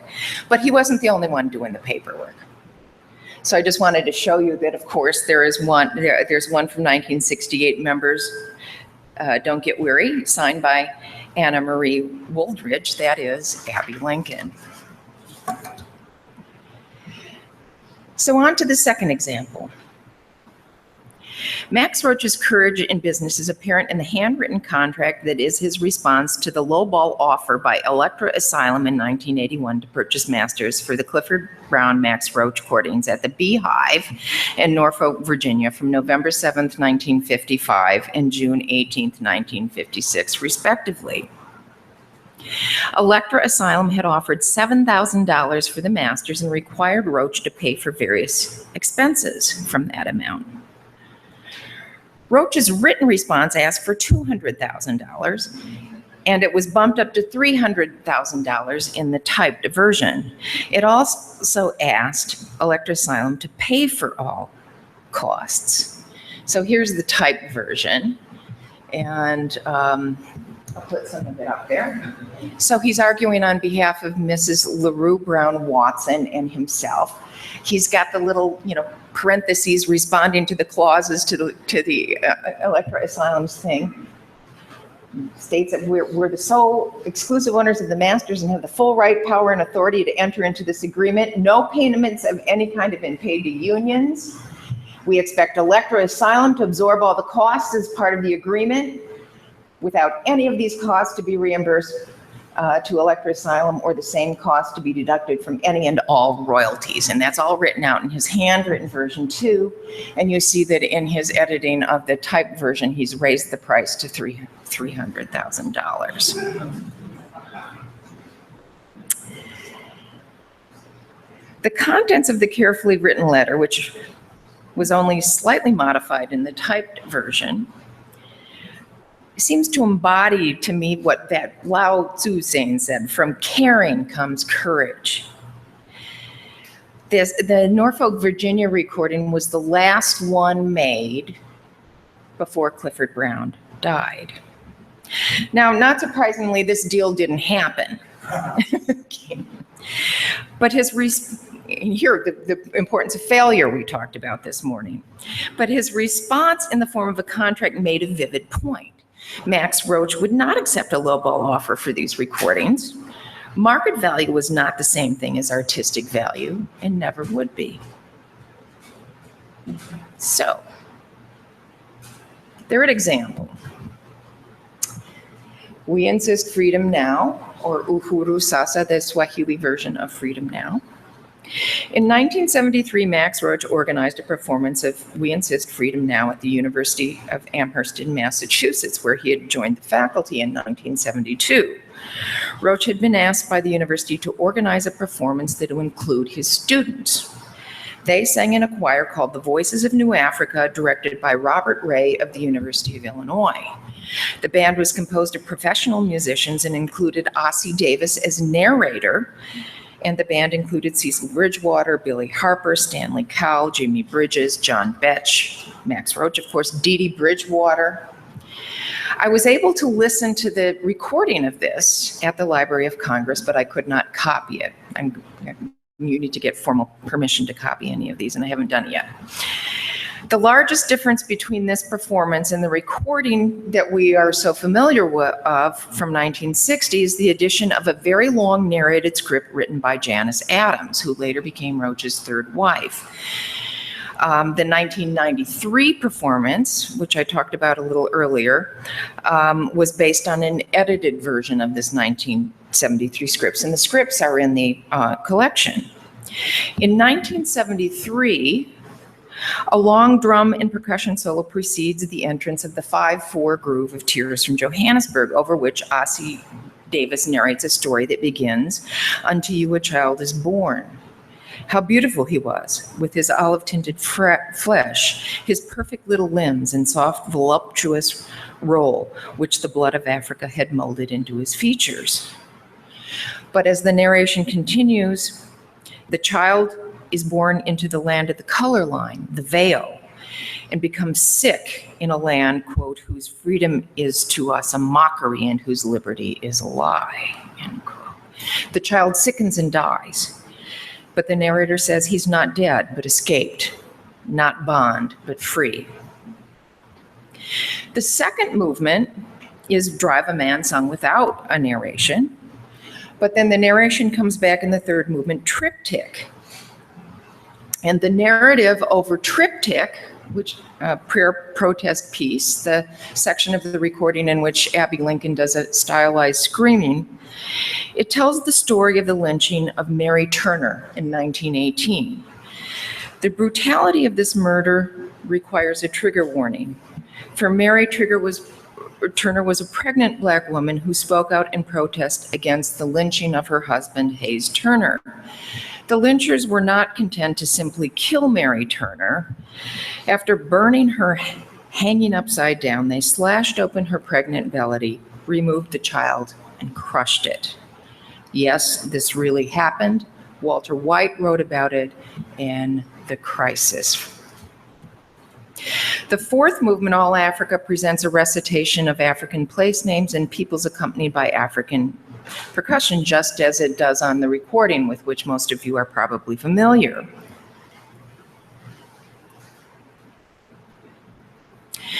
The climax of the performance is Freedom Day and the long narration that takes place after the song is sung. The narration itself actually takes place over a reprise of the groove to Tears from Johannesburg, but explicates Freedom Day's lyrics and ponders the meaning of freedom itself. It is historically conscious, revolutionary, and soul-searching. The narration resonates uncannily with our current political climate. Arguing that freedom has never been attained, it critiques racism, integration, self-delusion, and liberalism. It cites Cuban revolutionary poet Nicolas Guillen, draws Pan-Africanist connections, and directs its moral message to people of color longing to be free. Jazz is dead, it says, but Black music is on the rise. Although the most Afrocentric messages were deleted in the 1993 performance at Aaron Davis Hall, I have a feeling that today Max Roach might want to put them back in. For like the early 1970s, after the assassinations of Malcolm X and Martin Luther King and the repression of the Black Panthers, our contemporary political moment is staging a full-scale frontal assault on Black communities and any notion of racial progress. Let's look at a couple of excerpts. I wanted to show you a couple of excerpts from the script, from Janice Adams' script. So here are the instructions. So it says, following Freedom Day, Ossie Davis is to stop the applause of the audience and say, and begin the narration, which begins, people talk a lot about liberation. People talk a lot about justice. People talk even more about freedom. People talk about a lot of things. So you get the idea, he's going to critique just talking. And that certainly becomes part of the message. But I find this passage, the following passage here, gives you a kind of sense of one of the big political, liberatory, revolutionary points that he's trying to highlight in this. So it's explicating the lyrics. Freedom Day, it's Freedom Day, free to work and earn my pay. To work, to build, to create, for ourselves, for us. African culture, the Pan-African world, all Black lives, and the business aspects of that culture. We have been products for so long, and the time is now, and has been for years, to differentiate. We are producers, not products. Emphasizing individual agency and creativity, in other words, and resisting objectification, addressing a Black audience. Adams' script emphasizes that Freedom Day is something unfinished, uncompleted, something to be thought about deeply by those who want to move in its direction. A long recitation of historical figures and events takes place, tracing the heroes of slave rebellions like Nat Turner and Denmark Vesey, key figures of Black thought like Marcus Garvey, W.E.B. Du Bois, and recent figures of African liberation.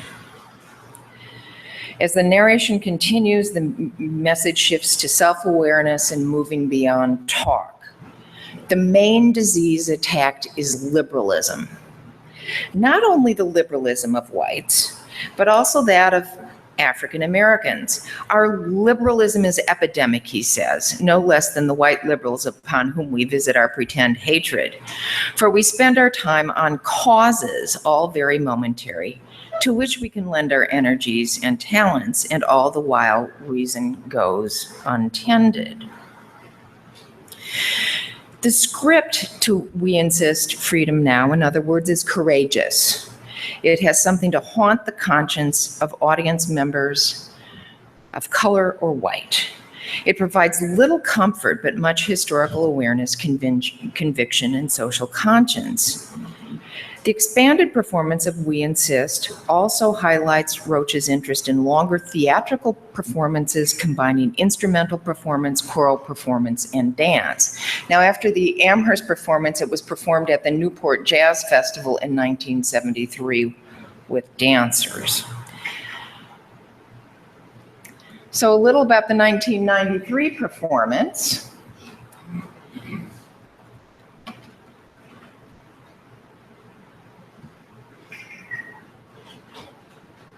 With Cassandra Wilson singing, Babatunde Olatunji, Ossie Davis again, and a band that included Odeon Pope, Cecil Bridgewater, Tyrone Brown, Lafayette Harris, Eli Fountain, Olatunji, and Max Roach.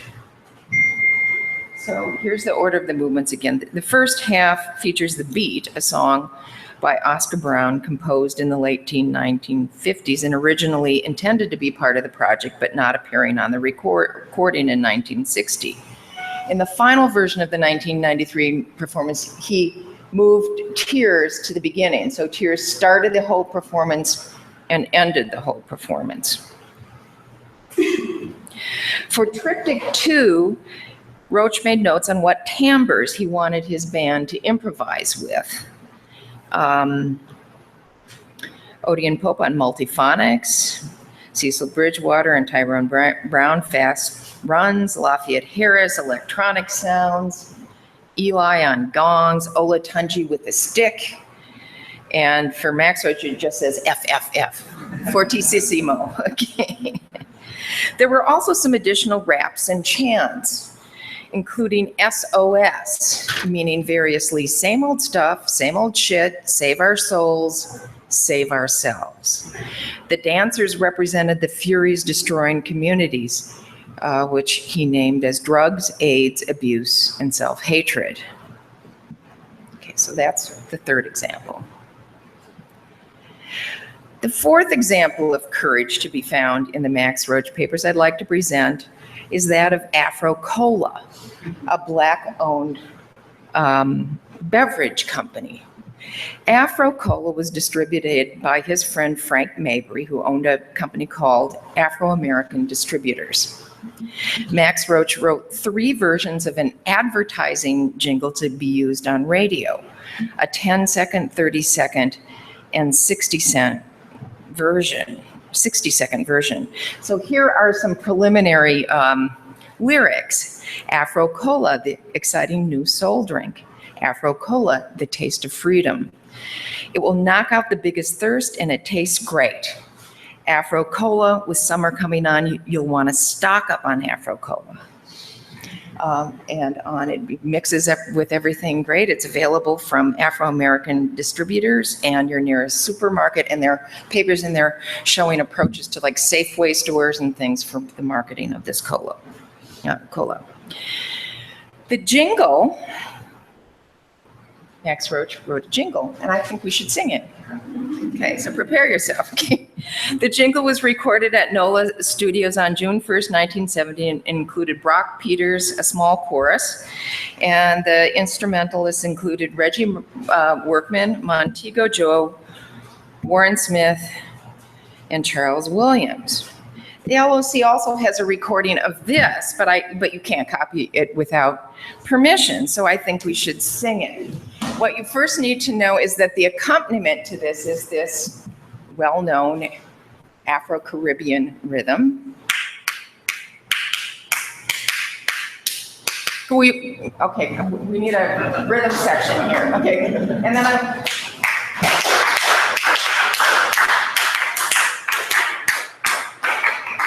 Afro-Cola, the taste of freedom, the soul drink. Right on. Sing along. Afro-Cola, the taste of freedom, the soul drink. Right on. Okay. Okay. Okay. Charles Stewart made posters and a logo, and the jingle was translated into Spanish as well. The recording and broadcast arrangements were made through Abbey Lincoln Inc. Advertising. So we've got some nice entrepreneurial efforts, and included 5 weeks of broadcast on WLIB, 4 weeks on WWRL, and 2 weeks on WADO. The total cost, $13,015.79. This much is visible in the Max Roach papers. Clearly, Afro Cola did not become a household word, and the full details of the venture are not described in the documents at the Library of Congress, which brings me to the point that no archive is complete. It often simply raises more questions for you to continue to research. But the courage and commitment to Black-owned businesses is certainly clear. From Debut Records to Milma Publishing to supporting Afro Cola, Max Roach was there pushing things ahead. I've highlighted the theme of courage for several reasons. First, the sheer magnitude of the Max Roach papers make manifestly visible the engagement, determination, and commitment to a life in music. How lucky we are that the papers are now publicly available, and I encourage you all to explore them. As Heller has noted, Not everything needs to be a success in order to be relevant to a broader history. Second, no matter how much you think you know about Max Roach, there is a much deeper history that is partially revealed in the papers that could be pieced together. The traces of partially completed deals, canceled performances, and aborted plans all speak to human effort in excess of what is usually considered. Since Amiri Baraka and Max Roach never finished the autobiography, the drafts of what they did do are in these papers, a biography is waiting to be written. I presented only a few highlights of the materials I unearthed in 2 weeks, working 8 hours a day in the materials. There are hundreds of boxes that I encourage you all to investigate. Third, and finally, I've highlighted courage because we live in a poisonous contemporary political and economic reality that will demand extraordinary courage from all of us to resist. The Vision Festival, as we all know, honors music that stretches boundaries, that engages with artistic and social realities, that strives to imagine what a better future might sound like, and which is not afraid to organize. Here's hoping that we take the example of Max Roach to heart and cultivate improvisation at all its levels: musical, interpersonal, social, intersectional, economic, political, and global. We're going to need a lot of courage to take back the country from the forces of racism and reaction that have been unleashed by the president that we need not name. Thank you.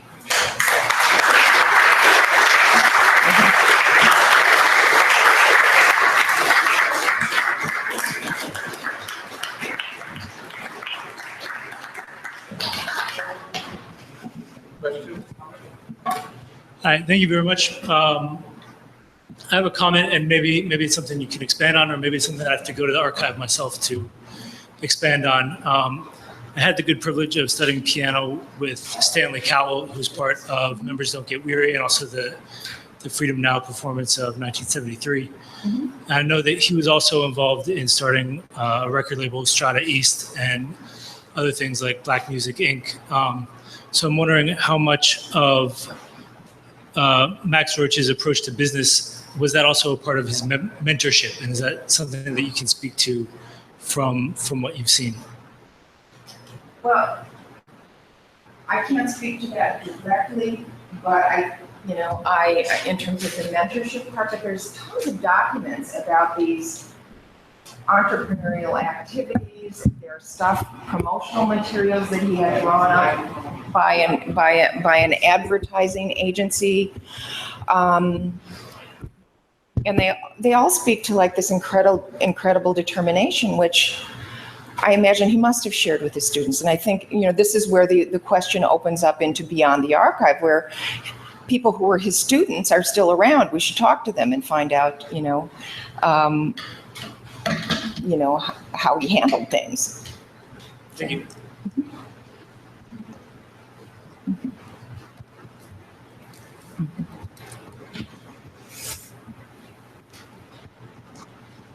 Being a product of that period, I find that Max Roach influenced so many young musicians during that time. I came up through the early 60s and 70s. So whether Stanley Cowell, I know in Brooklyn when he started, and we all were influenced by Max, Mingus, and all the musicians that were striving for self-determination, all the way back to Stephen Fletcher. Yes. Mm-hmm.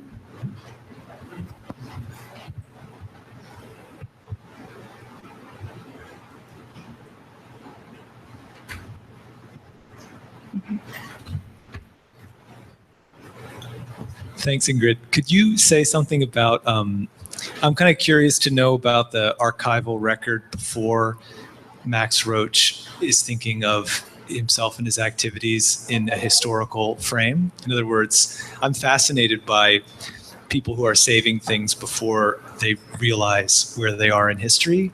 And is that line defined in this collection that you've found so far? Well, the earliest stuff that's in there seems to be in the late 1950s, although I haven't been through everything. It's voluminous. But when he formed Milma, clearly he's collecting all these things.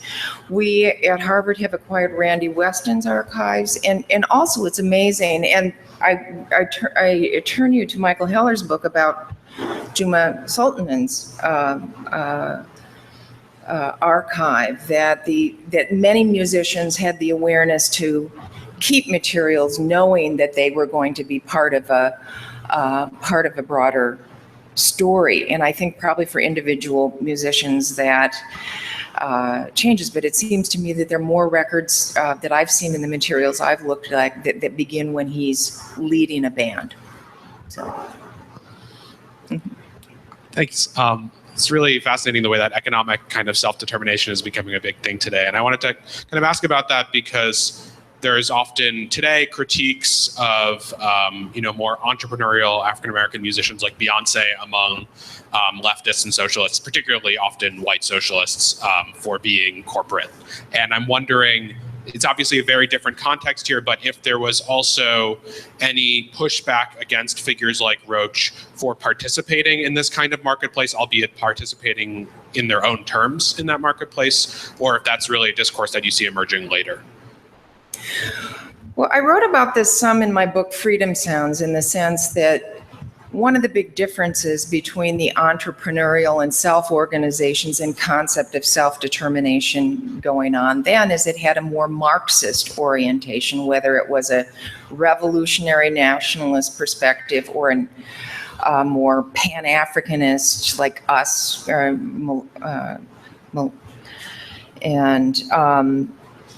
so there was this idea that they would be creating a new society, and it seemed to be decidedly anti-capitalist. And clearly Max Roach is aligned with the anti-capitalist forces and is sort of irritating people a little bit.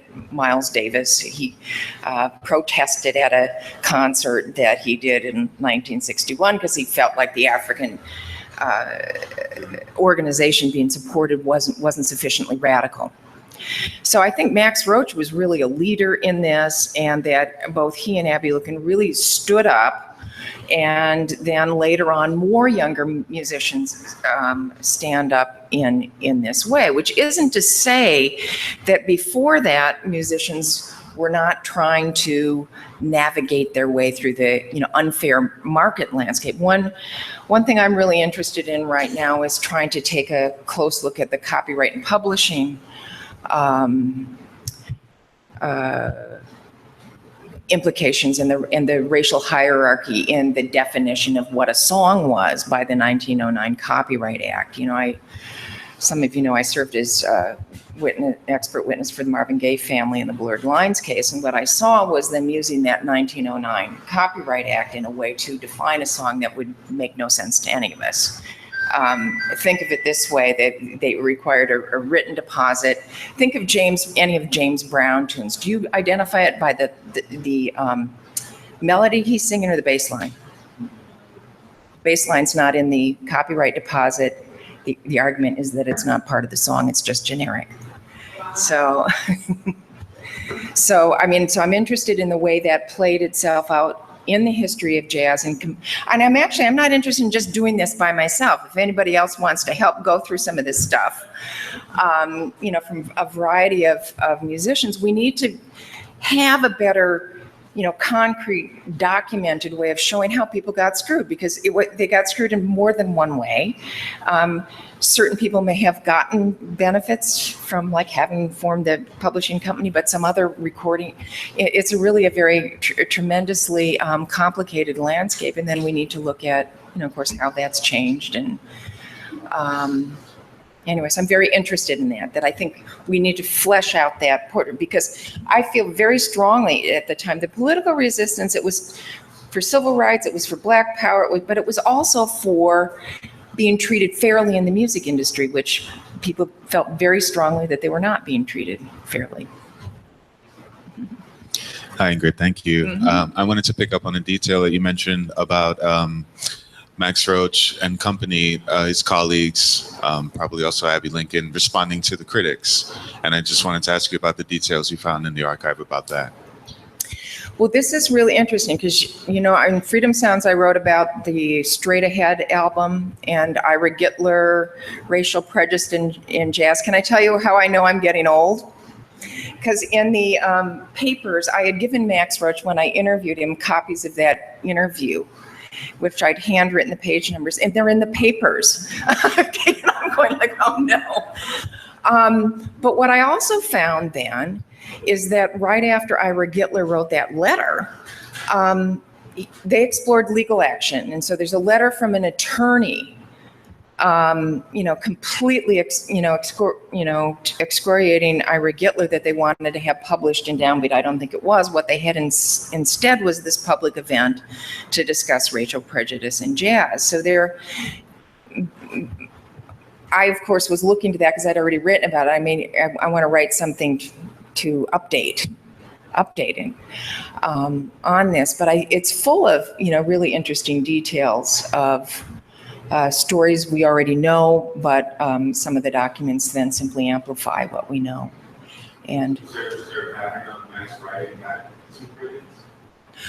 you know, I wouldn't say he spent, you know, it's not, he could have spent all his time doing that, but I don't think he did. I think it was certain key moments. There's a letter in there in the 1990s where he was very upset that his daughter and the Uptown String Quartet had been denied a recording contract by Blue Note from Bruce Lundvall. And he wrote a letter, there's a letter to Bruce Lundvall in there, letting him know what he thought of that decision. So he took the time and was clearly not hands off, even though obviously he had people working with him. But he had that vision of how he wanted things to go. And there was also the budget for the 1993 performance. Okay, 2 weeks before it happened, it showed that they're like $9,100 over budget. Somehow they managed to pull it off anyway. But you see you see the risk taking. That's both creative and financial. It made me feel like a slouch. So.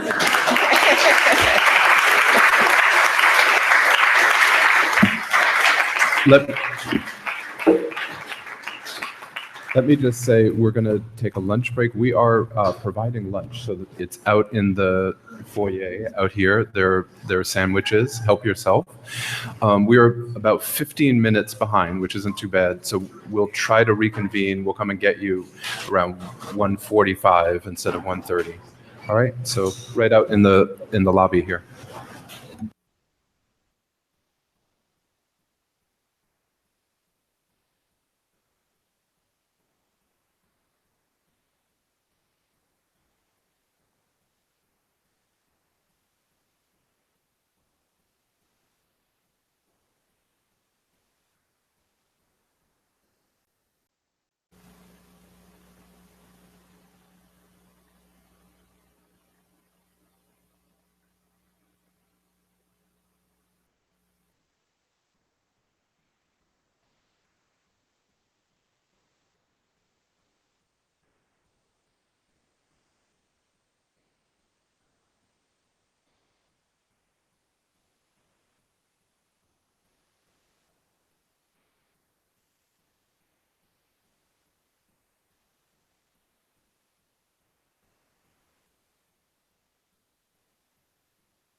Welcome to New York, man.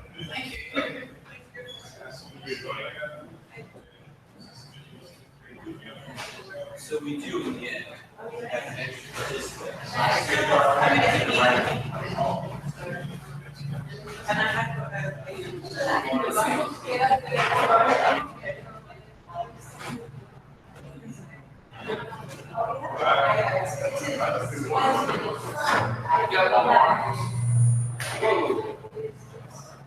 So we can play.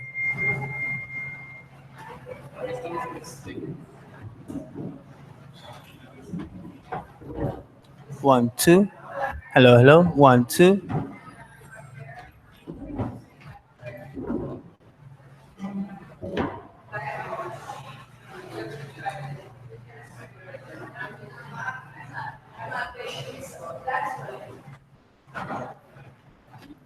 Hello. 1, 2, 3, 4.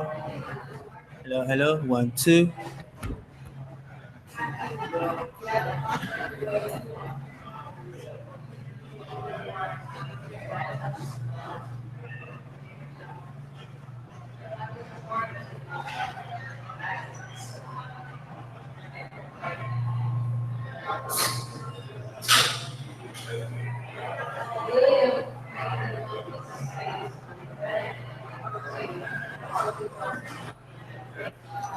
One, two.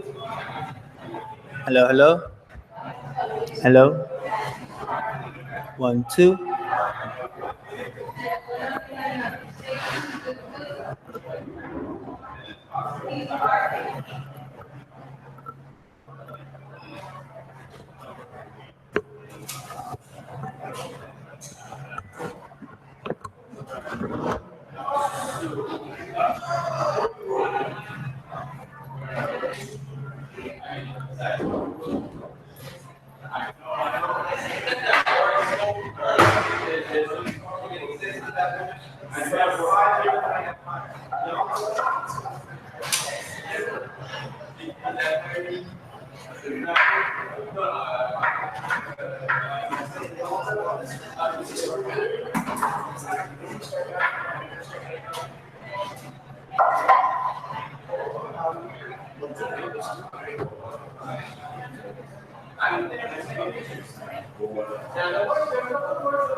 1, 2, 1, 2, 3, 4, 5, 6, 1, 2, 1, 2, 3, 4, 5, 6, 7, 8, 9, 10, 1, 2.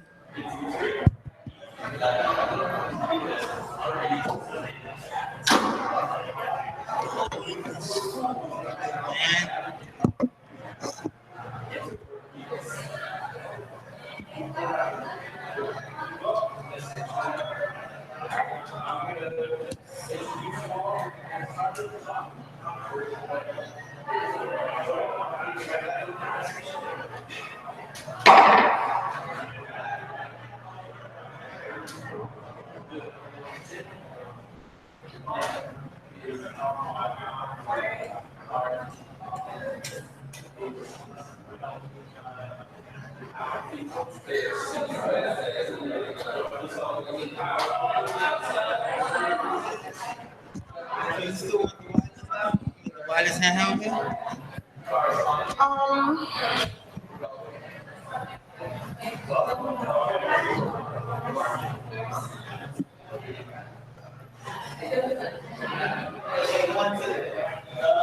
One, two, testing, 1, 2. Can you hear me? Am I clear? Can you hear me?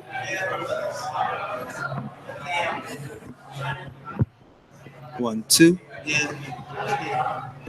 Because then they'll come in, so. Testing, 1, 2. Testing. Testing, 1, 2. Testing, 1, 2. Testing, 1, 2. I'm sitting here. That's the highest I can raise it without Like feedback. Bob. Right. You look like Bob doing that.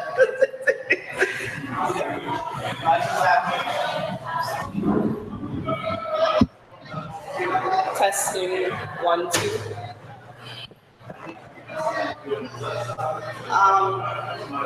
You think we're gonna need that other one? You think? Because I mean, the only other thing then is everyone will have to do this.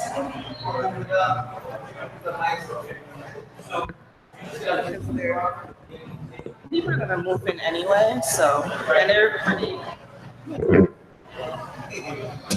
Right? I will be moving around here. You're gonna move here? Okay. All right. So let's shift everything.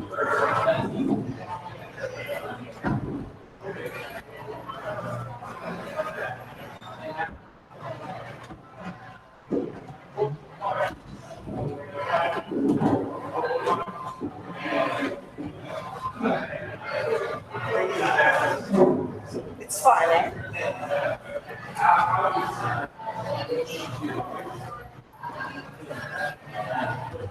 Do you want to project it up?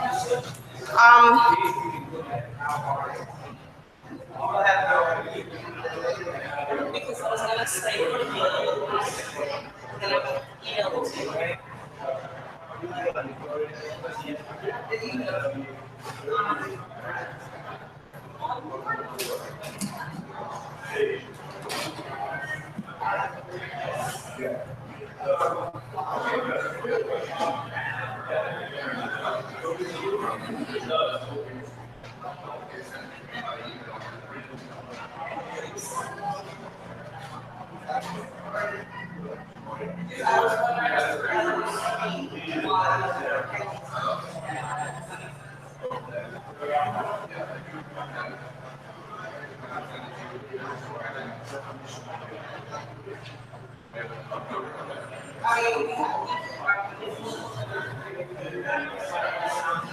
And then just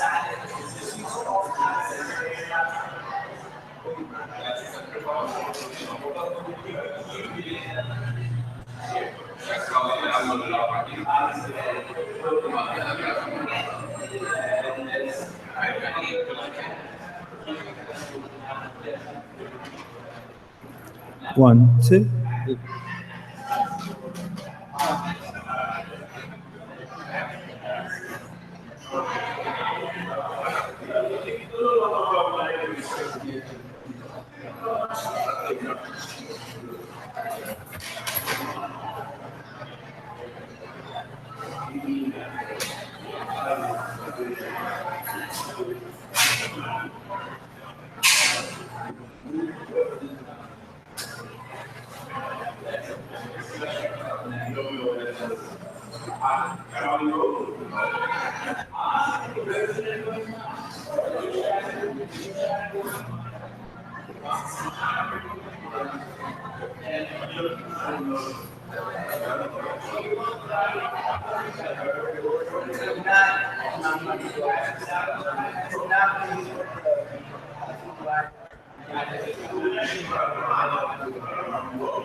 Rex is going to log into his email.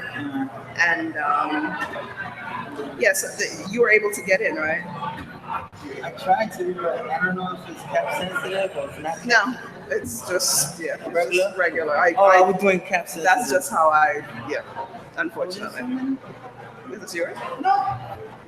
This is what I'm saying, like, I shouldn't have a thing on the bubble on here. Oh, this is his.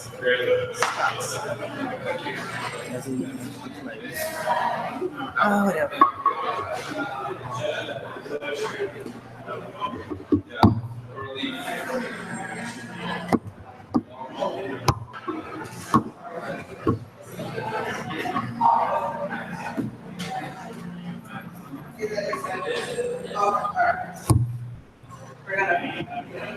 One, two.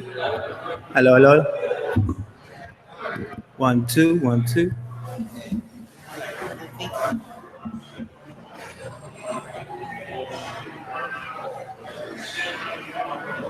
So all the microphones are on now. So all of them are on now.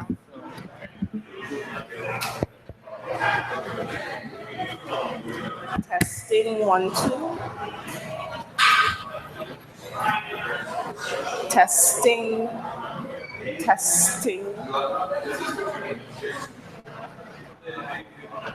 Yes.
1, 2.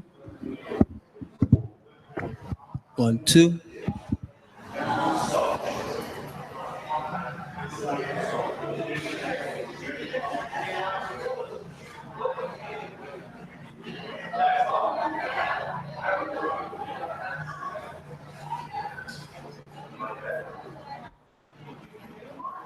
One, two. 1, 2. 1, 2. Hello, hello.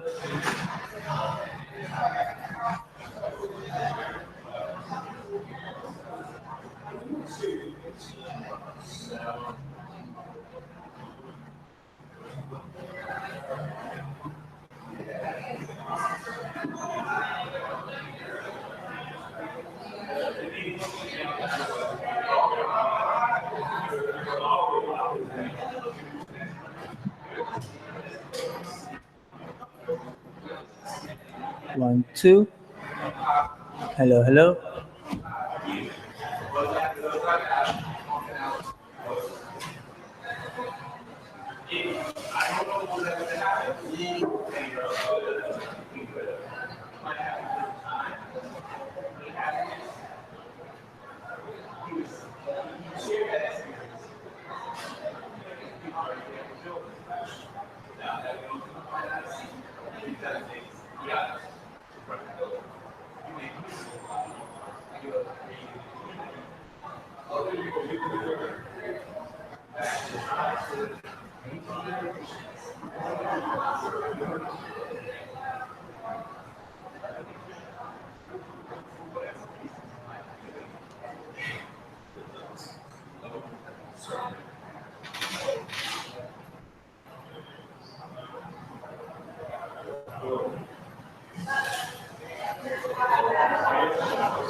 I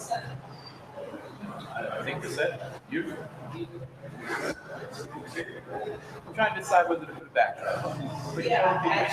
It's gonna go to Steve. And it's their floor, right? Nobody touches it for now. I was gonna have this one. Okay, all right. When he started, I think Professor Edwards got it from the Vision Festival, so he kind of brought it up. So maybe he's not.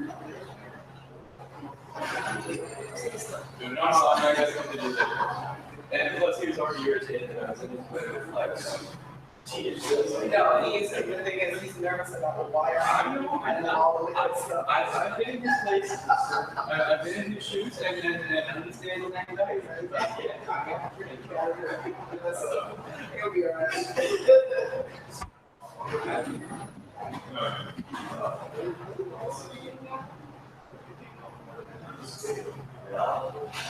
I hope not.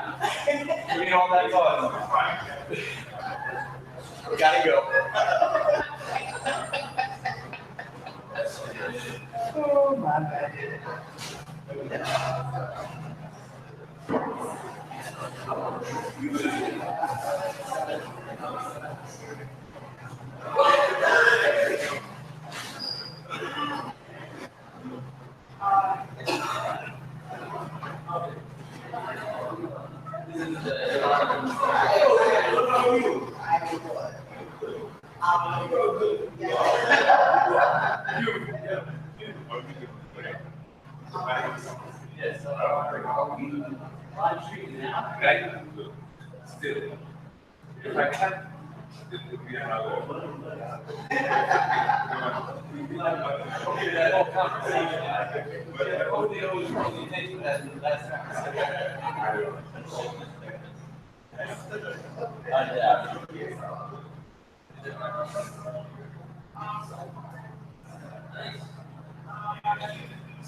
And I answered right out.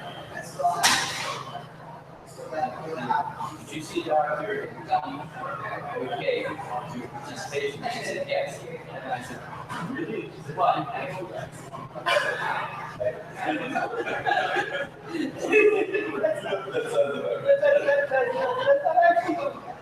No, never mind.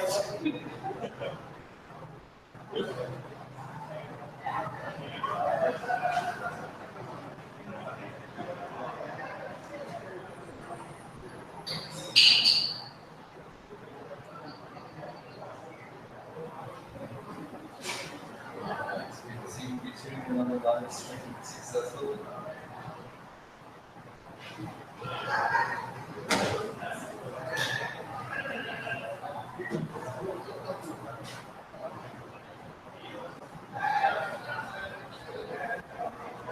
Should I call the panelists together before the, should I like gather panelists here, or should I let them meet?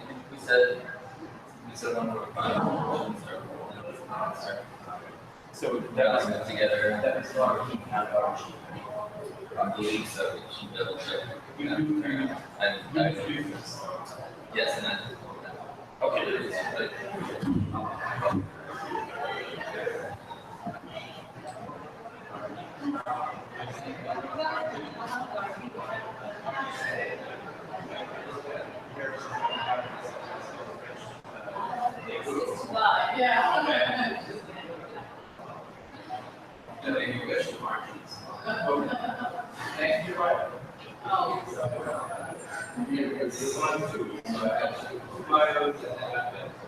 Oh, I see. It's hard to figure it out to like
We're all right.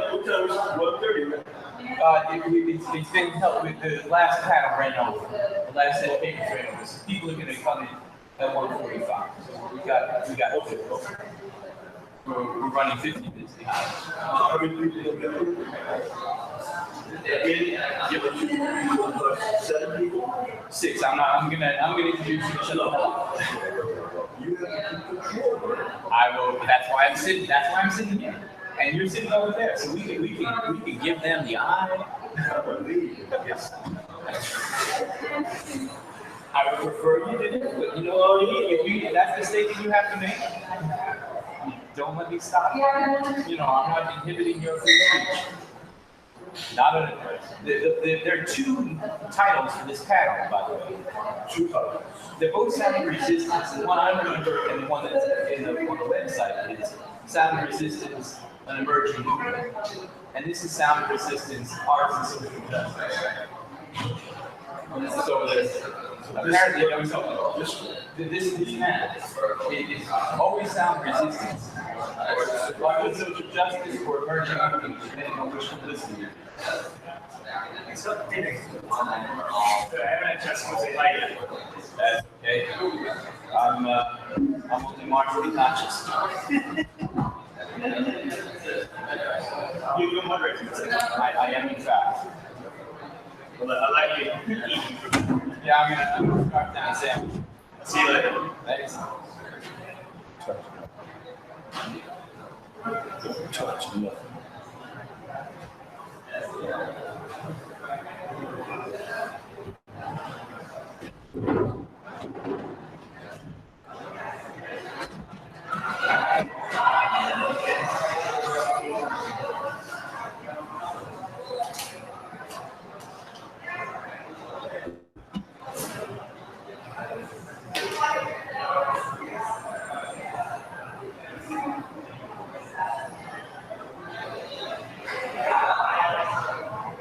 The last panel. There were 2 papers. One on the Max Roach Archive and one on the Max Roach Archive, looking at what Max did in his career.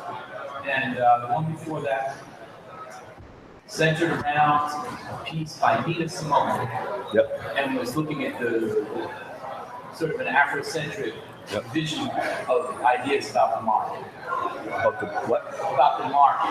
About the market. Femi was contrasting the Yoruba notion of market to the neoliberal idea of market. And looking at the way that the Euro as opposed to the neoliberal. No, Yoruba. Nigeria. Yoruba. Yeah.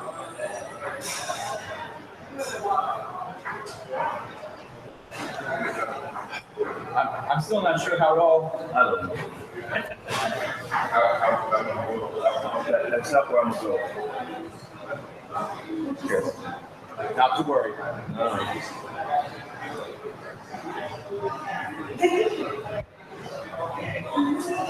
Are there people here? This place is going to be cool.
Clear out the old vibes. You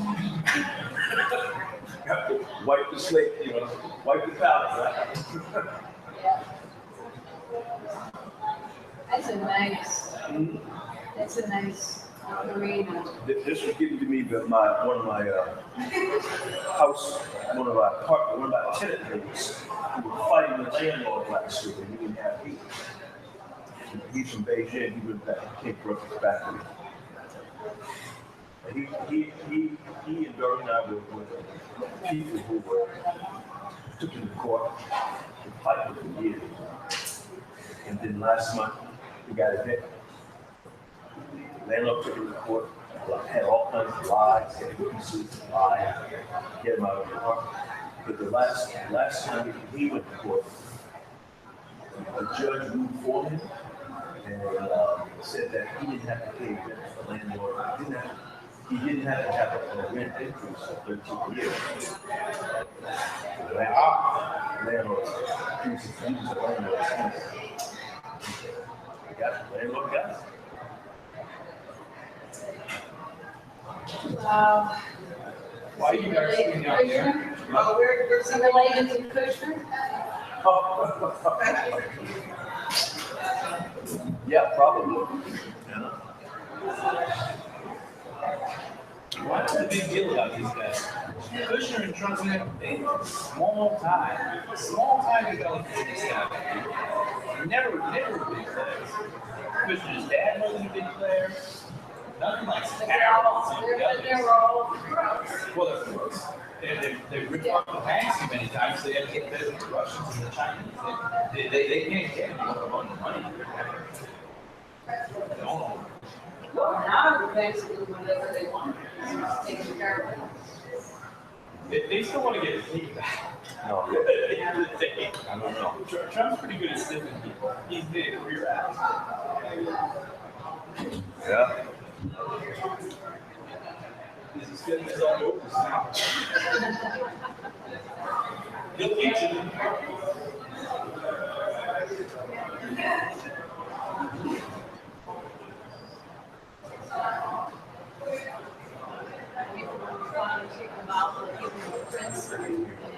in Siberia. Maybe when we kick out Trump, maybe the Russians will give them a fiefdom in Siberia. Seriously. Come on up. Patricia, you take the middle seat. Everybody else, find yourself where we can.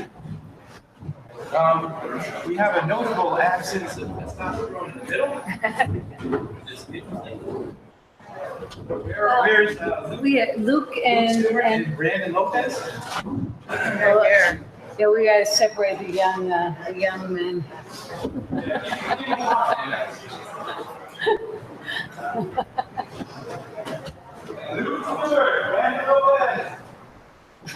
No, skill level.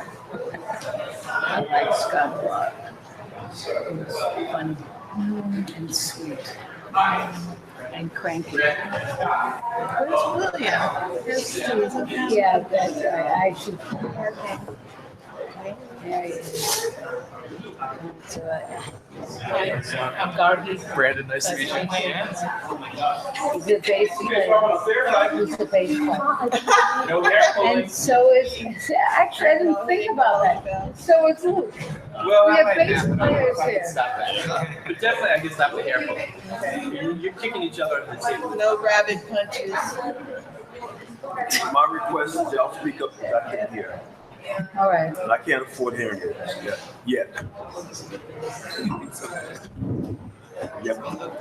After this festival, who knows? Well, no, I wouldn't do that. It's not like you don't want to put weight on these things. But I think so.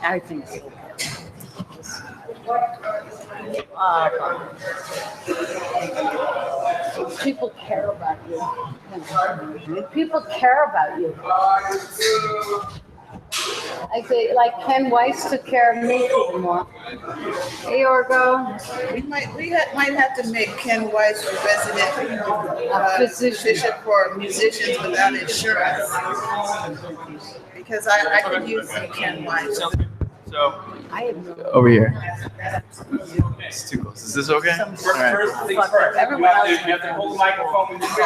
Nothing. You know, I had it for like 6 months, and then I went back. I think. Remember, we are live streaming now, so you not say anything in the microphones that you would regret.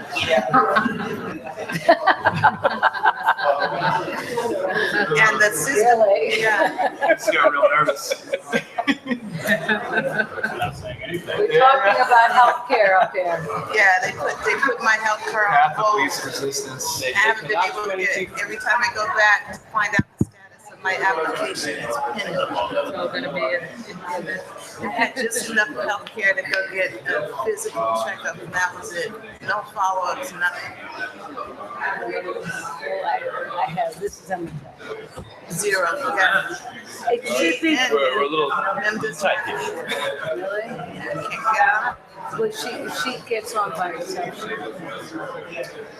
No, she can't get by herself.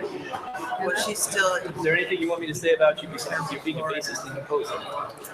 They You know? most of my life. Yes, but I don't. Most of our life. Except when we had medical. Yeah, I've only ever had That's how you jobs. describe my physical. And even then, you know, like they worked my ass off, and I never had time to talk to her. Well, I just try to stay healthy, and I'm good. I'm a good caregiver.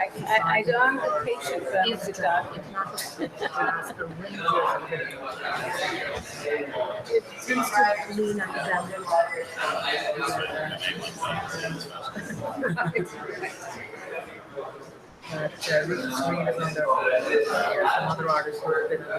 So you were sounding really big and beautiful. I love your bass sound. Oh my God. So wonderful. You guys sound great too. I'm gonna take my. I don't want to give any. Well, yeah. Well, we're all trying to communicate. My brother's a bass player. I want to be Actually, Sonny like away from the camera. And the Coca-Cola.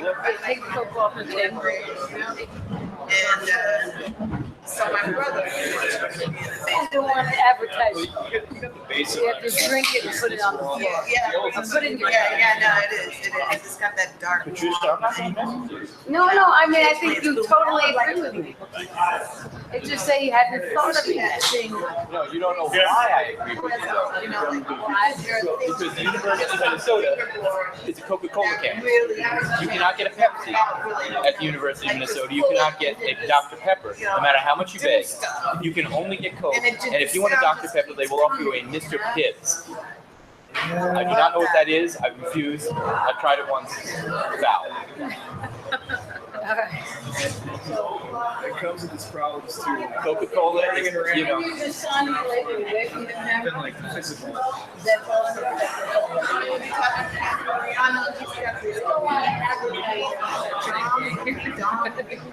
They don't need us to. And he was telling me about it because we all people forget how physical it is. I was in your body Resistance on every level. Do I hear something I don't? I've always known that it's about finding that center in your body where you have this finance and movement. Step by step. You know what I mean? It really First is thing about last. the center. And he was saying that, that whenever you're ready, the way he described it, born ready. he's centered. And he's, instead of, We're beginning. One last request. We have about an hour and then we're going to start taking questions from the audience.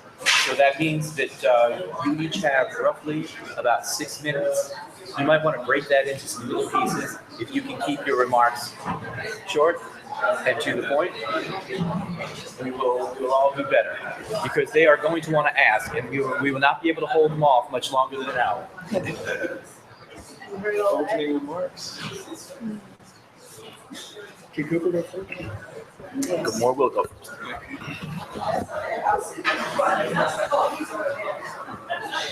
Well, Lisa listened to the last one, so I can kind of extemporate this.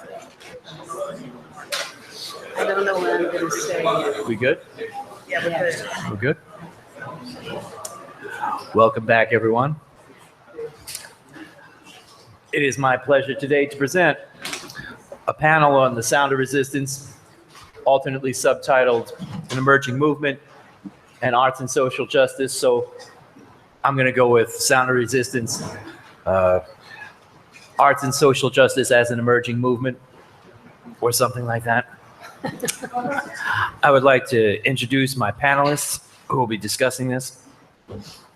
Across from me, Cooper Moore, multi-instrumentalist and composer, this year's Vision Festival honoree. If you could welcome him.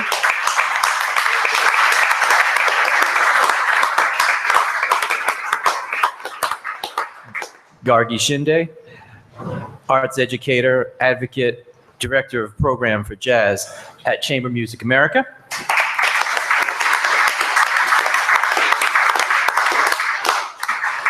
Luke Stewart, bassist and composer extraordinaire.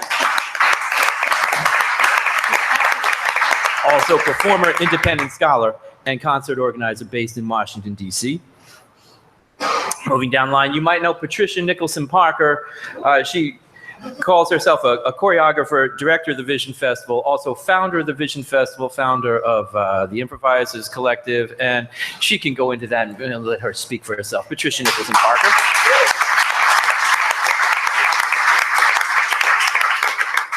Melanie Dyer, violist, composer, director of education at Arts for Art.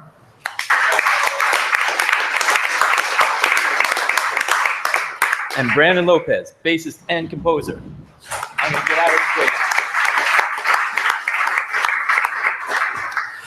So, the purpose of this conversation is an exchange of views regarding the way in which the largely improvisational musics played at the Vision Festival and dance and other forms can contribute to the movement that some of us see as emergent for social justice.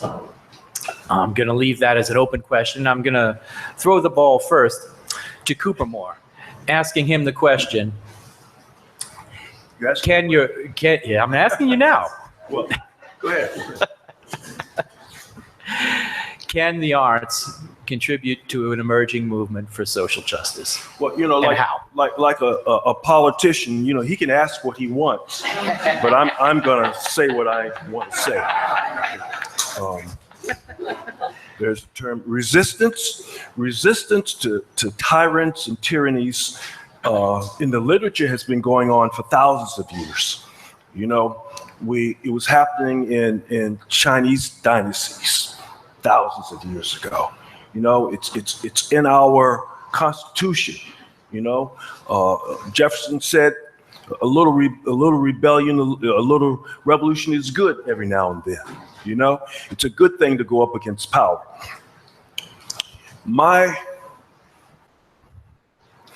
I've been influenced by a number of people. None of them, they're all people that I've known. You know, not people I just heard about or read about. Daniel Berrigan, poet, you know, went up against power. Poet. I do a piece that was inspired by Amiri Baraka, you know, up against power. Warren Smith, we all know, you know. I don't know whether you heard him. When was it? Last night or? Last night. Did he go up against power? I don't know. I wasn't there. But a piece I heard him do, tell me to do a piece of it for you and mix it up with Amiri Baraka. And it's also taken from, you know, here we go. Do the people have a right? Do the people have rights? Yes, the people have rights. Do the people have a right to gather together? Do you have the right to gather together? The people. Yes, we have the right to gather together. Do we have the right to move around freely? The people. You. We have the right to move around freely. Move around freely, people, move around. Do the people have a right to speak? The people, you. We have the right to speak, but speak the truth because they lie. Do the people have a right to revolt? Do the people, do we have the right to revolt? The people have the right to revolt against tyrants and their tyrannies. And Baraka would say, revolt. Yes.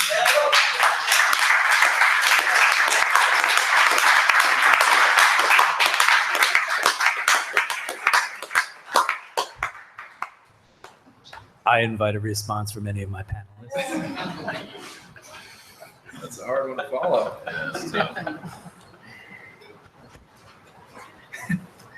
Thank you, Cooper Moore.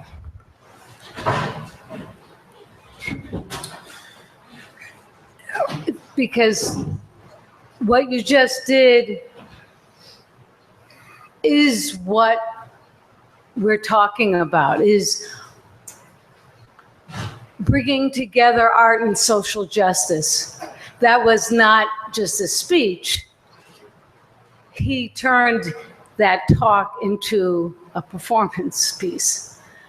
And because he did it so extremely well, because that's really the only way he does things, we are feeling it. And so when you turn text of justice into art, it touches our hearts, and that, in the end, is the only thing that will move anyone. That's my response to what he said. Hey Cooper, I got a question about how do you think that your art actually ties into social justice or rebellion or it only resistance? does when there's a problem and it hits me personally. Okay? You know, like I didn't want to go to war into Vietnam. They wanted to draft me. No. Then I got involved because I didn't want to go to war. Okay? And when they brought me to the draft board, I said, fuck you. And they said, you can't say that. We're the draft board. I said, fuck you. You're not the draft board. And the head of the draft board was the dog catcher. You're the dog catcher. He said, this is the Army. I said, you're the dog catcher. Fuck you. And I walked out. Because I'm a musician. That's what I do. I'm not going to go kill nobody. My dear friend, Asif Sahar, you heard the other night. The Israeli army said, you're going to go to war and you're going to go over there in the territories and you're going to oppress. He said, no, no, no, no, no. Put me in prison. So they put him in prison. Okay? They put him in prison. He said, I'm a musician. That's what he said. I'm a musician. They put him in prison.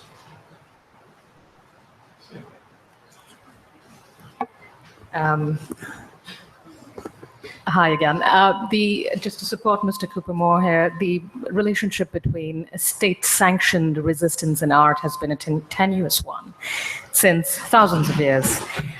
We also saw that in one of our earliest extant Greek works, the play The Persians by Aeschylus. Aeschylus, he was a decorated general who led the battle against the Persians, and on the Greek stage, in the city, in the polis, he speaks about the pointlessness of war and death.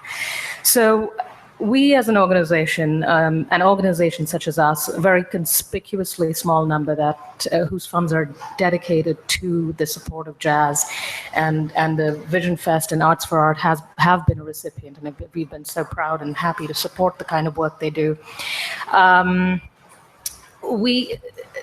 We've had an interesting and a unique history being American institutions, because when you look at the United Kingdom, you look at Europe, you look at the way art and resistance within that form are supported. The United Kingdom, for example, arts is part of their political ethos. So even the smallest council will take into consideration how the community is expressing itself in an existential moment, or confronting an existential moment, as we all are at the moment. When it comes to the United States, it's important to understand how the arts, I'm certain most of you know this already, but it's important to underline that, is how much of the arts are supported by the state and how much is given over to private giving and foundational support. In that, organizations such as the Lenore Annenberg Prize, which unfortunately lasted only from 2009 to 2014, had the Arts and Social Justice Prize. They supported very unique projects, very controversial projects. Chamber Music America, along with the Jerome Foundation, supported 10 Freedom Summers by Wadada Leo Smith, which is inspired by the decade of the civil rights and an icon in each decade. We have other projects. Bobby Watson recently released Made in America, about the unsung heroes, African-American heroes in culture. So organizations have had somewhat of a history. We are not in a position to participate with the political or politically themed work or project towards the end. The way we look at the arts is through the lens of equity. And this is a lot of work. This is very hard work organizations giving organizations in the United States have to do. This January, at this Chamber Music America conference, we invited Luke Stewart to come speak at a jazz convening, and he enlightened us, and we were really grateful about free jazz artists and where they're playing. And he said something very interesting. He said, first of all, somebody in the audience asked him, so is it a question that these movements just don't know about our programs? And Luke very quickly said, no, you don't know about them.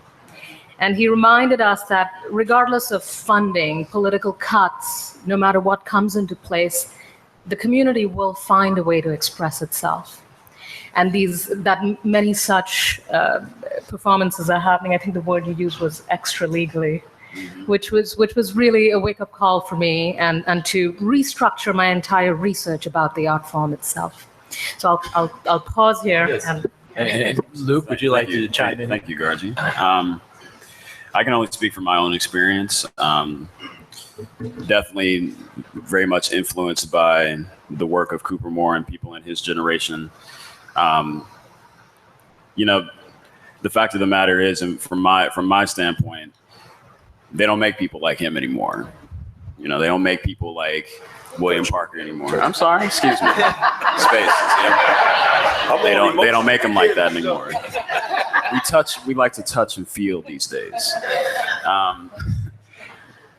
So it's like, what can we learn from this whole point?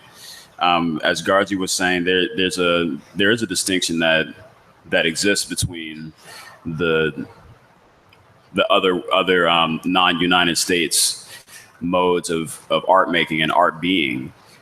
Brandon can help me with this as well, and others that have been to Europe and experienced art there. But from my standpoint, art being supported by the state and being supported by the larger culture, the whole larger culture, results in somewhat of a community that, what am I trying to say?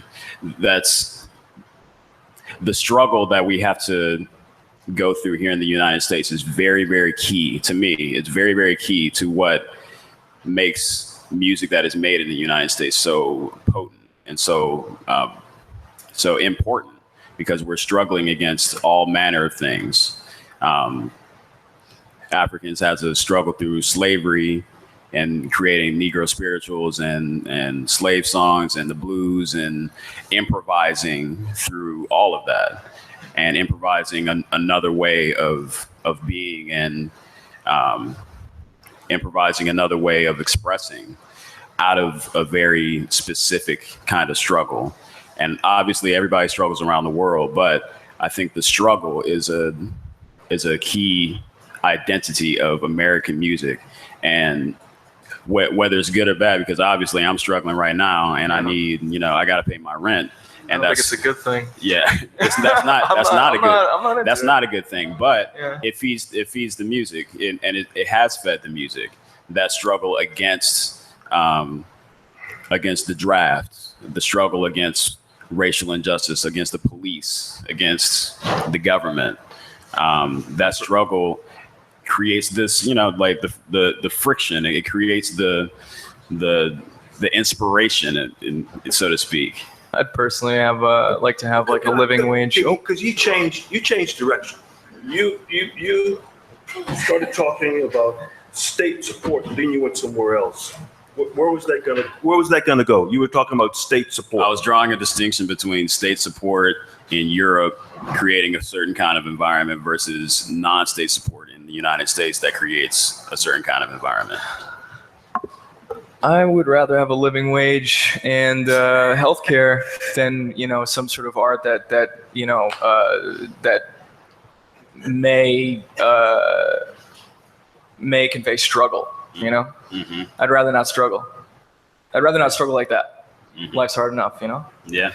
So I'm into the European idea. But before y'all leave this, but Virgil Thompson in his essays talked about where the artist gets the money to eat is going to support the art, right? Mm-hmm. Right. You get your money from the state. My thinking, when you get your money from foundations in the state, you have to be extreme, because you just can't go along with them. You have a duty to push it beyond. Okay? Because they don't really want you to push it beyond. They don't want you to be progressive. I think it depends on the state. Yeah. And it depends on the artist that they're supporting as well. Again, the state has to know about the vanguard, about what's really happening on the ground and grassroots situations, and give it to the people who should be most worthy. But it might be in their best interest. It is in their best interest to scope out what's actually happening in the vanguard, so they can use it to control. Crush it. Yeah. like they have. Yeah. Well, I would argue that, a lot of at least the history of state-sponsored art in the United States is informed by United States socio-political and economic, conditions, and so, a lot of the progressive, fiery stuff gets overlooked because of where it's coming from, the communities that it's coming from. And that's why we're talking about, free jazz. Well, how long has free jazz existed? I mean, we don't even have to, limit it to free jazz. You could just talk about African American culture, generally speaking. I mean, my father was a doo-wop artist, but they couldn't put his picture on the cover of the vinyl because nobody would buy it. Everybody was listening to it until they found out who was producing it. So I would have to argue, that well, first of all, I don't think you have to eat dirt to make art. You shouldn't have to eat dirt to make art. You shouldn't have to eat dirt to to have something to say. You shouldn't have to eat dirt to be a revolutionary. You shouldn't have to eat dirt to convey progressive ideologies, to move forth, this notion of, I mentioned this the other day at the festival, Fred Hampton's words were, meet racial injustice with racial solidarity, meet economic class warfare with economic solidarity, figure out where you spend your money, there, and I would have to say that, revolution in the arts comes as, well, let me just back up a second. I was listening to the live stream this morning, and there was a question that was given to Adam Zanolini. I'm sorry, is that his name? Yeah. Okay, about whether or not the organized music, Sound of Resistance, had any real on the ground, political activism around policy and so on. And there was also an article recently about the idea that artists and the industry was somehow co-opting the idea of resistance in order to, be au courant, with the times, like now it's like some kind of commercialized, I'm not supposed to curse, No, right? Bullshit. Yes. But I would have to argue that, outside of the commercial realm, and sometimes even inside the commercial realm, because, sometimes they wrap their arms around stuff that they think they can make money off of. That, the act of art, the act of the free jazz community, the act of is in itself a response to its times. And I think of revolution on a macrocosmic and a microcosmic level, like changing ideas, delivering a message, calling people to action, but mostly I think you have to change minds in order to really affect, the broader. Change hearts. Yeah. Well, hearts, minds. Anyway. Thank you. Do you want to go? Or? I've got stuff to say, but I'd rather. All right. I'd rather pick some other people's. Well, thank you, Melanie. That was great what you said. I want to back up a little bit. I'm going to say a few disjointed things.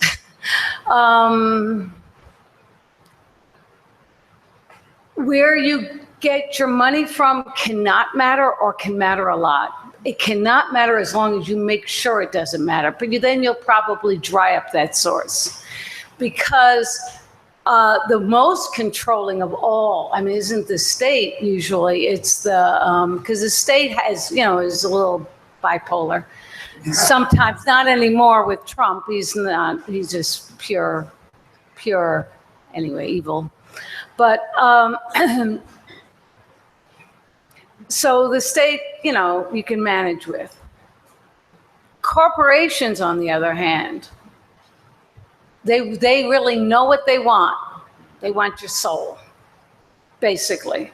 I mean, and nothing is always true, but generally that will be the issue.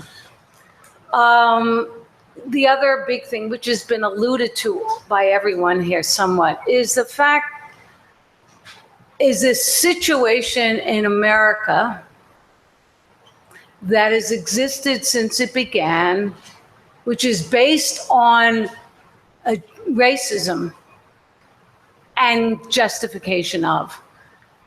And it's so deep in our culture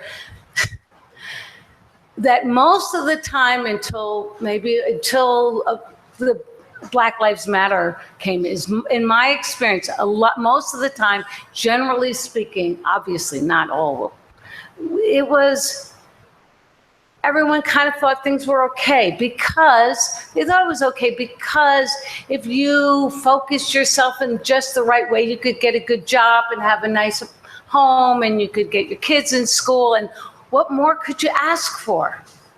Well, but it was really not healthy. I'm cleaning this up.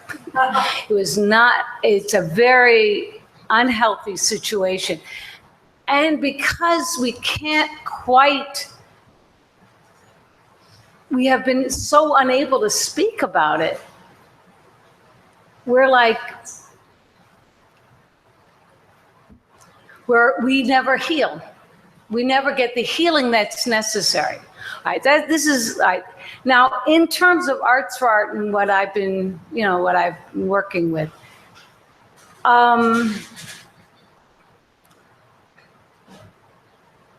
We've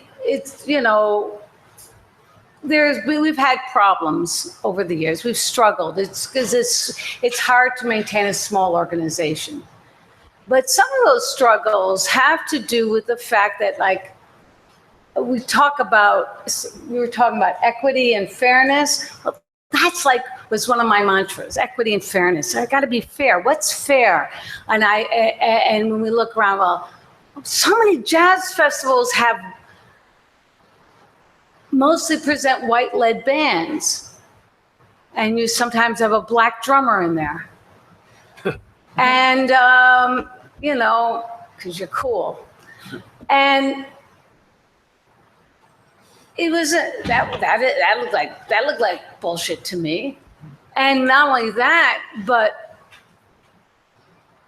a lot of the great musical forces and sources, more important, sources of inspiration for being your true self. Because in a way, what is demanded in free jazz, what's demanded by any great artist, I would think, is that you be your most profound, most truthful self. Right. And in sharing that, you inspire others to be their most profound and truthful self.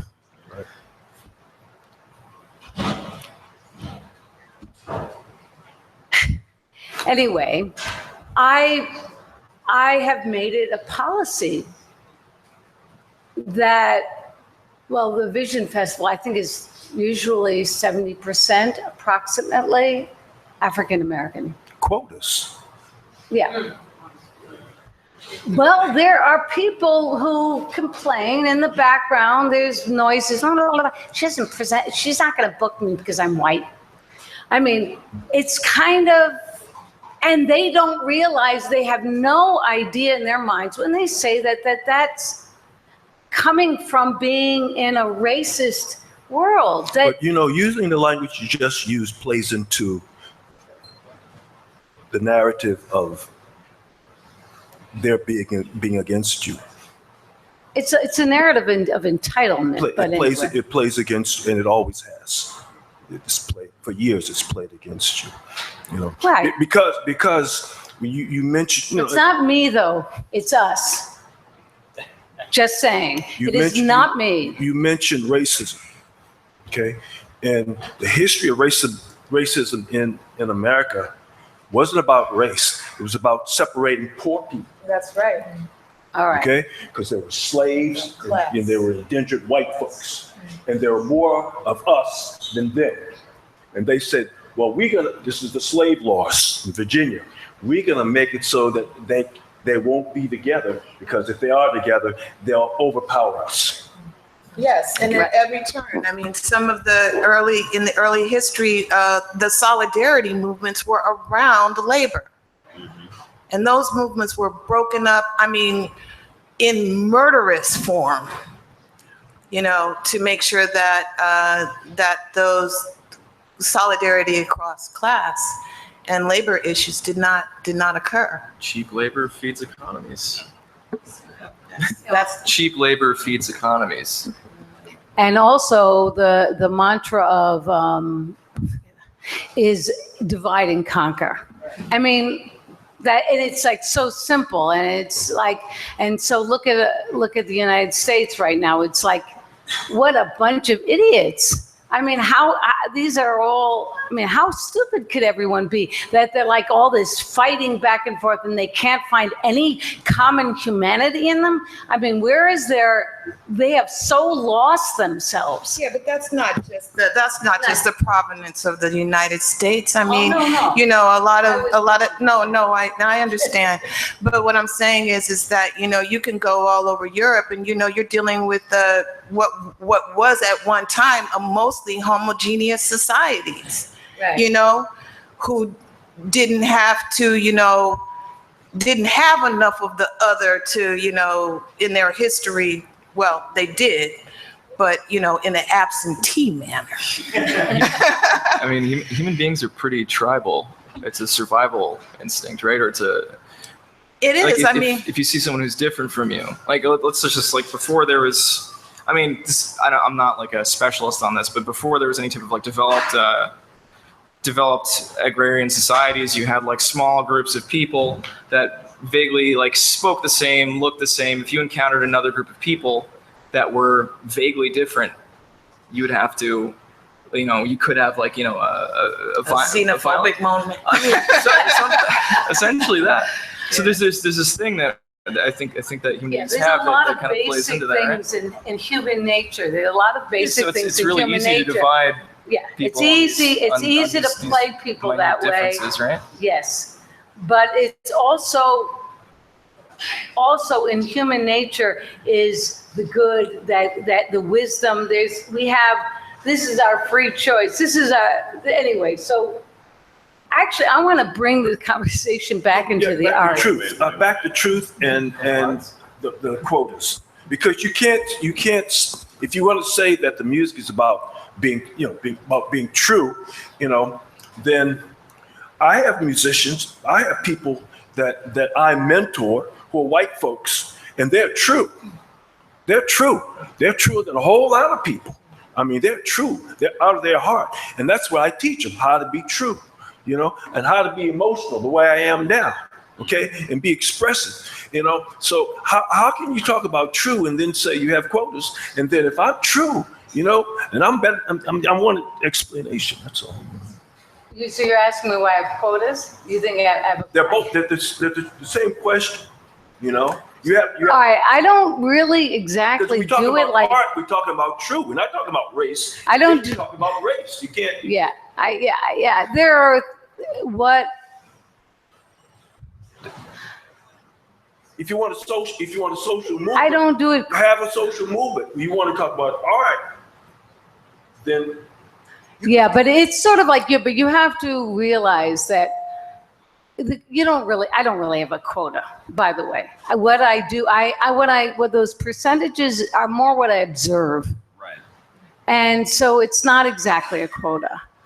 And those percentages exist because I think that this music that I present came from the African American culture. I feel it's been robbed.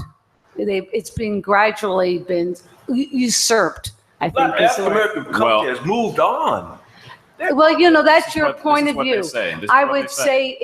I would say it's been moved on, which is different than it has moved on. It's been moved along. Because based on this observation of 70% of Vision Festival artists being Black over a certain age as well, where the music is being played in Brooklyn and in these other places, what's the dynamic there? What's going on there? It's how many Black bassists are there in Brooklyn? in on the scene in Brooklyn, Brandon? None. Yeah. How many Black musicians are there on the scene in Brooklyn in this scene? One that I can think of.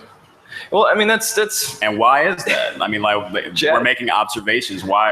Observe why that is. Why is it that in a music that was started out of the Black struggle and the Black community, that where now it's completely flipped and done. It's become academic. The people who have money to study in the academies are middle-class white people, or just middle-class people in general, which are less people of color. And so we're back to institution-sponsored. Yeah, that's where my hand went towards your mic. I just wanted to present a few facts to support everything you all have just said about it, and the talk about women in jazz we were having very briefly out there. Patricia, you brought up the question of resources, and of course there is with these grants that are awarded to artists, this is substantial funding, which to certain jazz artists can be life-altering. These are awards to the amounts for one project, amounts of $30,000, $40,000. And given the sheer inequity of the jazz artist, and you have to forgive me, I will only contextualize it in this art form because this is where I do my research. This is quite a draconian sort of difference. Part of the observations we're making in the field is that there is a certain kind of artist that participates in this kind of resource making and giving, and they come from the academic world. They are used to they're used to asking for money. They're used to understanding how the patronage system works. So one of the things we did after hearing the artists out there was to get rid of, in the whole grants application process, to get rid of a narrative component, the artist proving to us why they should be given this grant. Now because this often became a competition of the best grantsmanship. I'm sorry, we didn't meet. No, Gargi. y'all give up money, huh? Yes. We will have that conversation. So on a practical application front, all we ask jazz artists to do is just send us 4 samples of your music. You don't need to tell us why this is good. You don't need to tell us why you deserve it. This will be purely adjudicated on sound. So this took away the obstacle of the artist who is not an advocate through word about why their music should be supported. As this change was instituted before I came in. So, and also, Luke, this was again something you made me think about with our conversation at the CMA conference. Was there is an entire culture of artists who don't, due to many reasons, historical distrust with institutions, or just not being able to put together that application, which can be up to. I've never gotten a grant. We will have that conversation. It could be up to, you could be writing up to 17 to 20 pages long applications for $2,000. So this is a different set of skill the artist has to bring now. And you don't learn this necessarily in school. You don't learn it through the apprenticeship system. So what is this new beast that one has to now suddenly engage with? So we actively think about, removing these obstacles in jazz particularly. So there is this entire culture of artists that's not participating, and part of what organizations do is Sorry to cut you off. Why in jazz particularly? Why in jazz particularly? Because in classical, there has been sort of a 400-year-old system of patronage. So, presenting themselves as an ensemble rather than an ensemble leader or a composer. There are different behavior patterns in the way music. So in a classical ensemble, for example, they're an entity, they're a group, they're an artisanal business. They represent the work and interpret the work of composers. There's no leader in that ensemble, which is very different from the way jazz works. What about, so are you giving grants to classical ensembles or in the classical and in jazz it's usually but just ensembles, not composers. Composers too. Composers as yeah. well. There's a component to the system of patronage, or the system of like judging those things is different than the jazz system. composers. What we do in all our grants is we invite peers. So there are always the peer. It's a peer review system. It will be jazz artists who adjudicate it. Okay. There are no administrators, no staff that get involved in that process.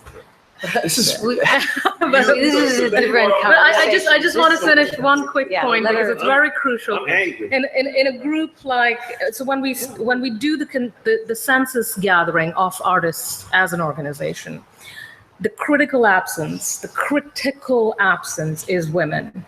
They're not getting this substantial funding. Right? So what happens when an artist receives this amount of money? This artist gets a chance to practice. This artist gets a chance to compose without having to worry about electricity bills and rent. This artist gets a chance to take their ensemble on the road. Women are historically disenfranchised from this support. So the choice is always, should I take care of the children today or should I get together with my ensemble and have a rest? And that should not, as you rightly pointed out, that should never have to be the choice. When it comes to women of color, the critical absence is twofold. I mean, this is a crisis at the moment. So we are very mindful, and we see you all as allies to take us into those spaces which may be missed by foundational groups and researchers who are very eager to just pull data that's available. But this is my father uses a less pleasant metaphor, but this is the pool we're swimming in. This is a pool of shit. So you have to participate with these institutions. It's getting harder. I tend not to use the word state because state funding is marginal in the United States. And if you can go to the NEA website, or I will send you that study. They do an international study where Wales has about $17 per capita, smaller country, I understand, towards the art, where the United States is up to 17 cents per capita contribution to the arts. So these are facts and information we have to arm ourselves with. We can't think of funding as this benevolent but unpredictable God that might look at us. Wait.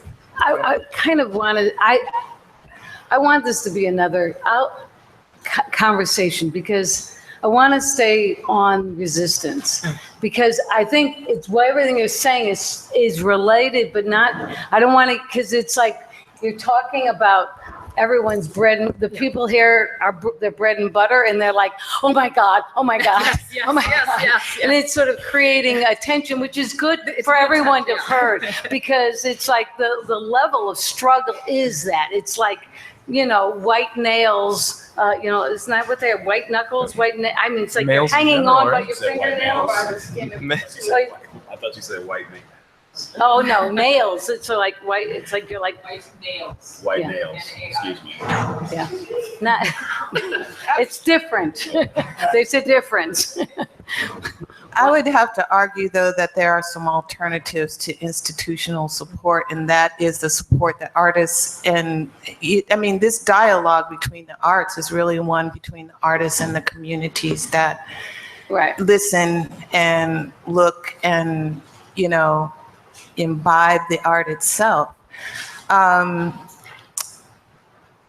So I see this as, I see that happening, that agency occurring through collective action or collective resistance. And I can point in my own life, you know, because I mean, I have 4 kids, so, you know, I wasn't going to make any money, not enough money to live the way I wanted to live. Because if I eat dirt, that means they eat dirt. And that wasn't going to happen. So, you know, I worked a 9 to 5 all my, you know, all of my life and all of my adult life as a mother.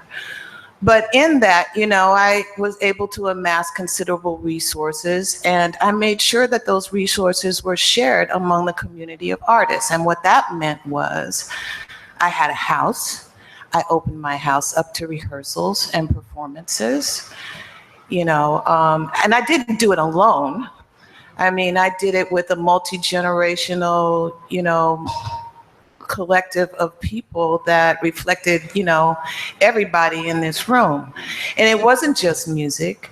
It was, you know, 1-act plays. It was film. It was refuseniks coming and speaking to people about some of the resistance that was going on in Israel. It was a group of, you know, indigenous people seeking sovereignty who spoke about some of their actions. And it was, you know, in a nicely centrally located place, and the audiences reflected, you know, were across class, across race, across gender, and, you know, and it was really, I mean, in terms of we fed people, we put together and organized the presentations that we made were organized in smaller groups among the collective. So, but the critical aspect was having the space in order to make that happen. And so I think that, you know, when we think about the idea of resources as only being, you know, this thing where you've got money and this grant that you're going to, you know, use just to do your thing, you know, and I would have to say that, you know, the Vision Festival, Arts for Arts, the Improvisers Collective is also very much reflective of this type of resistance. You know, we talk about art as resistance, and, you know, there's the ideological side of it, but there's also the on the ground side of it. And that is, you know, how do we support our communities as artists? Because this truly is a community. I mean, and I would advocate for, you know, breaking through other kinds of economic walls, you know, and I would say that one of the ways to do that is to, you know, not just sharing resources. There's a way that the industry, the gig industry, pits artists against one another. You know, we're in this competition about who's going to get the gig. Well, blow that shit up. You know, I mean, share your resources, introduce, you know, no, honestly, you know, if I have a contact and I need to give that contact to my girl because I think her group or, you know, is going to be just as, you know, welcome in this space, then I will make an introduction. I will call up my contact or send an email and say, look, you know, it's great that you booked us, and here's somebody else that you need to look at. You know, I will, you know, and, you know, making sure that you have spaces open. I think the space thing is really important. And that's what Patricia was able to do with the Improvisers Collective, essentially was to secure the space that was necessary for the artists to develop, you know, their work, to share across, you know, with one another, to cross-fertilize each other's projects and sound, and but also to build an audience of like what's now like 3,500, 4,000 people that show up to support, you know, the Vision Festival every year and, you know, the year round. That to me, all over the world. From all over the world. And I think that, you know, and in doing so has been able to pay artists fairly because, you know, AFA doesn't really rely on grants. I mean, its biggest financial support, you know, as a not-for-profit organization comes from people. and that's the lifeblood. And I don't mean just, money, but we're talking about a whole bevy of volunteers that are on the ground every single time the call to action is made.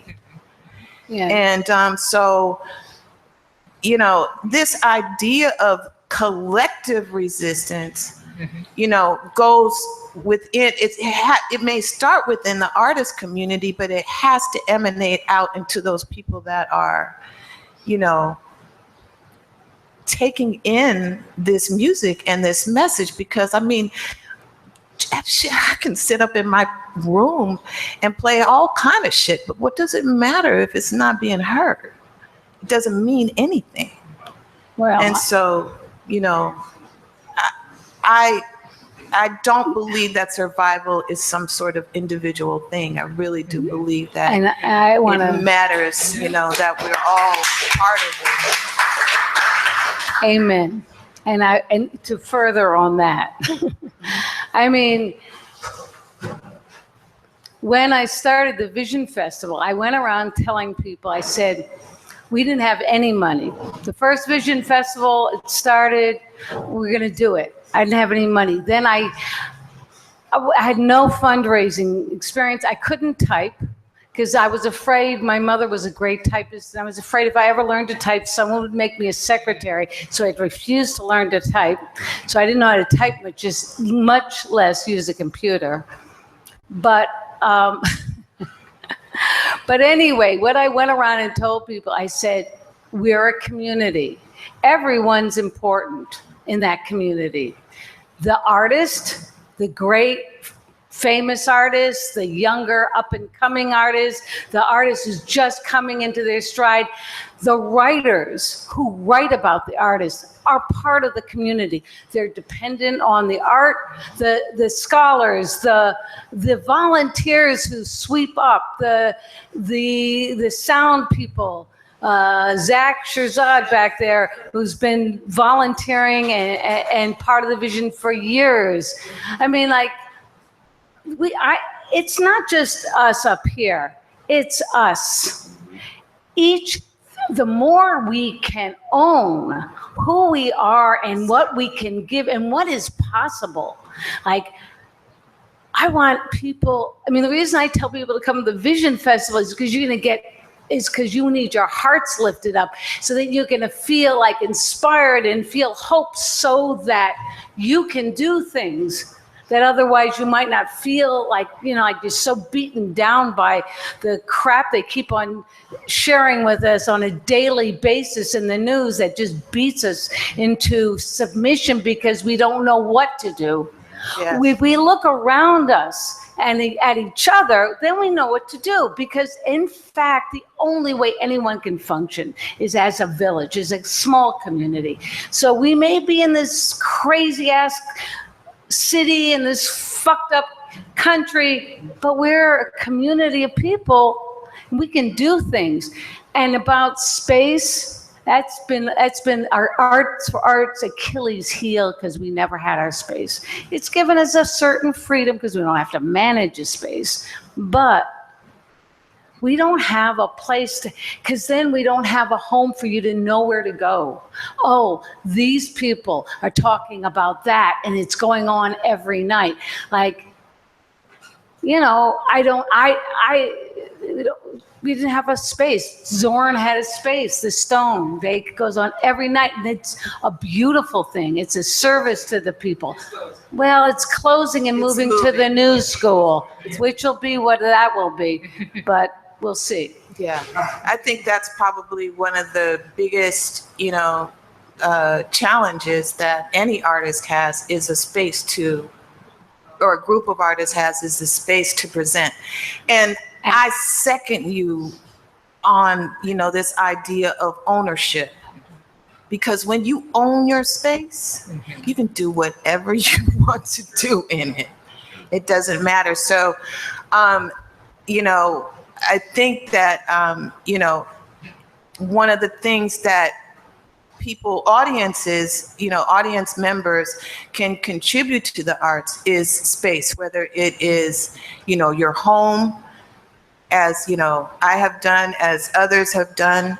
That's really important, because that also is a way of gathering in new people, new new audiences, new listeners, new bases, or broadening the bases of support for for what's happening. So yeah. I used to run. Oh, I'm sorry. Hasn't spoken at all. Did you? No. I still want to deal with those two. Yeah, well, Brandon hasn't spoken. Who's speaking? You asked the question. I had something to say, but okay. But I want to get back to you. Okay.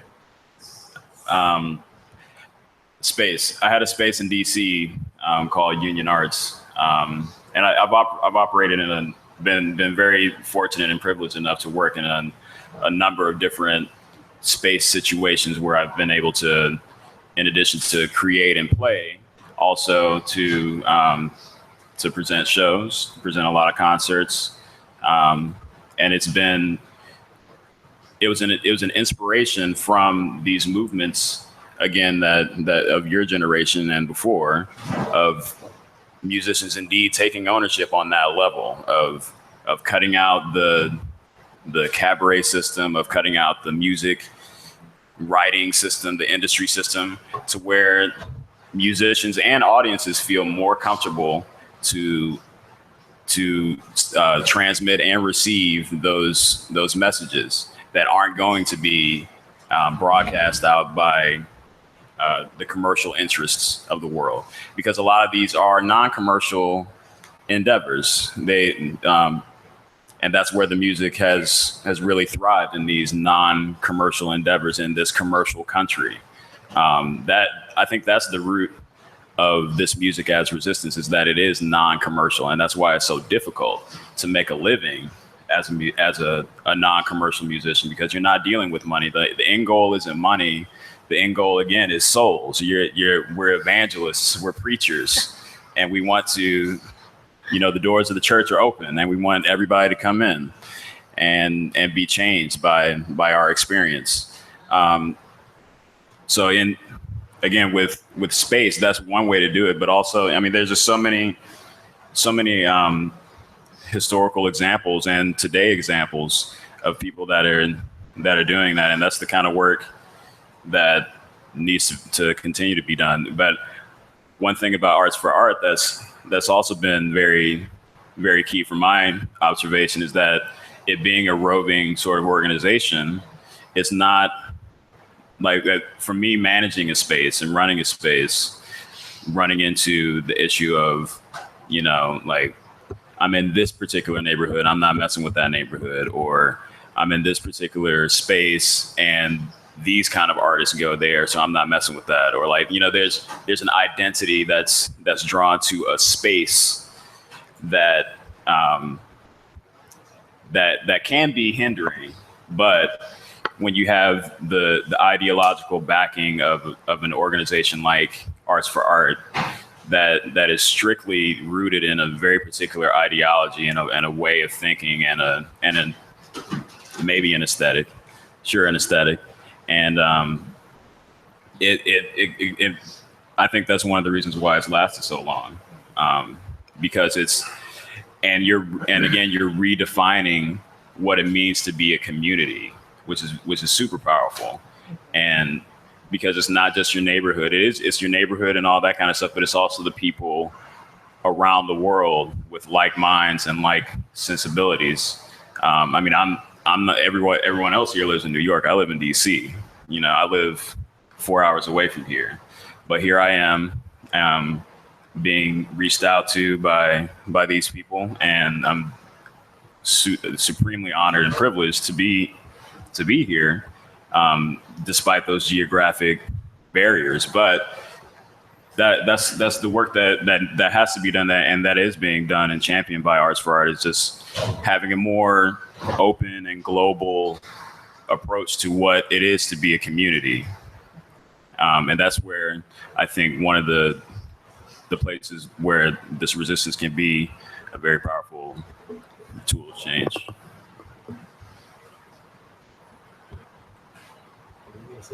You ready? Yeah. Well, yeah, I'm ready. But I just want to say that my combat with Patricia has been forever. Forever. And because, you have to keep each other straight. You have to keep it, when you talk about community, we talk because she mentioned truth, okay? Truth, in order to make truth happen, we have to practice being true. It's a practice. You just don't, well, I'm going to speak the truth. A lot of opportunities, you say, well, I better not speak the truth, but you have to practice speaking the truth. Now, when you ask about how many bass players of color in these, well, how many what? Black bass. Well, who's the audience? That's a good question. No, I'm asking, who's the audience? How many black people in the audience? None. So very few. So well, because then you're there because you're willing to serve that audience. Our job as performers and artists is to serve out our audience. Some people don't believe that. They think it's about serving themselves as artists. My belief is I'm here to serve you. That's been for thousands of years. Musicians, artists are about serving the community. So you've adopted a community that you serve. That's why you're there. That's why you're there. And they accept you. So don't complain. You want to. Yeah, there's a lot there. There's a lot there. Well, that's part of it. That's just part of it. Are we here to serve a bunch of white hipsters in Brooklyn? Is that what you're saying? You live in DC, Chocolate City, right? Yeah. That's your choice. My wife and I live in East Harlem. Okay? Mm-hmm. That's where we choose to live. That's our community. Okay. That's the community I serve, my local community. That's where I'm political, on my block, and in our schools there, in our community. Mm-hmm. As an artist, when I go with William Parker, William Parker, hello, William Parker, how you doing? Yeah. William Parker, we be in DC, we talk about resistance, and we play a piece called Criminals in the White House. That's powerful stuff. He says, Cooper, we're going to play Criminals in the White House. I said, oh, man. It's like I'm in Moscow, and they want me to sing, America, you have reached your peak at last. America, the time for you has passed. America, all the lies that you have told. America, do you think about the lives that you stole, hun? America, we're gonna turn your course around. America, we're gonna put you on the homeward bound train, on the homeward bound train. And I said, I can't sing that here. You want me to sing that here? And they say, yeah. Well, that's what they want to hear. You get what is political is saying. But you know that, what? And then do you serve them? They serve that yeah, because right. they are paying me. Well, that's, I serve the audience I'm in front of. Speaking of the It's audience not we're in true? front of, some of them might want to get into this conversation. but it's Brandon, Brandon, you're being shy. Why don't we, You split? No. Who are you serving, Brandon? Who am I serving? I serve a very diverse community, actually. Honestly, I've distanced myself from the white Brooklyn jazz scene because I'm not from that. I'm a working class Puerto Rican kid. So Come it's to like East Harlem. I would if I could afford anything right now. Afford it, right? Come on now. I live in a closet for $500 a month, and I'm not letting go of it. How many of you know anything about my neighborhood? How many of you know? Okay, but all of them clapped. You don't know anything about my neighborhood. You don't really know what you can. We live there because we want to live there, because the gangsters in the neighborhood said, no one's going to bother you in this neighborhood.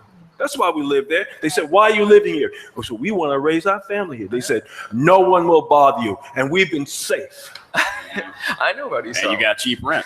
Puerto Rico have cheap rent. Yeah.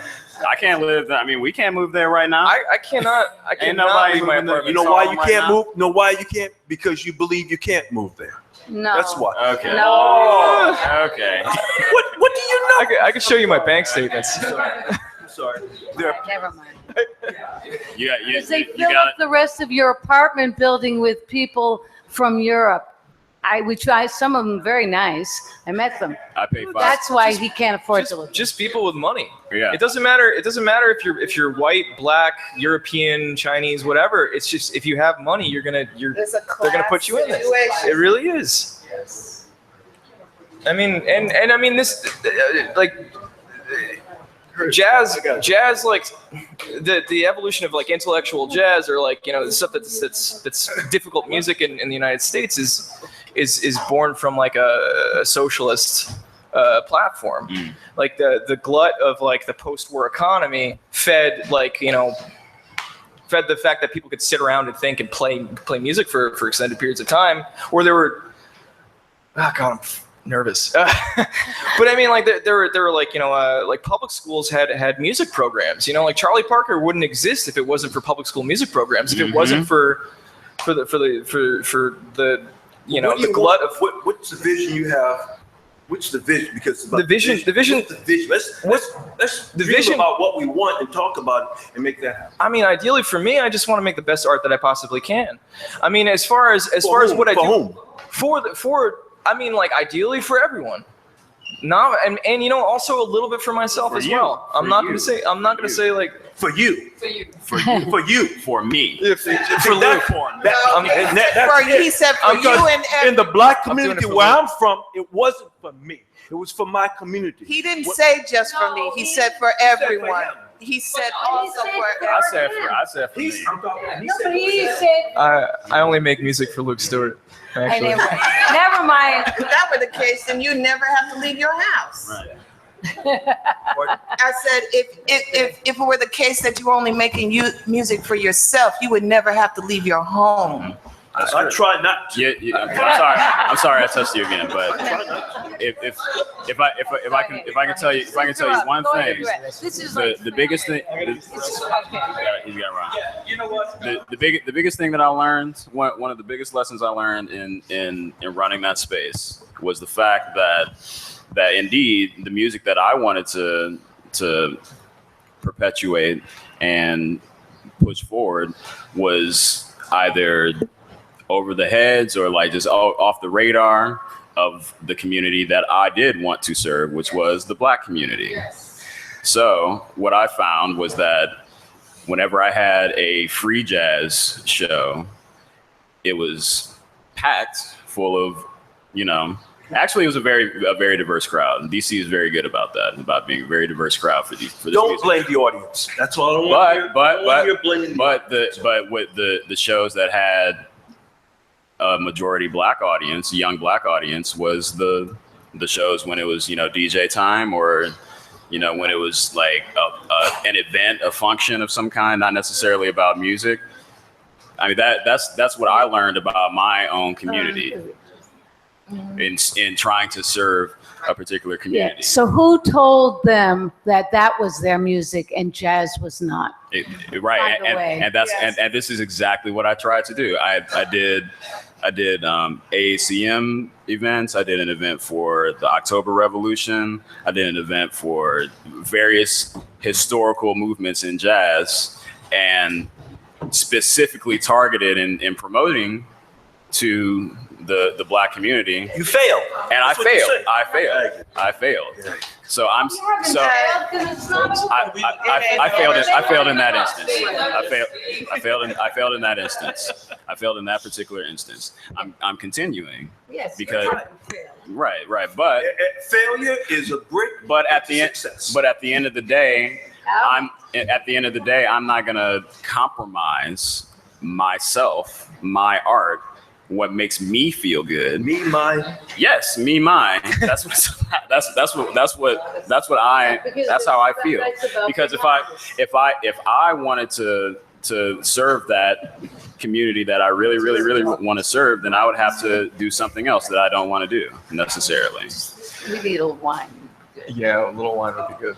I just want to make a few points. Okay, one, this country was based on insecurity. And because of insecurity, it bred competition. And then when you breed competition, then you pit people against each other. And that's what we have been fighting over for the last 400 plus years. Why do I bring this up? It's because of what you just said. Because the commodifications that go on in this country makes it difficult to be free like we used to be, because now things have been built up to such a degree that if you can't prove that you can make a buck out of your concert or your album, you're not going to get the support. And the community has bought into that. So therefore, it makes it difficult for all of us to survive. So I want to bring that up because that is a truth. When has it been any different? No, When it's has it gotten ever worse. actually been- It has gotten worse because we have moved from an agrarian society to an industrial society to now a service society. So people don't make things like they used to. Families don't support each other financially. So therefore, it's harder So you're for saying everyone to make a living. We're in a transition where there's like there was a time where, like, selling your art actually worked because there was a Yes, money it coming was- in, and now we're in a yes. service society and things are stabilizing, and we have this weird period where we're trying to figure this out. There were alternatives to go around what our economic systems are. And now it is not good to just focus on Black. It's to focus on communities that support what you do. Just what this young gentleman said, because if you don't sustain what you're doing, you're going to stay in the poorhouse. And I have a feeling the majority of us are in the poorhouse because now our government has really said we ain't going to support anything that is based on thinking. It's all about following some sort of, moron to lead you into another war, to pit yourself against another group of people so you never can live a free life. That's what I wanted to tell you. Thank you. Never mind. Thank you. This has been an incredible panel for many reasons. The question I have is quite straight up and down, actually, but I'll be very interested to hear from all of you. In what ways do you think that digitalization has really drastically changed the way that you're thinking about this idea? Digitalization. Digital. Oh, can I? Sorry. Yeah, definitely. Just, I mean, we were talking about space and stuff. This seems like the fact that you're talking about digital, like digitalized of music, right? Like selling music online or something like that, or free, essentially like downloadable music, streaming services, completely. My generation exists online. Yeah, I mean, I didn't come up in. I'm still coming up, but I didn't come up in a time where anyone made money off of records. Like the streaming services existed, completely decimated, like the music industry, whatever was there. Can I just say this? Artists never really made serious money off records. I mean, there were some who did, but there's some people who bought houses, but I mean, it's again, we're like in this weird transition period where it's like there's no real way to. I mean, there's just no money in this at all. It's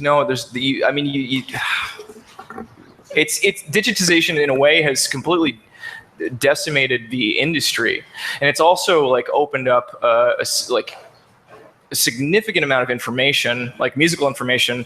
I grew up essentially downloading tons of different music that I would never have access to because I was raised in some weird suburb in the middle of nowhere. I had access to tons and tons of different types of music, and still have tons of access to music that I would never ever hear without like the internet or digitization or whatever. I mean, I don't know. It's very complicated, very weird. Yeah, I would say that also, though, that because everything is available on the internet, for most people, it's like nothing is available because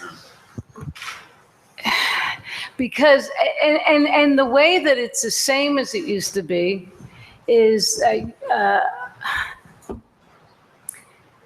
as Melanie was saying, in the old days, when money was to be made off of records, it was rarely the artist who made that money. It was the label.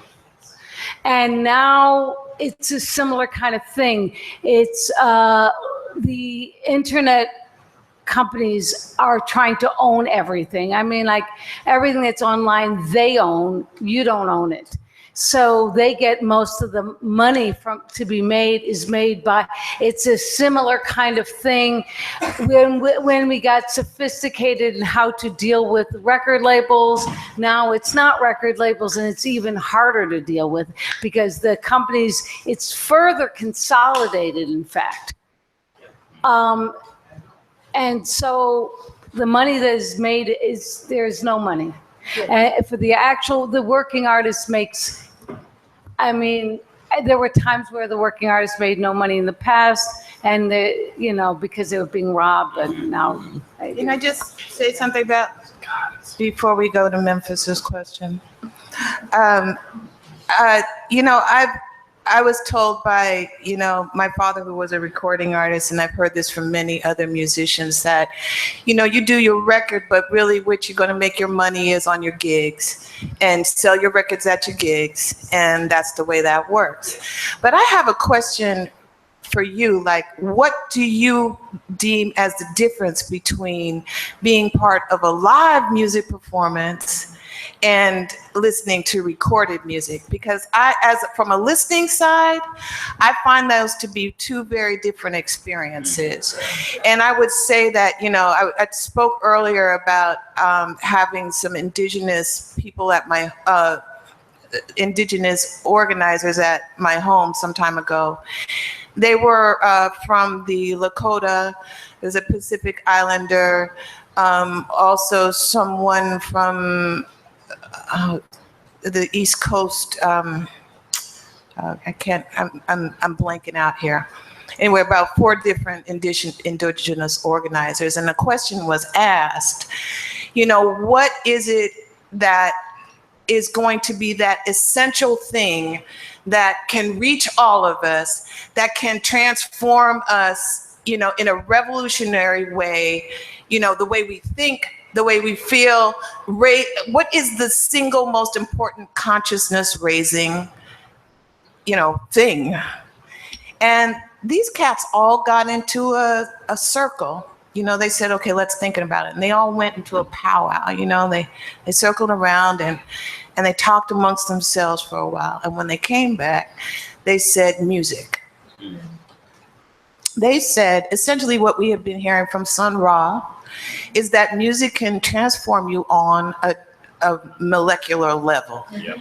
That's what they said. Yep. It's not my words. And so I find that, this idea of live performance, and I'm not saying, I do believe in documenting. I mean, I believe in documenting everything because I think you have to leave a record. I think that's important.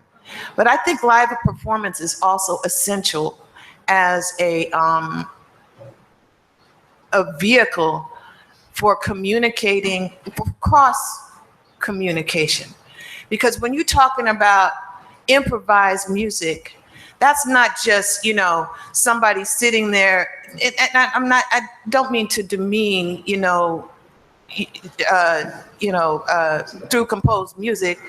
I'm a violist, so I studied Hindemith and all of that stuff, But there's a different kind of dialogue that takes place between the listener, that takes place between the musicians and the listeners.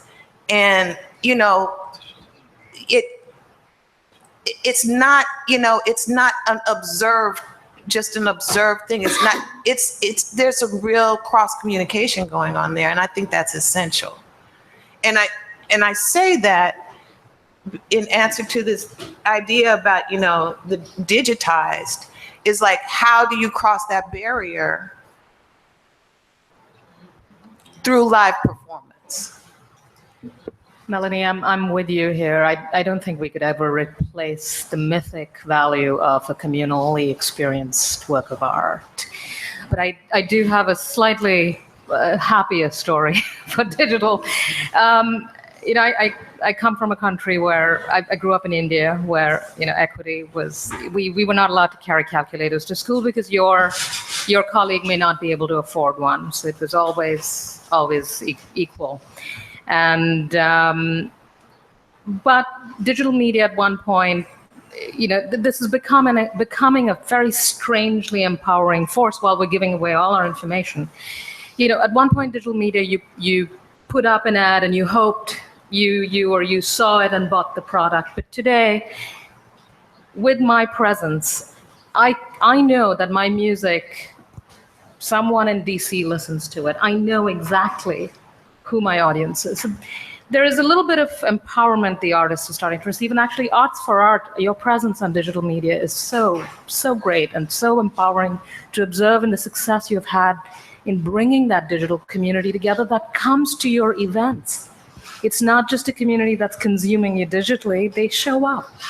So that's a really great success story. So, for the generation that exists online, on their smartphones, they are communicating with the media completely differently. So to reach them, the participation again has to take place. They will come out. In fact, again, the observation we make is the artists teach us. They say, well, who's your audience? They get booked based on the excitement and the buzz they create.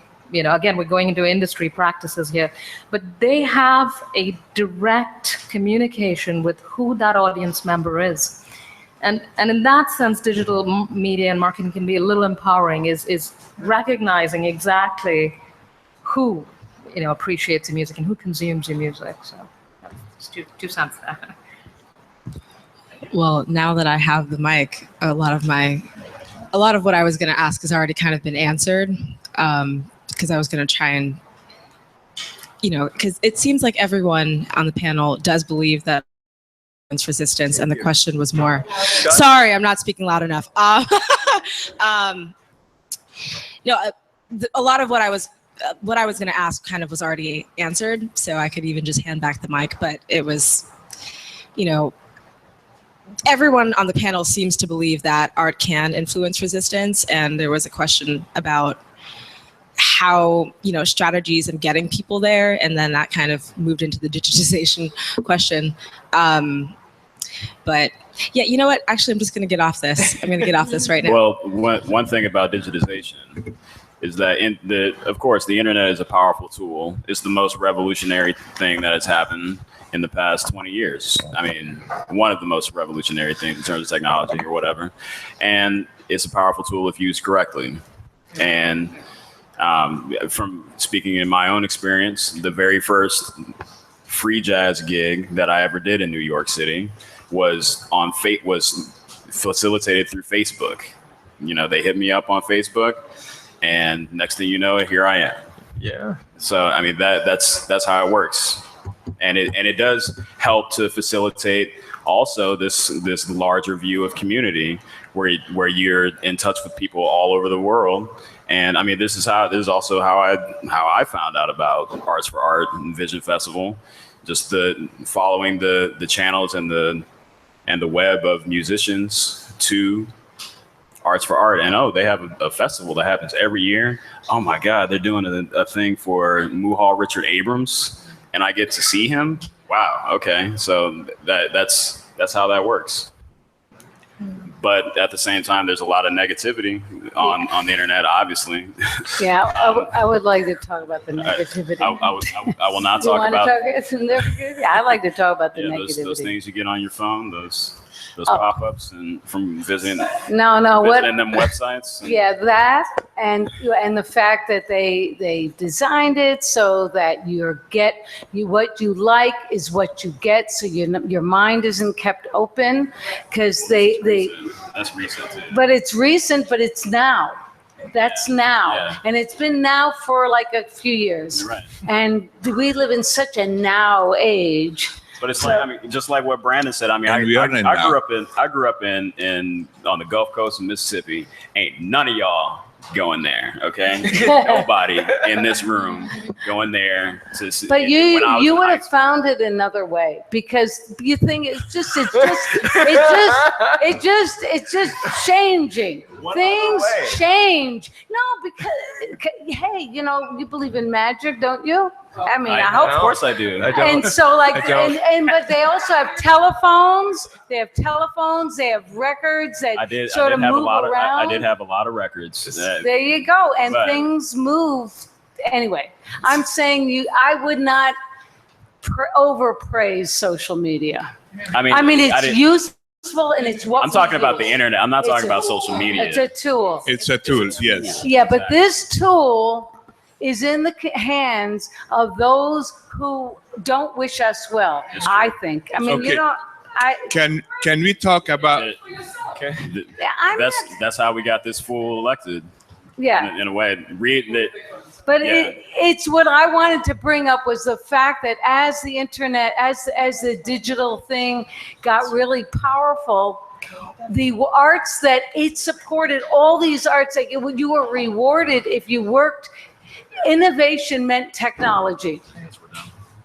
Innovation meant technology. And then, so all the funding went to technological art, computer art, video art. Not that I love video art, but it's like that's where the money went was because they wanted artists to develop their medium for free.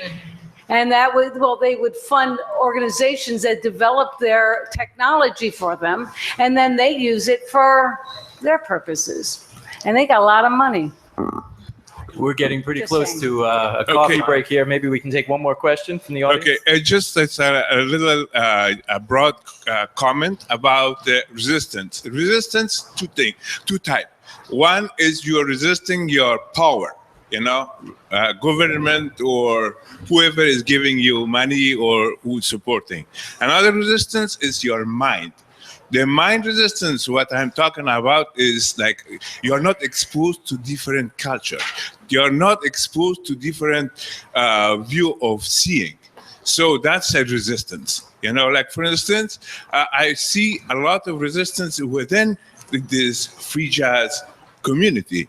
Why? What I'm saying, I was just talking about few musicians that they are not being mentioned, that they are totally, they call it not probably free jazz, but free jazz in the spirit, you know, talking about Pauline Oliver's, talking about Butch Morris, talking about Wadada Leo Smith. You know, all these people, they are going beyond the improvisation. They improvise with people's soul to create a third or fourth degree of art, you know. So what I'm trying to say that we should start to be a little bit more open with different medium. One of the medium it is like digital art that we are talking about. We should not resist that because they are beautiful things. They are beautiful sounds. They are beautiful creators on that too, you know. But if we stop ourselves because it's digital, you know. And another thing too that I would like to talk about is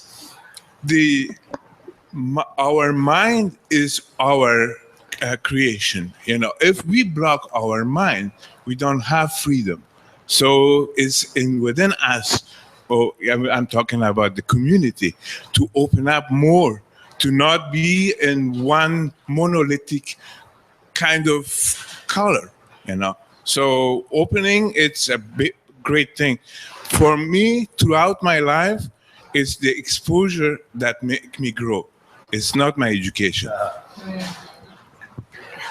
Amen, Thank you. Zach. Amen. Thank you. I think it is the mark of a successful panel discussion that the discussions and conversations continue, and I imagine they will continue during the coffee break. But before you all break, could I ask you to applaud and thank our panelists? And I think our panelists would like to thank all of you for taking part in this conversation. I'm thanking you all.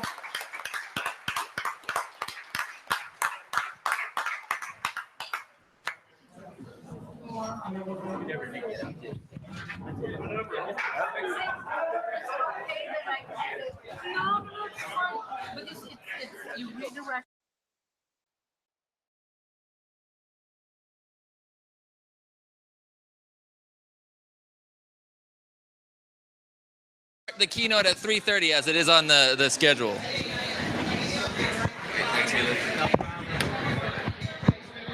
Are you the next presenter? You the keynote speaker? All right. Tell me what you need. Play some music, that's it? You don't need no visual? Only music? Okay, copy. I got you. Very easy. You fine with this microphone? Or you want one of those fancy ones? This is good? This is good?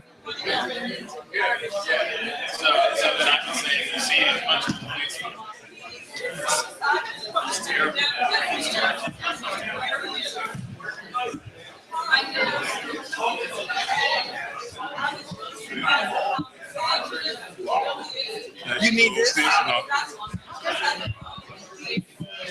Okay, thank you. Can you just play something We'll just so test I it. can, yeah.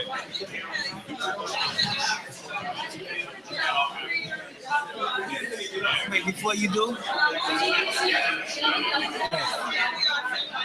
just have it low. Yeah, Low? I don't want, yeah, and then you raise it. Okay, okay. Then I'll raise it over here so we can.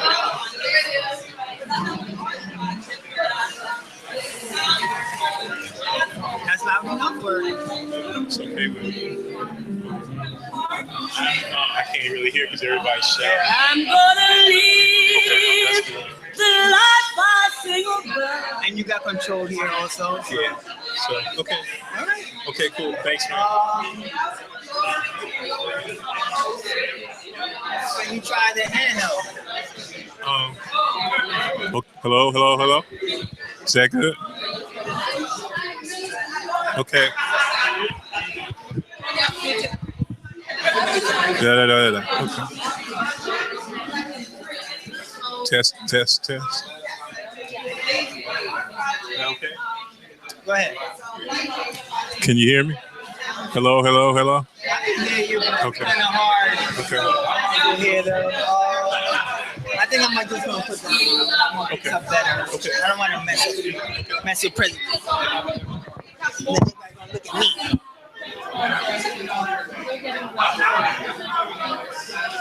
at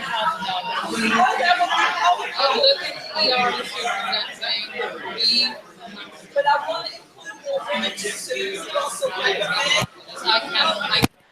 Okay, if you have a card, I'll take it. I'm so sorry. I'm just calling you today. Okay, but I would. And I'd like to pick this gentleman up too, because it turns out he's in the DC office of the same network I'm affiliated with.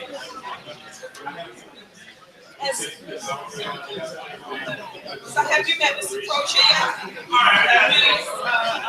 New guy? Yeah, but I would love to do that. That would be great. And I'm trying to talk here in Columbia about Basquiat, liberation, and jazz. Please. Well, it's supposed to be pronounced wrong. It's Italian. And my mother pronounced it Savannah, but she didn't know that part. But I named after an Italian city. And in New York. I was born and raised in New York. But I'm doing this thing called the art project. And I wanted to have this sound component. So mine are just tight. I'm serious man that is not a result of That's I got some of that too.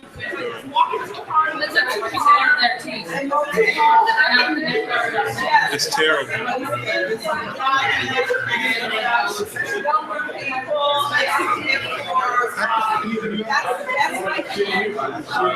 Talk about it.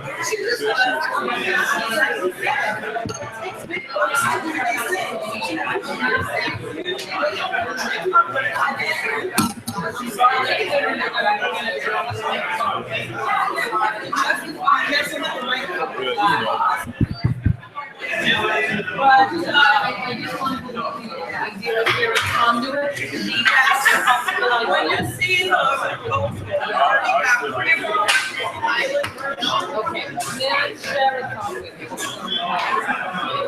you envision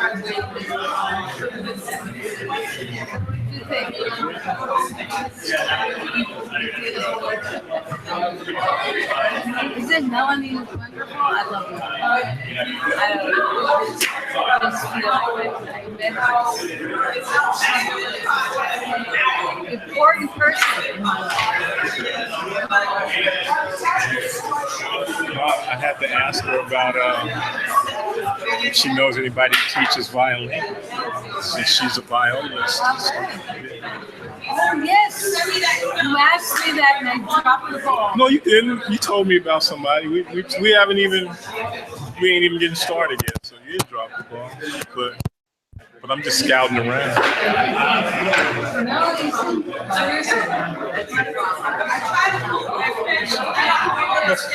Know somebody.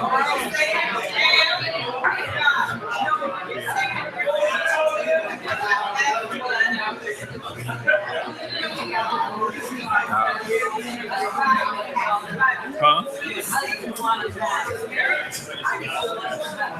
Oh, that's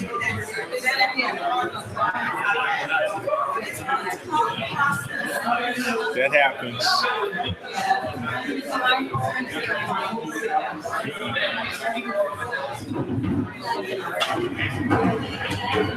Yeah. Let me go get some water.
Please contact me. I would like to get involved.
Okay, if everyone could make their way back to their seats, we'd like to get started with the keynote presentation.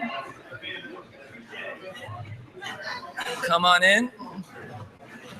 Come on in, make room, try to fill in every seat. I think we have a few extra people who have just arrived. And I'd like to now call it to introduce our keynote speaker. We're very pleased to have the director of the Columbia Center for Jazz Studies, Professor Robert O'Mealy.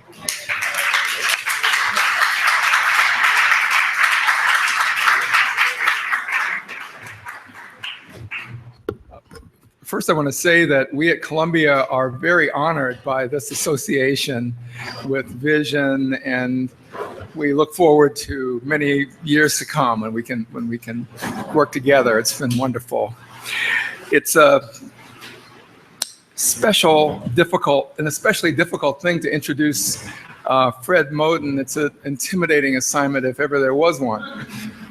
And those of you who know him know what I mean. And the best thing for me to do is just to get out the way and let the brother do his thing, as the James Brown Band promised would happen.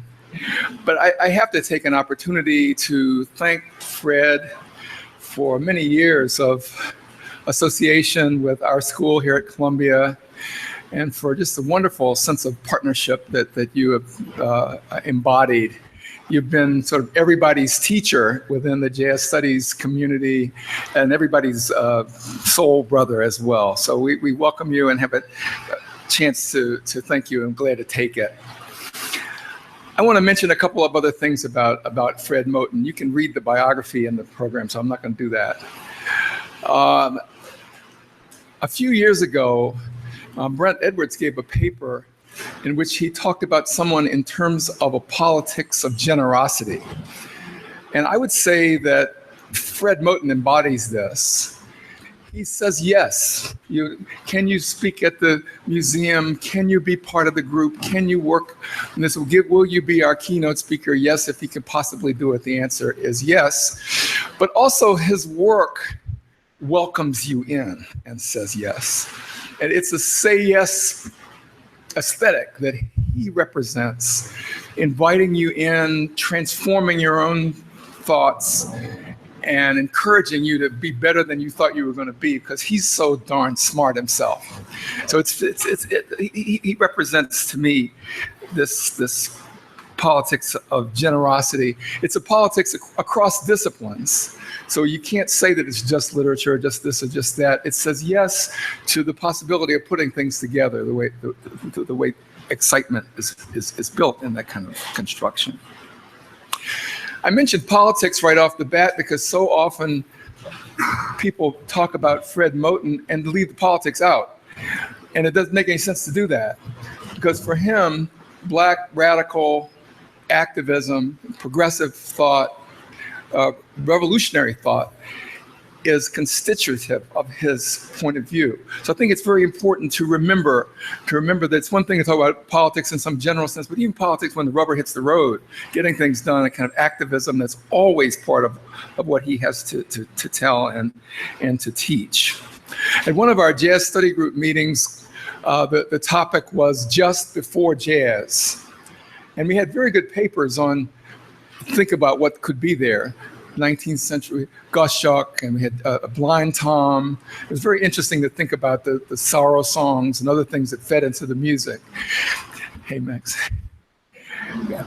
But it was also fascinating then when Fred got up and said, well, just before the jazz comes on, think about Marvin Gaye's What's Going On, or Curtis singing We're a Winner, or the Basie Band when they do Segue and C. And before the band comes on, you hear the community. So he talked about how just before you get to the music, let's remember that there's a community that the music emanates from and serves in some of the ways that we were hearing about in the last panel. So just before jazz, it was something that one never forgets once you hear that. And also the fact that he mentioned the impressions and right along with Nancy Wilson and Cannonball Adderley and a wonderful Save Your Love for Me, where you hear the live version and the crowd is there just before jazz. So just before jazz, he would say, is the sociality, is a sense of responsibility, is this will to exchange, is a sense of community building. There was a meeting where, it may have been that same one, where you played Nancy Wilson's Save Your Love for Me with Cannon, and it was a great live version. And we were listening to a recording that included the scratches that had been on the original album. And Fred said, those scratches mean a lot to me. And without going into the self-dozens, he says, those are my mama's scratches on that record. And you remember too that the records are all part, just as we were hearing about in one of the earlier talks, a stack of records, that's part of the community and part of the exchange and part of what makes the music rich. I'll never forget that. Those are my mama's scratches on that record. But just before jazz is the community. 3 years ago, 3 or 4, Fred spoke at a graduate student-led conference. And think of that. The graduate students, they didn't ask us who to get. They got the one that they thought that they most wanted, the one that they were hearing and reading. So they ran a conference, and he was their keynote. And he talked about glissant and the idea of giving consent to being more than a single being, which I understand is the title of the book that will be out in the fall. The idea that we are a group as one person. You contain, like Abby Lincoln said, there are people in me. You're part of a continuum, you're part of a family, you're part of a neighborhood, you're part of many different things, and you're also part of a community that includes people that are quite different from yourself. And if you can accept that and give consent to that, then we have something like what Glissant may have found when he listened to jazz and found a kind of multi-voiced sense of self. It's a sense of self that Fred Moten talks about so richly to me. He talks about the self as what he calls a touring machine, a self in motion that is a generative force, a sense of the self as a touch-activated set of selves, an improvised self as selves. It's such a rich vision that he has. The last example I'll give is that 2 years ago, we had a series of conferences on the painter Romar Bearden. And for that year, Fred Moten led a session and reminded us of why a black artist might identify with Homer in the first place. Why did Bearden do an Odyssey series? And Moten said that Odysseus was a restless, homeless man himself, someone who left home and came back and set out again.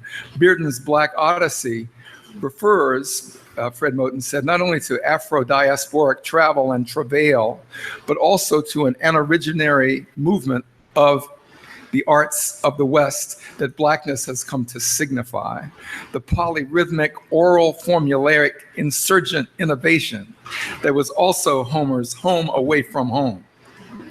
Bearden's commitment to Odyssean practice, Fred says, his restless, wandering devotion to the scrap and the fragment, the musical moment, and Bearden's abiding in and with the imagination, whose enduring philosophical racialization renders it disposable and appropriate. That explains the connection as he saw it. So in conclusion, I'll say, like them, Fred Moten is a mighty, restless, intellectual traveler in the tradition of Amiri Baraka and Larry Neal and Bearden and Homer and Coltrane. He's a practitioner of the politics of generosity, a poet in search of a new vocabulary for action, whose subject is dynamic sociality. Dynamic sociality, one of Fred Moten's home key names for love. Fred Moten.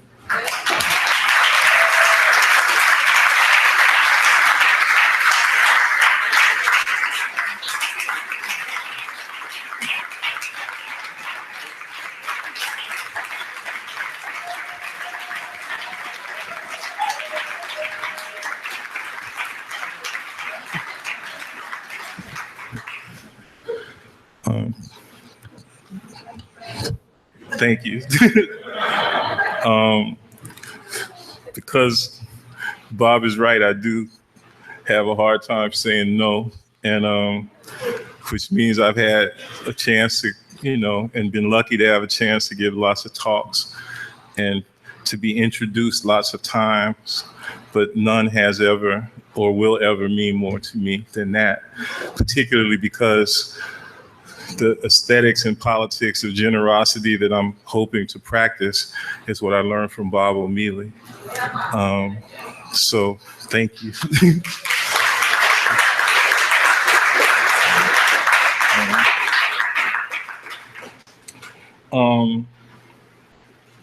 So I wanted to, I have that bad academic habit of starting the paper by apologizing for it, but I'm gonna try not to do that today.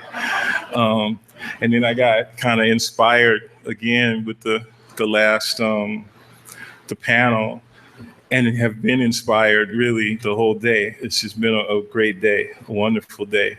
And I really started thinking that, I had all these questions all day that I wanted to ask. But it just takes me a while to get them going, it's hard to get them formed. But I hope that what I'm saying today can be heard as a series of questions, even when they seem like declarative statements. And if it can't be heard that way, then it's my fault. I learned so much from so many people who are here today, not only today, but in the previous years. I'm thinking specifically now, though, of Ingrid Monson. And I'm thinking of, her great book, Saying Something. And I'm thinking that, one of the main things I learned from Saying Something was that if the cats who were playing were really saying something, it's because they were always asking something. And we listen to we listen to the way that they ask questions, and when we listen to one another, we're always also asking questions, not interrogating one another, but asking questions with one another. Really, you try to ask questions with one another until one and another disappear into the ensemble that sent them in the first place. And what I wrote here for today, I wrote because in a lot of ways, I guess I was trying to disappear. So again, even in the declarative statements, there are questions which are meant to contribute to the making of music. Even though I'm not a musician, I always wanted to see if it was possible for me to make music with the folks who I was listening to, So really, to tell you the truth, I don't have anything to tell you. I'm here to ask questions with you because that's what we are, and that's what we're supposed to be, isn't it?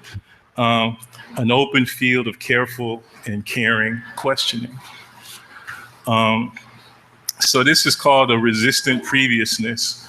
And I guess if it has a subtitle, the subtitle will be Back to Living Again.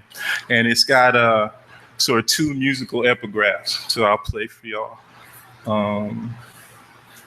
And the people who are playing are unmistakable, so I don't have to really introduce them.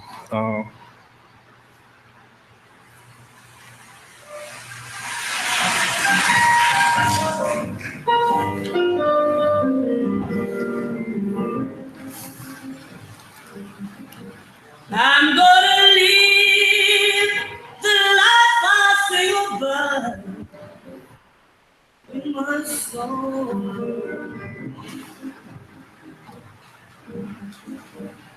I'm gonna stand right, always shine the wrong. If I'm in a crowd, if I'm alone, walking down the street in my home, I've got to leave. Lord, I sing about in my song.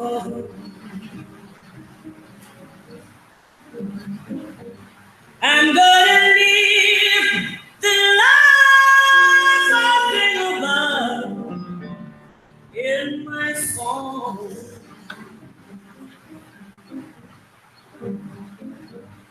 I'm gonna stand right,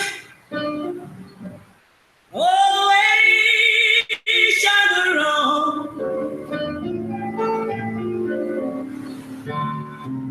If I'm in a crowd, if I'm alone, walking down the street in my home, I've got to leave. Oh, I say goodbye in my song. I know it's sacrilegious to turn her off like that, and I apologize, but I wanted to make sure I left plenty of time at the end for us to talk, and ask with one another. So I gotta go to the second epigraph, but I'm gonna do him equally as badly, so it's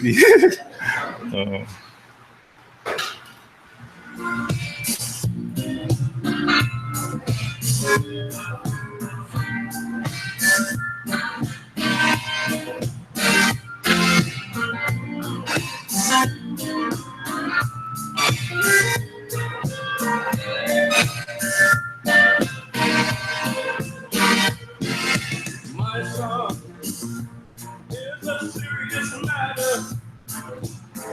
It reflects what I feel. If I say I love you, I mean it.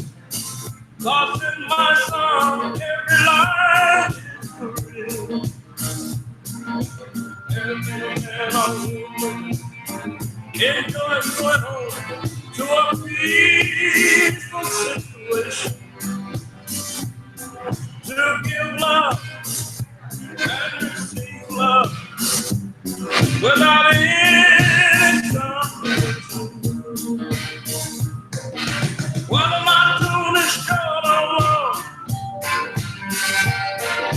whether my lyrics are weak or strong,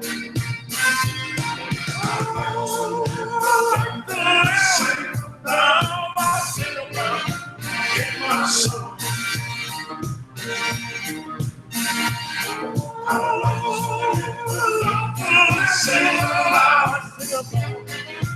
In my soul, music is love, and my love is music. It's perfect harmony. So when I sing, I have sung all about the love of you and me. I've never got angry with my guitar, 'cause when I strike the chord, it gives me what I wanna hear. So and find out that we are quite like my sound together, my dear. Outside English should always be forbidden. Problems should be solved and never. I like some real life outside of love in my soul.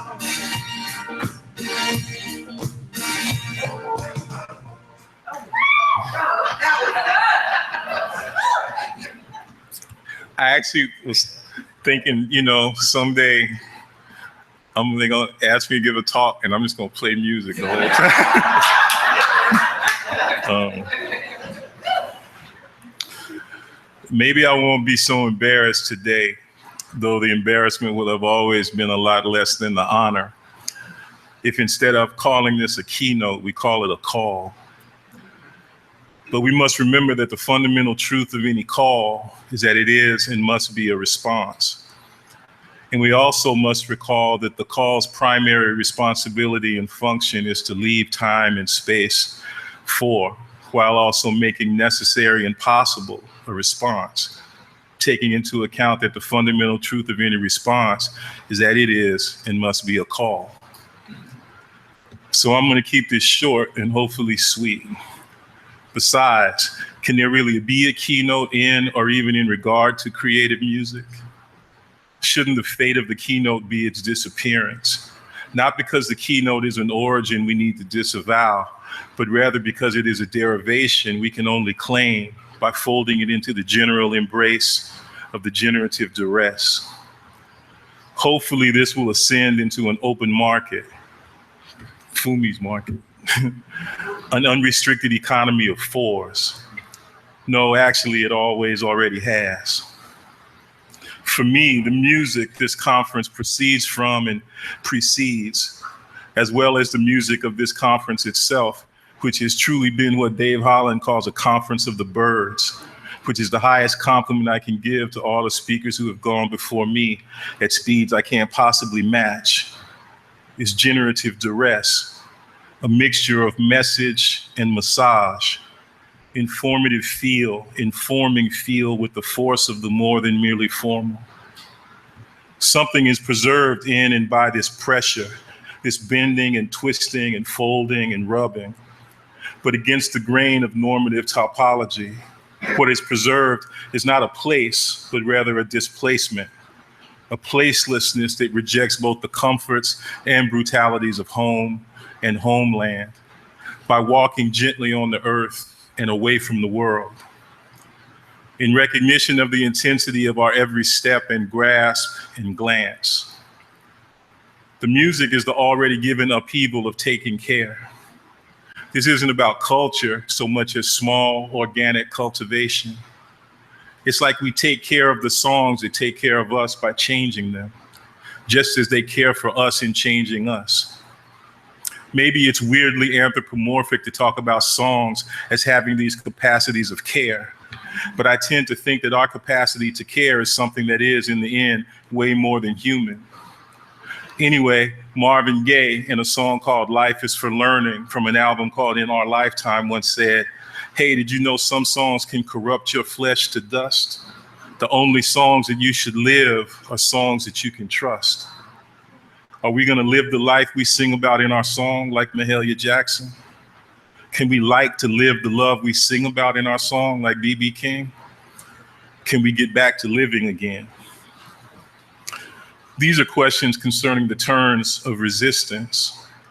In asking them, I'm trying to study and emulate the example of William Parker.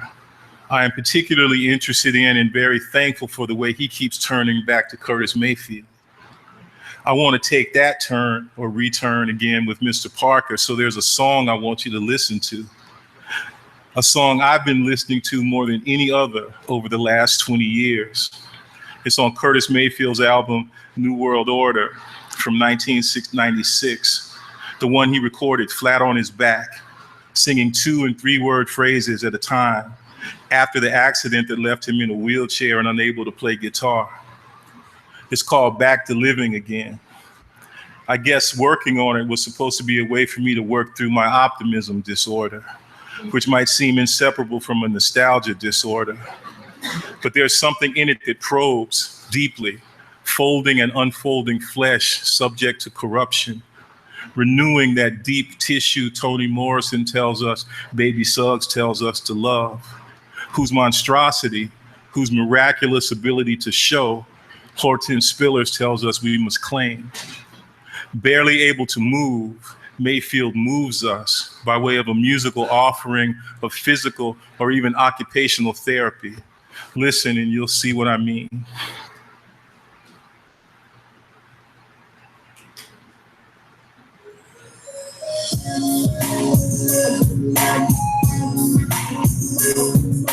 I'm playing the whole thing this time.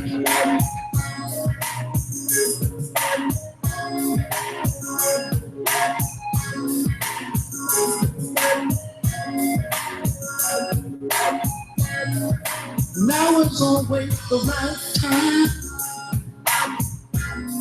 With something positive in your mind. There's always someone to pull you down. You just get back up and hold your ground. If there's ever something bad you don't want to see, just keep on walking and let it be. I don't want to hear about all this pain. No, no, cause all that bad just makes me sad.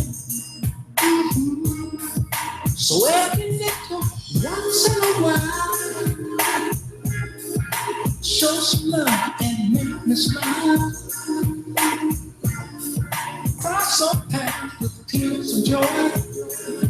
Oh yeah, show us help now I'm ready for. Say yeah. Summer, winter, fall, just go through the rain and through the snow. Let's get on back to living again. Right on, just get on back to living again. Get on back, get on back. Wherever life takes me, I don't know. Hey, just give me a key and let me grow. I have these feelings in myself. Hey, I'm sure there must be someone else. Shooting guns in prison life. Is that what you want? Well, Jesus Christ. It's best for you to get back on track. There ain't no need in looking back. Don't look back. So you're trying hard. Well, try again. Sometimes you lose, sometimes you win. Just remember by and by. Just remember. It's best to keep a natural high. So summer, winter, fall, just go through the rain and through the snow. Yeah, let's get on back to living again. Right on, just get on back to living again. Get on back, get on back. If you're feeling inferior, hey, make yourself superior. If you practice, baby, all the time, No one can tell what's in your mind. Tossing and fighting all the time. Do you really want some peace of mind? Yeah. Remember back as a little kid. That was so much fun and what we did. Someone went to Francesco. Here we go. Through the rain and through the sun, through the snow. Yeah. Let's get on back to living again. Let's get on back to living again. Let's get on back to living again. Oh, get on back, get on back, get on back, get on back. Someone get on back, Francesco. Here we go. Through the rain and through the snow. Through the rain and through the snow. Let's get on back to living again. Like you, just get on back to living again. Get on back, get on back, get on back, get on back, get on back to living again. See you, to living again. Go ahead, ride on, baby, to living again. Ride on, just get on back, get on back, get on back, get on back, get on back. Go ahead, get on, ride on. Go ahead, Mayfield.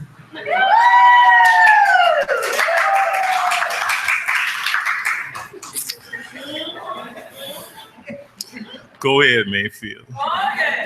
And he did, and he does. If there's something bad you don't want to see, keep on walking and let it be, he sings, while lying on his back. Is he lying while lying on his back? Is he saying that the proper response to the terribly and terror-driven unbeautiful is to ignore it? What's it mean for one barely able to move to speak to us of movement in this way? If keep on walking means walk away, perhaps it does so in resistance to the opposition of flight and fight, thereby indexing a modality of response that is not primitive but advanced, precisely in its having anticipated where brutality will land. We claim one monstrosity in walking away from another. Deeper still, we are not the ones who walk away, even as in Ursula K. Le Guin's brilliant rendition of the refusal of all that has been given and taken. When we walk away from what wasn't given. We even walk away from being ones, from the individuation that is the core of the world's disaster. Mayfield wasn't one who could walk away, but Mayfield could go ahead. New World Order was, they say, Mayfield's last album. And because of that, and because they say Mayfield passed away in 1999, you might sense that Back to Living Again as something that can't help but be called a kind of late workishness to it. But if this is so, Mayfield's song remains the same in being inseparable from his long-running insurgency. Some people want to say that late work reveals an involuntary subordination of innovative virtuosity due to an erosion of technique compensated for by a lyricism so highly concentrated as to approach aberrance. But what if such aberrance sounds out an expansion of capacity? In which case, what's at stake is not compensation and the equivalence it implies, but a displacement that moves by way of loss and augmentation. Mayfield turns out to be more and less than himself, precisely insofar as what the music reveals is the mutual aid in which he was involved. Someone was taking care of him while he was taking care of us. He had backup. Somebody had his back while he was lying flat on it, as something more was both allowed and required by a deficit it couldn't match and couldn't but exceed. A kind of melancholic cooperation ensues when you can't sustain a phrase or a note, either with your voice or with your hands, which were responsible for the playing of what he called his real voice, his guitar. But there was sustenance in abundance all along and up ahead. Indeed, one of the themes of this song, and theme here indexes both its structure and its content, is that help is somehow simultaneously here as a mysterious, all but hidden presence, and on the way. Aretha's serial arrival is as surreptitious as it is unmistakable. The slightest of timbral hints explode into full-fledged queenliness, and she is giving us something we can feel. I know that the Vision Festival and this conference were planned, at least in part, with the current political conjuncture in mind. It might even be fair to say that we are gathered here in response to that conjuncture and in remembrance of what we'd like to believe were happier days. But when we look back at the history of our ongoing revolution, we have to recognize that it's also a history of the ideological, philosophical, political, military, and carceral repression of the fact, as well as the feel of its creative force. Just as when we look back at the last decade, we need to deal with the fact that we've allowed others and ourselves to feel good about something we had only the most tenuous right to feel good about.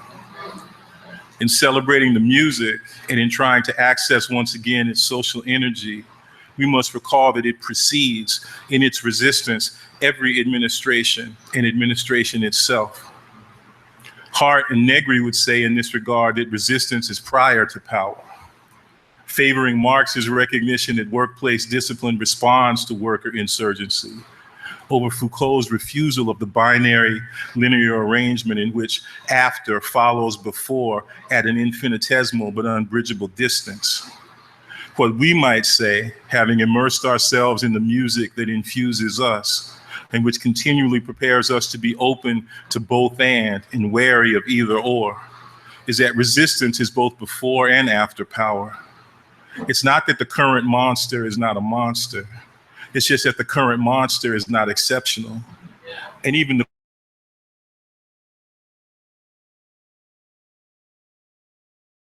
completely irreducible to him, as its own unexceptional antagonism towards him shows.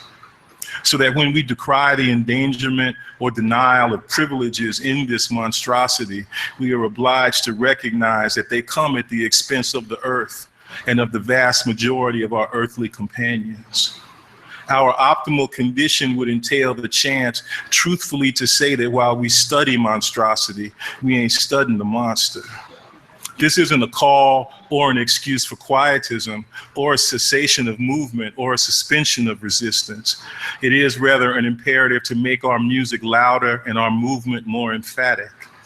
To live the life and love we sing about in our song and to like it is to engage in what Khalil El-Zabbar calls the renaissance of the resistance. But with this proviso, that if renaissance means moment of natality that itself implies, or at least suggests some corollary moment of fatality, then we should appeal to it as if life actually were detachable from both the natal and the fatal occasion. Recognition of our capacity to do so comes to us by way of Nathaniel Mackey's description of a sound-induced image or a visionary sound he calls the sexual cut.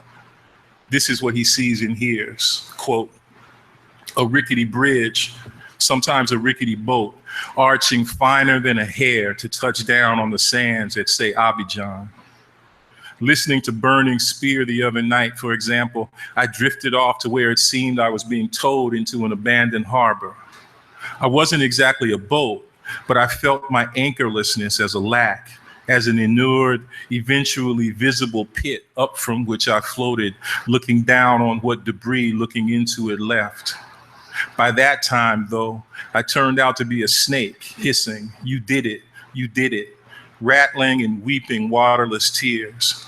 Some such flight, an insistent previousness evading each and every natal occasion, comes close to what I mean by cut. What if the resistance that is before and after power has neither beginning nor end? What if its insistent previousness were matched by a persistent subsequence? Then resistance wouldn't be about the current monster. It wouldn't in any case be directed towards him, but towards monstrosity, whose double but asymmetrical operation bears the absolute necessity of a preferential option for the miraculous over the venal. In this regard, we are obliged finally to exceed even the bounds of protest.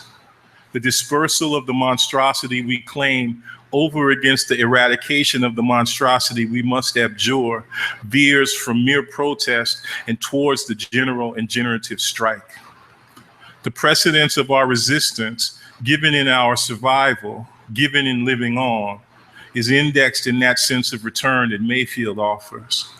But any sense of nostalgia that back would appear to sanction is disrupted by the term again, whose superfluity, also merely apparent, turns out to bespeak accompaniment, like some innumerably recessive Gonzalez chorus propelled through the seams of diminuendo and crescendo by an undercommon riff.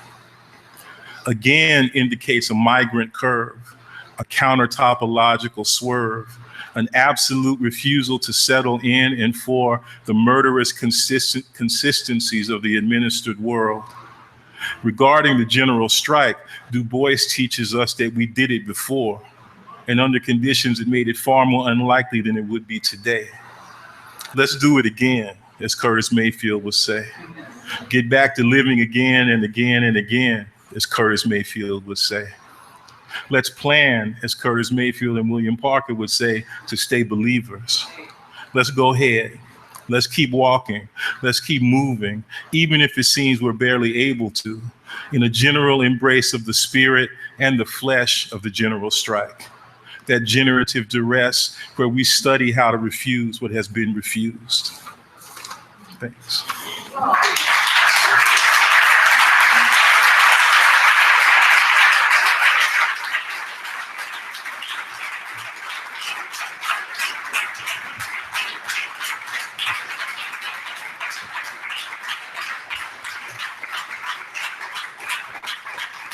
So now we got lots of time to talk or listen to music or 1, 2. Roll back the rug, clear out these tables and chairs.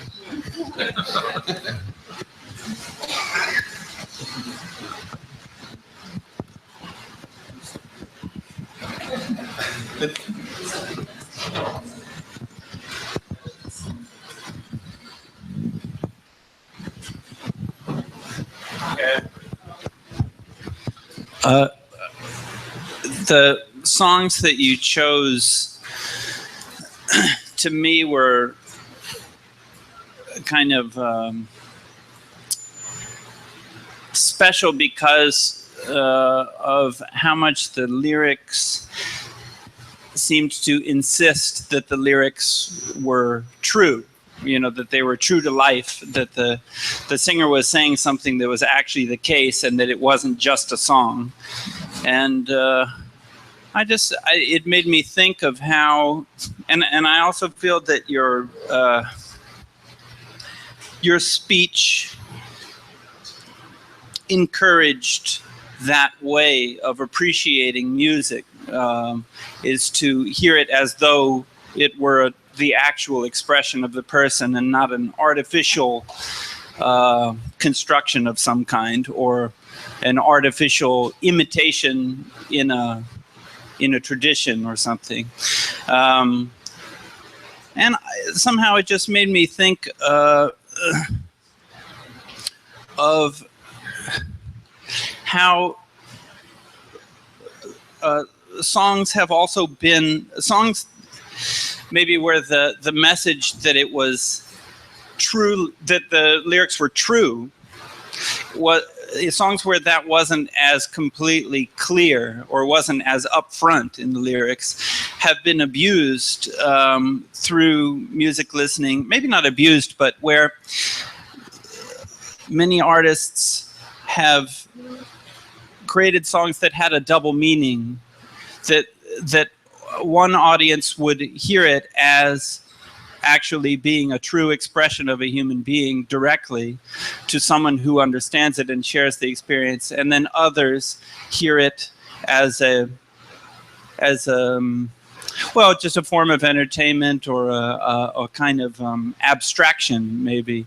I'm thinking of a recent experience I had I was an attendee at a wedding, and every single person who was invited to the wedding was white, and every member of the wedding band was black, and they did all hits, disco and funk hits, and it really struck me the how much the double meaning was there, that it seemed like the attendees weren't necessarily like We Are Family was a classic, the wedding number, and what the song means to one audience, what it means to another audience that just had a wedding in the family, and I don't know if I have a question, but I just was really struck that you chose those examples that kind of make it that I think are kind of exceptions within commercial music that really put their foot down and insist, no, I actually mean this. And I just thought those were extraordinary choices in that way. And it made me more open to the idea of appreciating other songs that aren't quite as insistent on the face of it, appreciating them as such, if that makes any sense. Well, I mean,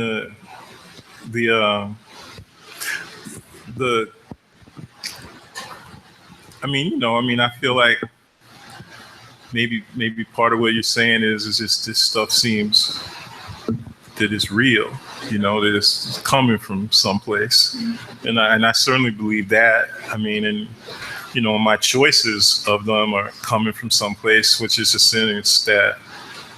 And also going someplace too, I'm thinking about what it means to be here with these folks today, who gather together around this music, but also, I listened to those songs in my house growing up. Those are my mom's songs. So there's that part of it too. But I also think that it's important to recognize that these songs, I think, bear a kind of double meaning too.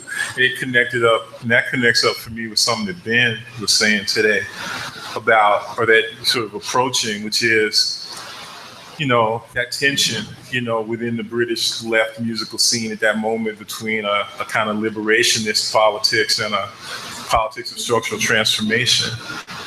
And I guess I kind of have come to believe that Black music is a music of structural transformation that is often expressed through the discourse and the language of liberation, which is to say of a certain kind of liberalism. And maybe the most essential and fundamental marker of that liberalism is I. It's the first person. So my sense, the way I listen to Mahalia and B.B. King singing, when they speak of that I and speak of a attempt to, express or to enact a certain kind of authentic personal life, I think whenever they say I, what they really mean is we,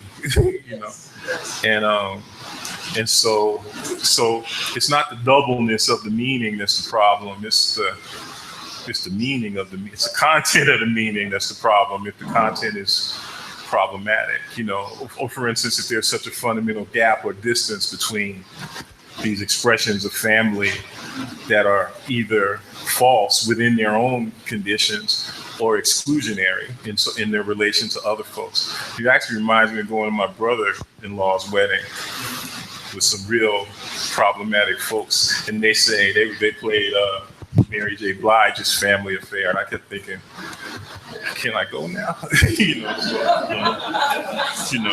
like they messed that song up for me for about a year and a half, but it came back. Thank you, Fred. That was wonderful.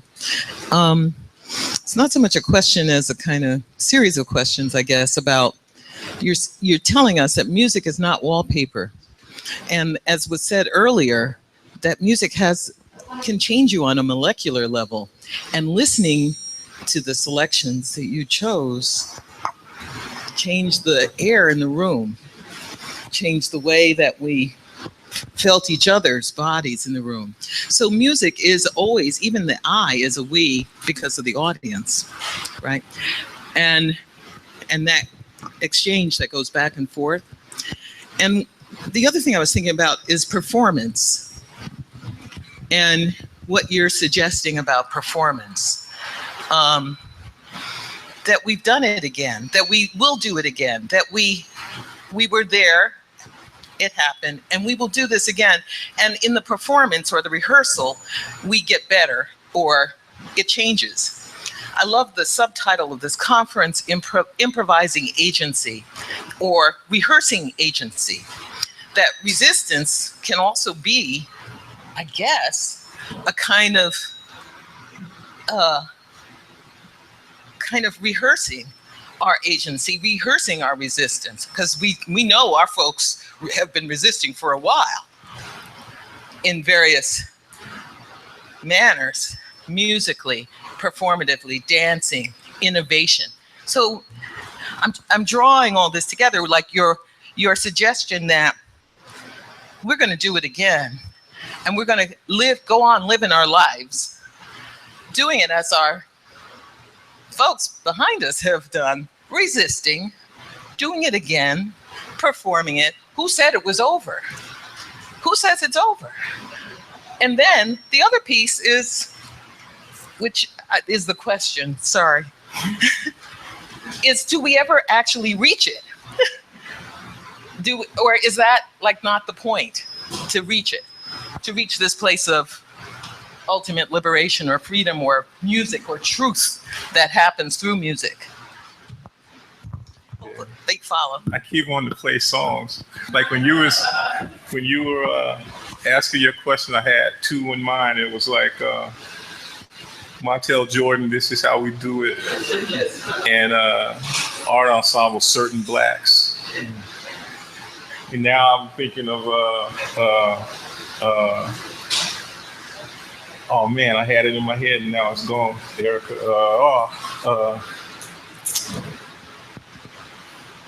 anyway, it's gone now.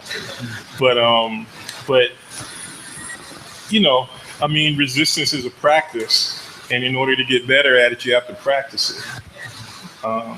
And it's not.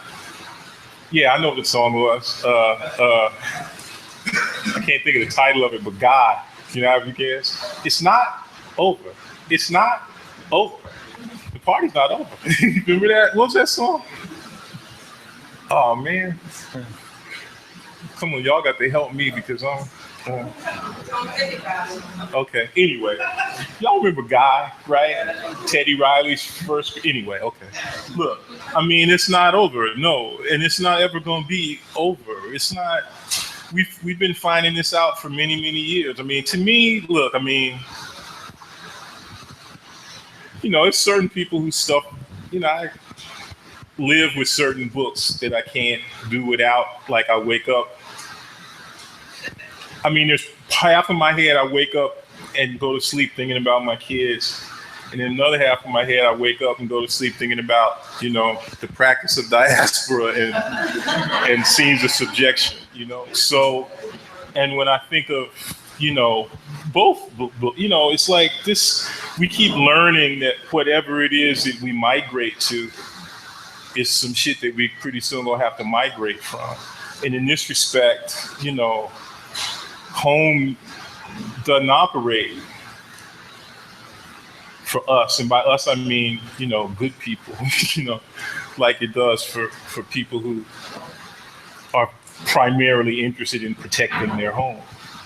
They build walls, you know, and our music is not, as you said, wallpaper to decorate their walls.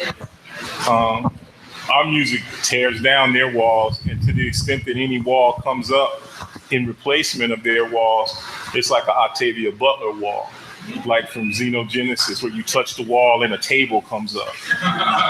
Literally a wall that becomes you know, we prepare a table, right?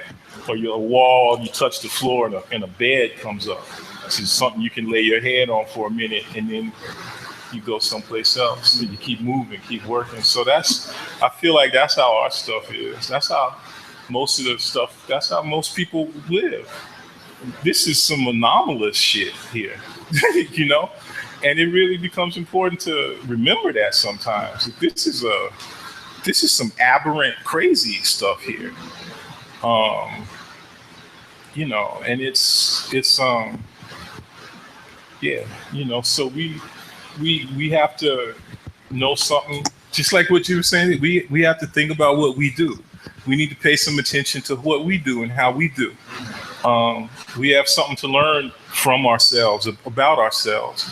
And that's a fundamental part of resistance too, that kind of study, you know, so yeah. Exactly. Groove me. Okay. Yeah, yeah. Yeah. Fred, I want to thank you for this. I want to thank you for calling me out too, but I want to return the favor, the generosity, the taking us to an emotional place here. That I think is really, really important. I also think it's really, and I want to know whether you agree with this, it's important in cultural leadership across racial, ethnic divides here. Because I come to this as a liberal, radical white person and was immediately drawn in as a young woman to the place where the protest was right in your face. And so I love that you've talked about caring, that you've talked about the part that exceeds protest, and that the songs you play are about another level of message of resistance, it seems to me, and it's more a how to live, an ethics, a morality of how you treat people, of making yourself open and loving in the way in these songs that I personally have learned a great deal from, and that I try to encourage my students to go beyond and to look for that place. And so I see there being enormous African American cultural leadership along these lines in creating something better than this. And do you agree? I mean, well, yeah, I mean, look, I mean, it's just like that guy Adam was talking about the very first talk this morning. What my man got up? Love, right? I mean, it's, you know, now, yeah, love, no bullshit. But you know, so it is an ethics of care. But love is hard, and it's also, it's under duress, and it is also a form of duress, you know, and it does not, you know, and that's something that you have to practice and learn about too. And I feel like the music, it's just like, again, like what you were saying about that Nina Simone, everything is in that music, you know, everything is in that, not just love and hate, not just joy and pain, but a certain hatefulness that animates love sometimes, and a certain kind of painfulness that animates joy sometimes. Everything's in there, but not in that kind of simplistic oppositional way. It's in some other kind of way. And so when we talk about love, I feel like it's necessary to talk about that too.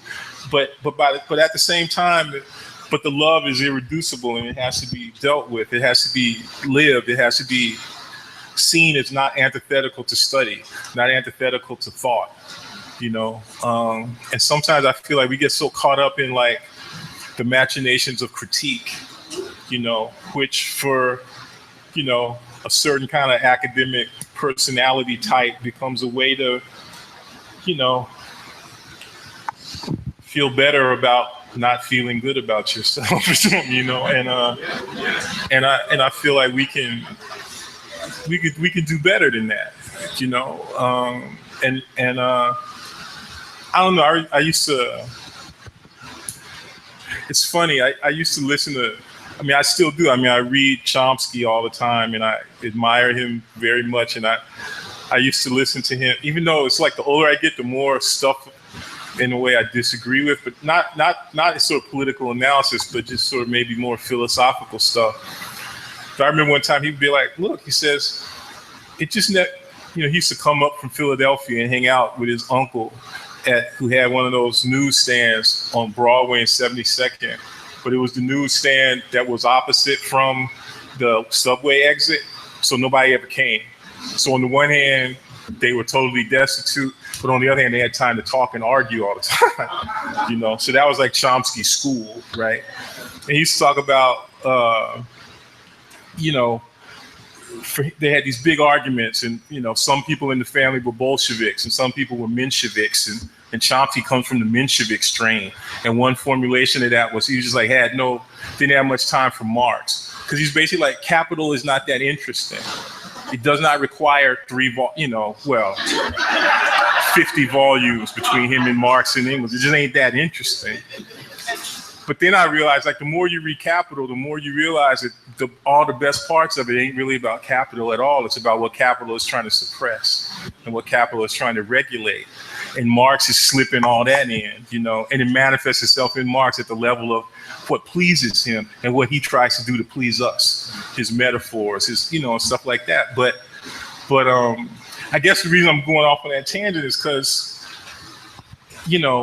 even the text that we think of as providing for us the fundamental examples and the fundamental justification for our so-called criticality are driven by something way more than that, and so, and this music is driven by something way more than that. It's not just against something, it's for something. So.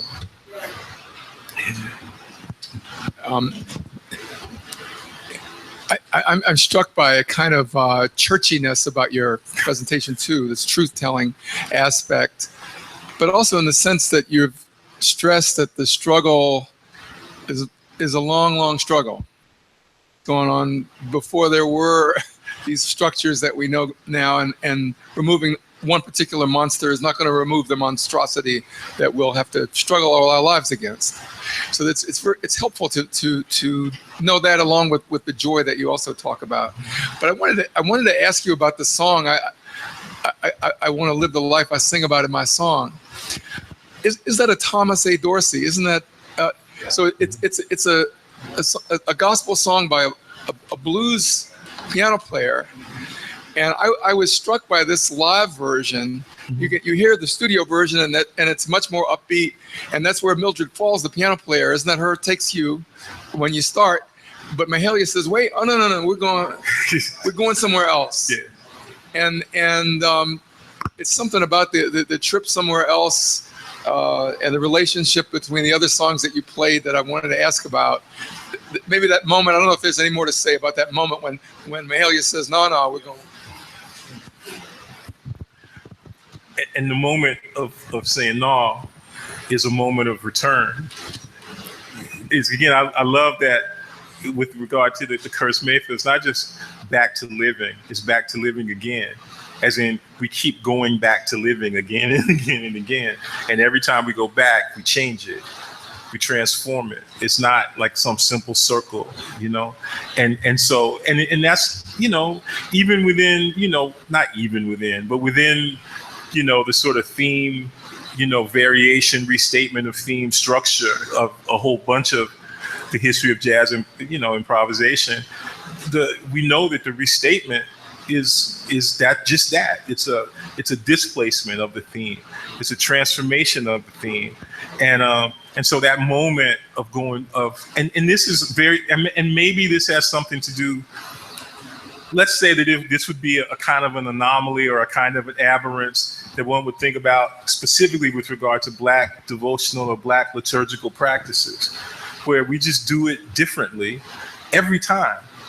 Which, if you were to think about what it would mean to do it differently every time, and then to try to, reformulate or reconstruct, a certain kind of discourse on Christian theology, it has implications. We can't do it that same way, because that same way, encodes our erasure. We can get something out of this, but only if we change it, only if we transform it.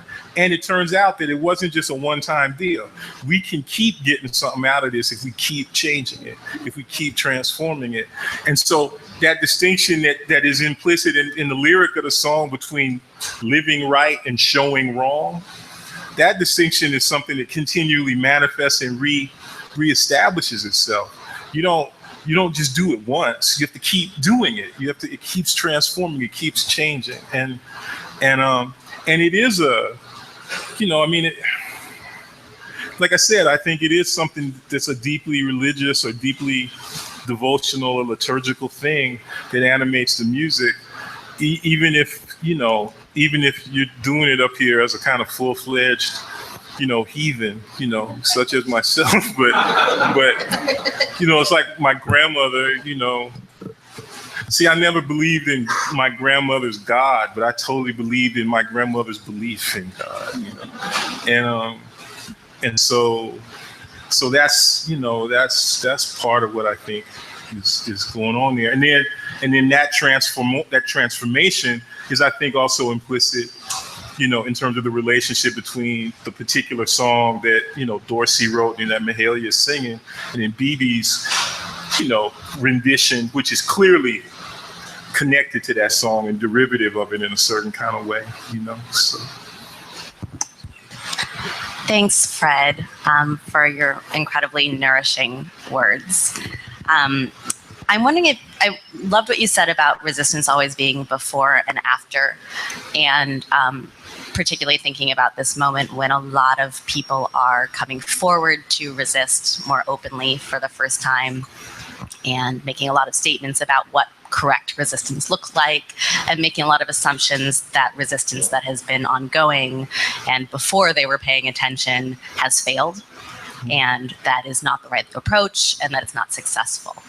And kind of this idea of success associated with resistance and narratives of ongoing resistance as unsuccessful, and also like the extent to which various forms of resistance become co-opted and corporatized in various ways. Yeah, I mean, sometimes it's hard not to get, annoyed with certain stuff, like, first of all, just because, I'll be 55 in August. I remember Nixon. Like, he was the actual devil, right? Like, I'm still not sure he's dead. They should dig him up and drive a stake through his heart just to make sure, because he was vampirically evil, right? But, and then I remember, remember when George W. Bush and the Patriot Act and all these people running around talking, all concerned about the diminution of their freedoms, as if COINTELPRO never happened? Who are y'all talking about? Whose freedoms? And then on top of it, and then it wasn't enough for them to disregard the history and the exclusivity of their so-called freedoms, but when they had to talk bad about George Bush, they had to call him a monkey. I'm like, you can't even protest in a way that ain't anti-black. It's like every time you call George Bush a monkey, you really talking about me. I know it and you don't. That's what that was. He's dumb. Well, he's Reagan. Remember how dumb Reagan was? Except he kicked all of y'all's ass. 8 years, one beat the shit out of you, and yet he's dumb. George Bush kicked your ass, but so I don't, and now this guy, okay, they hate him worse than I do on CNN, right? I'm not, look, that was him then. And that's the most coherent thing he's ever said.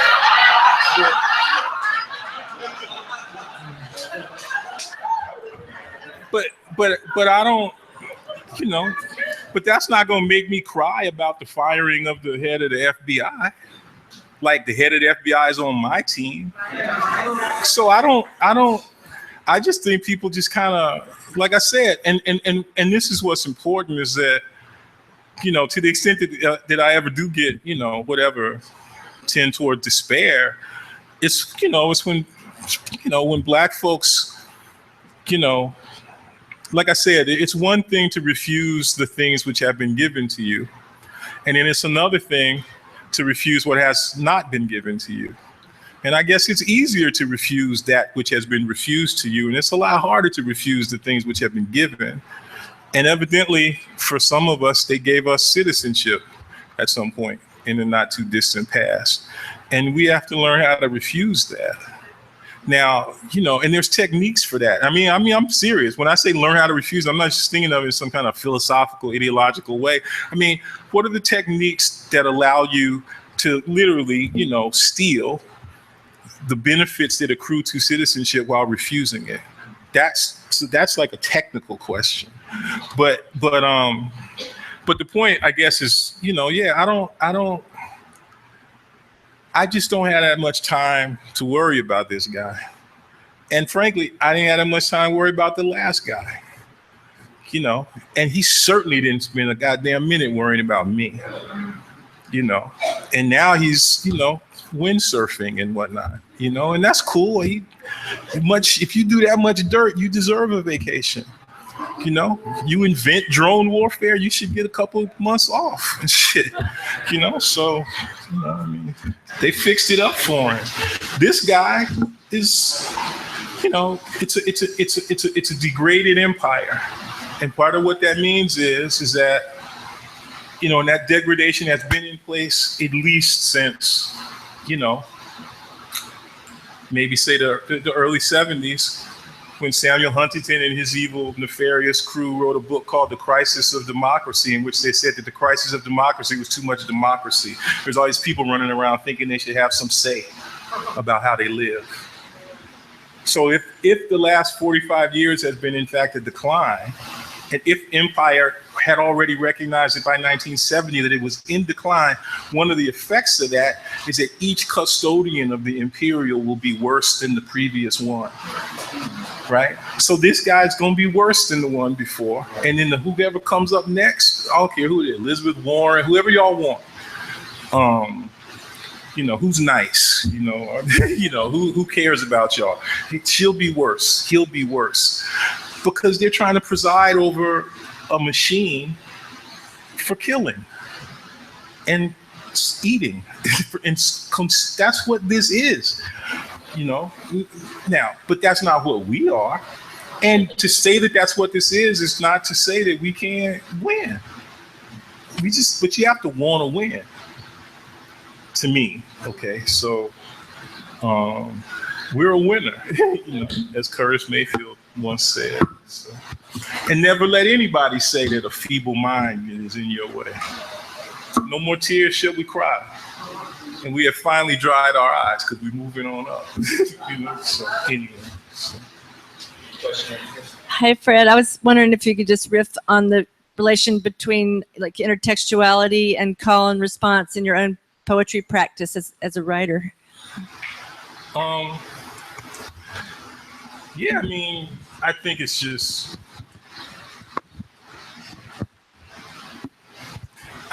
you know, that's Leanne Brown, by the way, great poet, and it's her 15th anniversary today. So we should. But you grew up around people, you know, right, in North Carolina who they said everything that came out of their mouth sounded good, you know? And I grew up around people like that too. And you just listen, you know? I mean, you grow up around people who are very meticulous in the way that they care about how they sound. You know, people who they don't say stuff just to say it, you know? And so I think some of it's, you know, just that, you know, just growing up around people who are really pay attention to how they sound. And what I mean is that you not only try to figure out how to pay attention to how you sound, but you also become very appreciative of how other people sound. And you want to, sometimes you want to say stuff the way they say it, sometimes you want to say what they said, you know? So. Hi, thank you so much for your talk. I was just curious, you know, it seems like you are, it seemed to me like there's maybe a metaphor to be drawn, a relationship between Curtis Mayfield being on his back and the like following class struggle in the last 40 years. And I was wondering like if you could talk a little bit about like how you think Curtis Mayfield like accesses this continuing to walk that like moves beyond fight or flight, as you were talking about earlier. From what space does this come to him? Well, I think the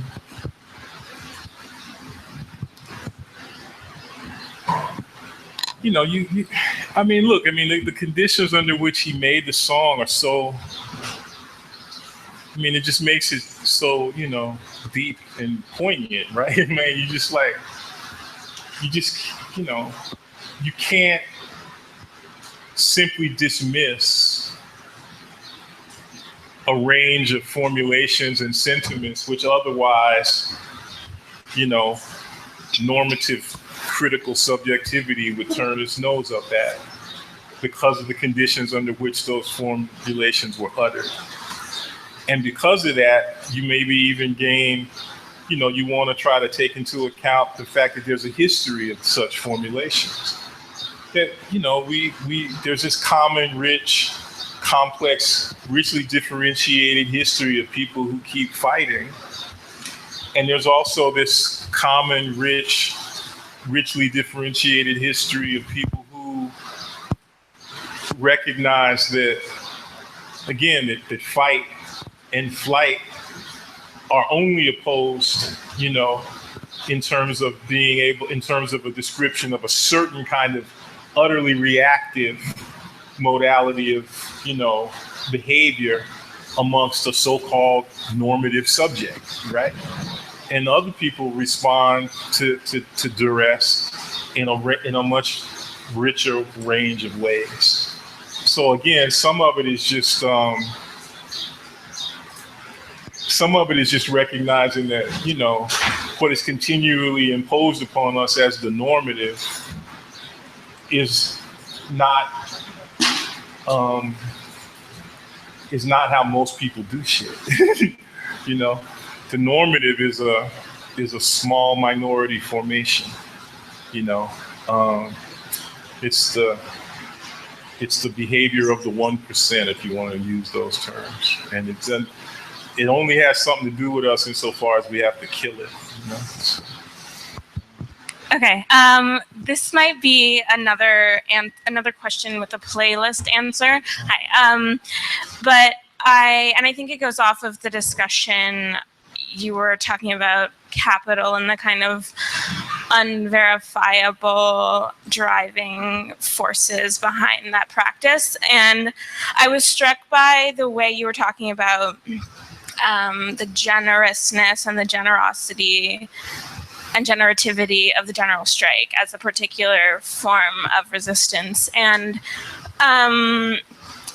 Black Reconstruction is so full of sound and coming to the Lord and spirituality and silence and shrieks. And I just wanted to hear you talk more about the particular sounds of the general strike as a kind of previous, present, and future thing.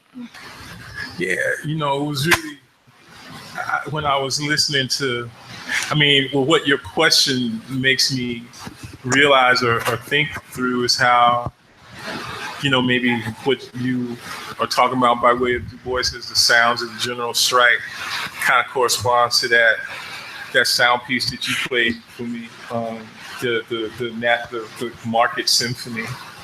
And if you think about,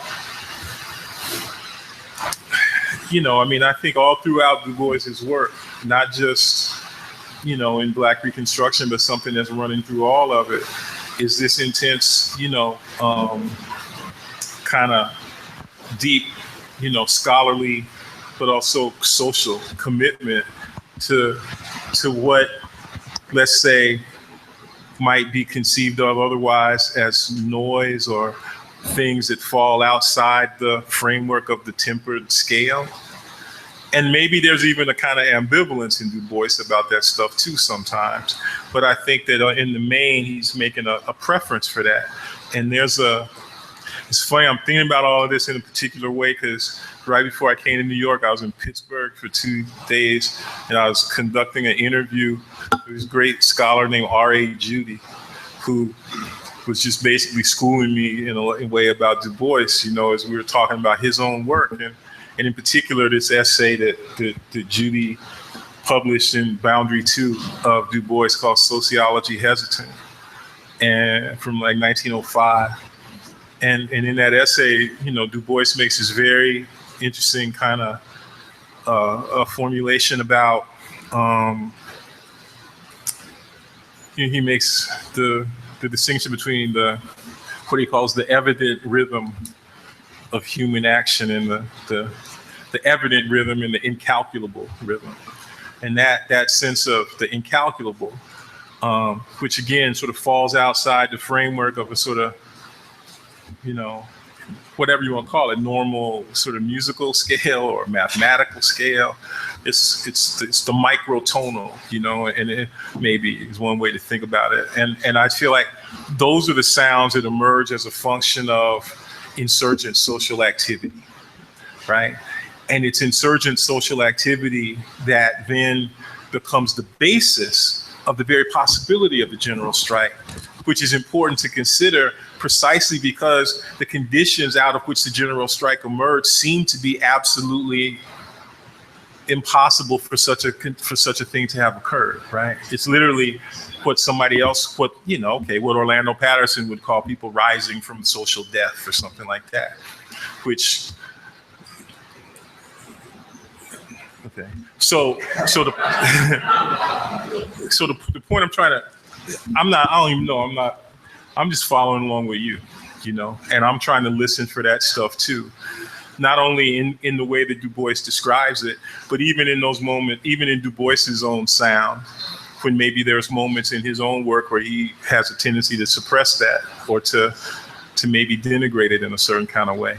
Like, I tried to write something about this a long time ago, but if you've ever listened to the Folkways recording of Du Bois's sort of spoken autobiography, this is kind of amazing thing where, I don't know, I guess maybe he had dentures or I'm not sure, but all throughout the recording, there's this whistle. It's like he's just, and then I don't even gonna try to imitate it, but he's at one point he's talking about the lynching of this man in Atlanta named Sam Hose, and he has to say Sam Hose a bunch, and it's just this whistle. It's like Rashawn Roland Kirk playing flute and singing to it at the same time, and there's this kind of. And what I love is that even in those moments in Du Bois where maybe there's a tendency to valorize some kind of univocal voice, his own voice betrays him in a way that brings him back to that noise and that incalculable frenzy that elsewhere he talks about, or I just feel like that, that book, Black Reconstruction is really, really, really important, and the way that certain folks read it, the way Cedric Robinson reads it, especially. There's just this. I just feel like, they've made a decision to not let us let that die. You see, so. Thank you for such a generative talk. I'm just wondering where you situate the musical examples you played in the genealogy of the incalculable rhythm that we might hear tonight at the Vision Festival. Well, again, if you've heard those beautiful recordings that William Parker's done of, redoing Curtis Mayfield's songbook. I don't know. It's a question that's better asked to the musicians, but if I had to really answer it, I would say it's just like what Adam was indexing today. It's just great Black music, ancient to the future.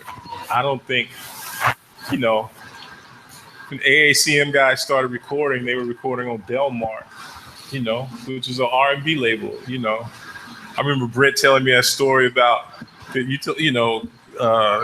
Julius Hemphill riding around in the car with Ike and Tina Turner. I won't tell the story, but, or for that matter, Louis Armstrong playing behind Jimmy Rogers, all the amazing shit that, you know, Appalachian people did with the banjo, you know, an African instrument. Great black music it turns out to be bigger than so high you can't get over it, so wide you can't get under it, you know. And it's like that, and it really doesn't matter who plays it as long as they play it, you know. I feel like what I really want to play now is like Hank Williams. Y'all ever hear this live version of Lost Highway? Okay, I'm just gonna play y'all this. No, because you gotta hear this because it's really deep, and it's kind of like maybe this would be like the thing, Bob. This would be like what comes after jazz, right? So I gotta find it. And I'm just gonna play like the last 10, you know, minute of it or so.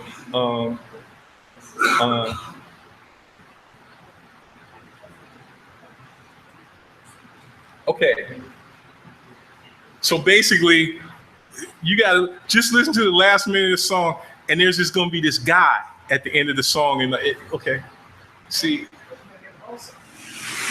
Oh no, man, that ain't the right thing. Sorry.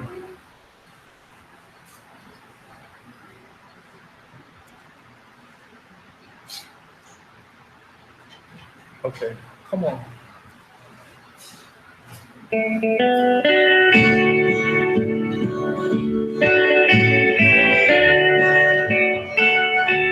a rolling stone, all alone and alone.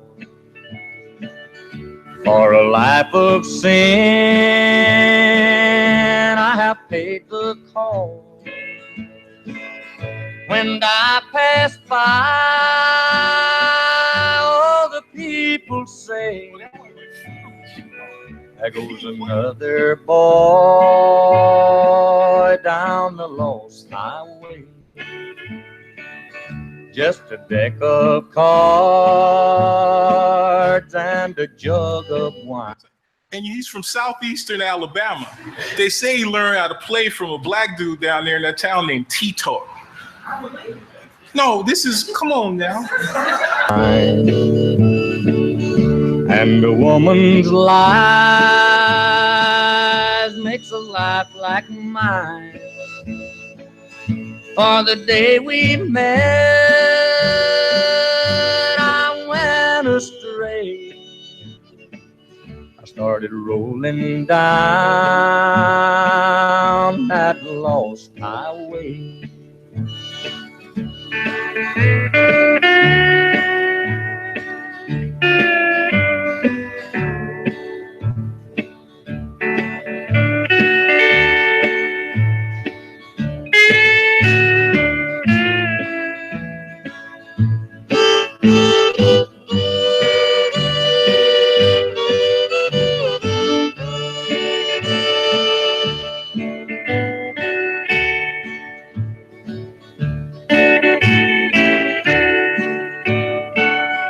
I was just a lad, nearly 22. Neither good nor bad, just a kid like you. And now I'm lost, too late to pray. Lord, I paid the cost on the lost highway. Now, boys, don't start your rambling around on this road of sin, or you're sorrow bound. Take my advice, or you curse the day you started rolling down that lost. Okay, now listen to this dude at the end of the song. Just listen, you'll hear him. Highway. Yes. You hear that dude? He go, yes. Okay. Now there's something happened, and that was like church. And this is the great, I mean, it still remains the fundamental problem of so-called American democracy, if you don't think about it, which is how you got these dudes who clearly feel in that, right? Blackness just infuses every goddamn sound they make. It structures it's the very structure of their own sociality. And they walk out of there, okay, completely embedded, right, in this sonic and social field, and drag you behind a truck for 25 miles. Okay, how are we gonna deal with, to me, that's an interesting question and a necessary question. I'm much more interested in the crazy ass people who voted for Donald Trump and who now realize that they made a mistake than I am in him, and so anyway, but yeah, I listened to that thing. I mean, I don't think of that.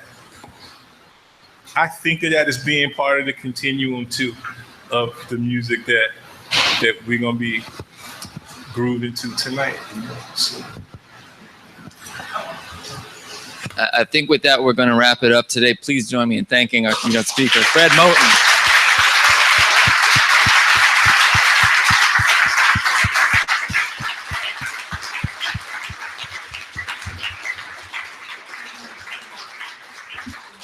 And I just want to say an enormous thanks for everyone coming out today, for all of our fantastic speakers, Adam Zanolini, Fumi Okiji, Ben Piekut, Ingrid Monson, our panelists, Luke Stewart, Melanie Dyer, Brandon Lopez, moderator Scott Curry, who am I forgetting? Patricia Nicholson Parker, of course, Cooper Moore. This has been a absolutely special and tremendous day. I hope many of you are going to join us in heading down to the festival tonight in just a couple of hours. But thank you very much. And again, thank you to Fred.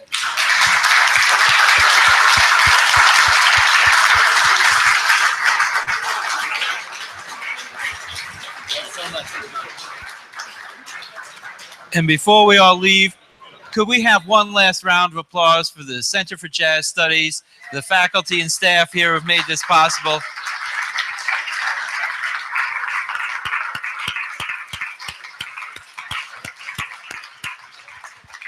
Thank you all. Hope to see you downtown.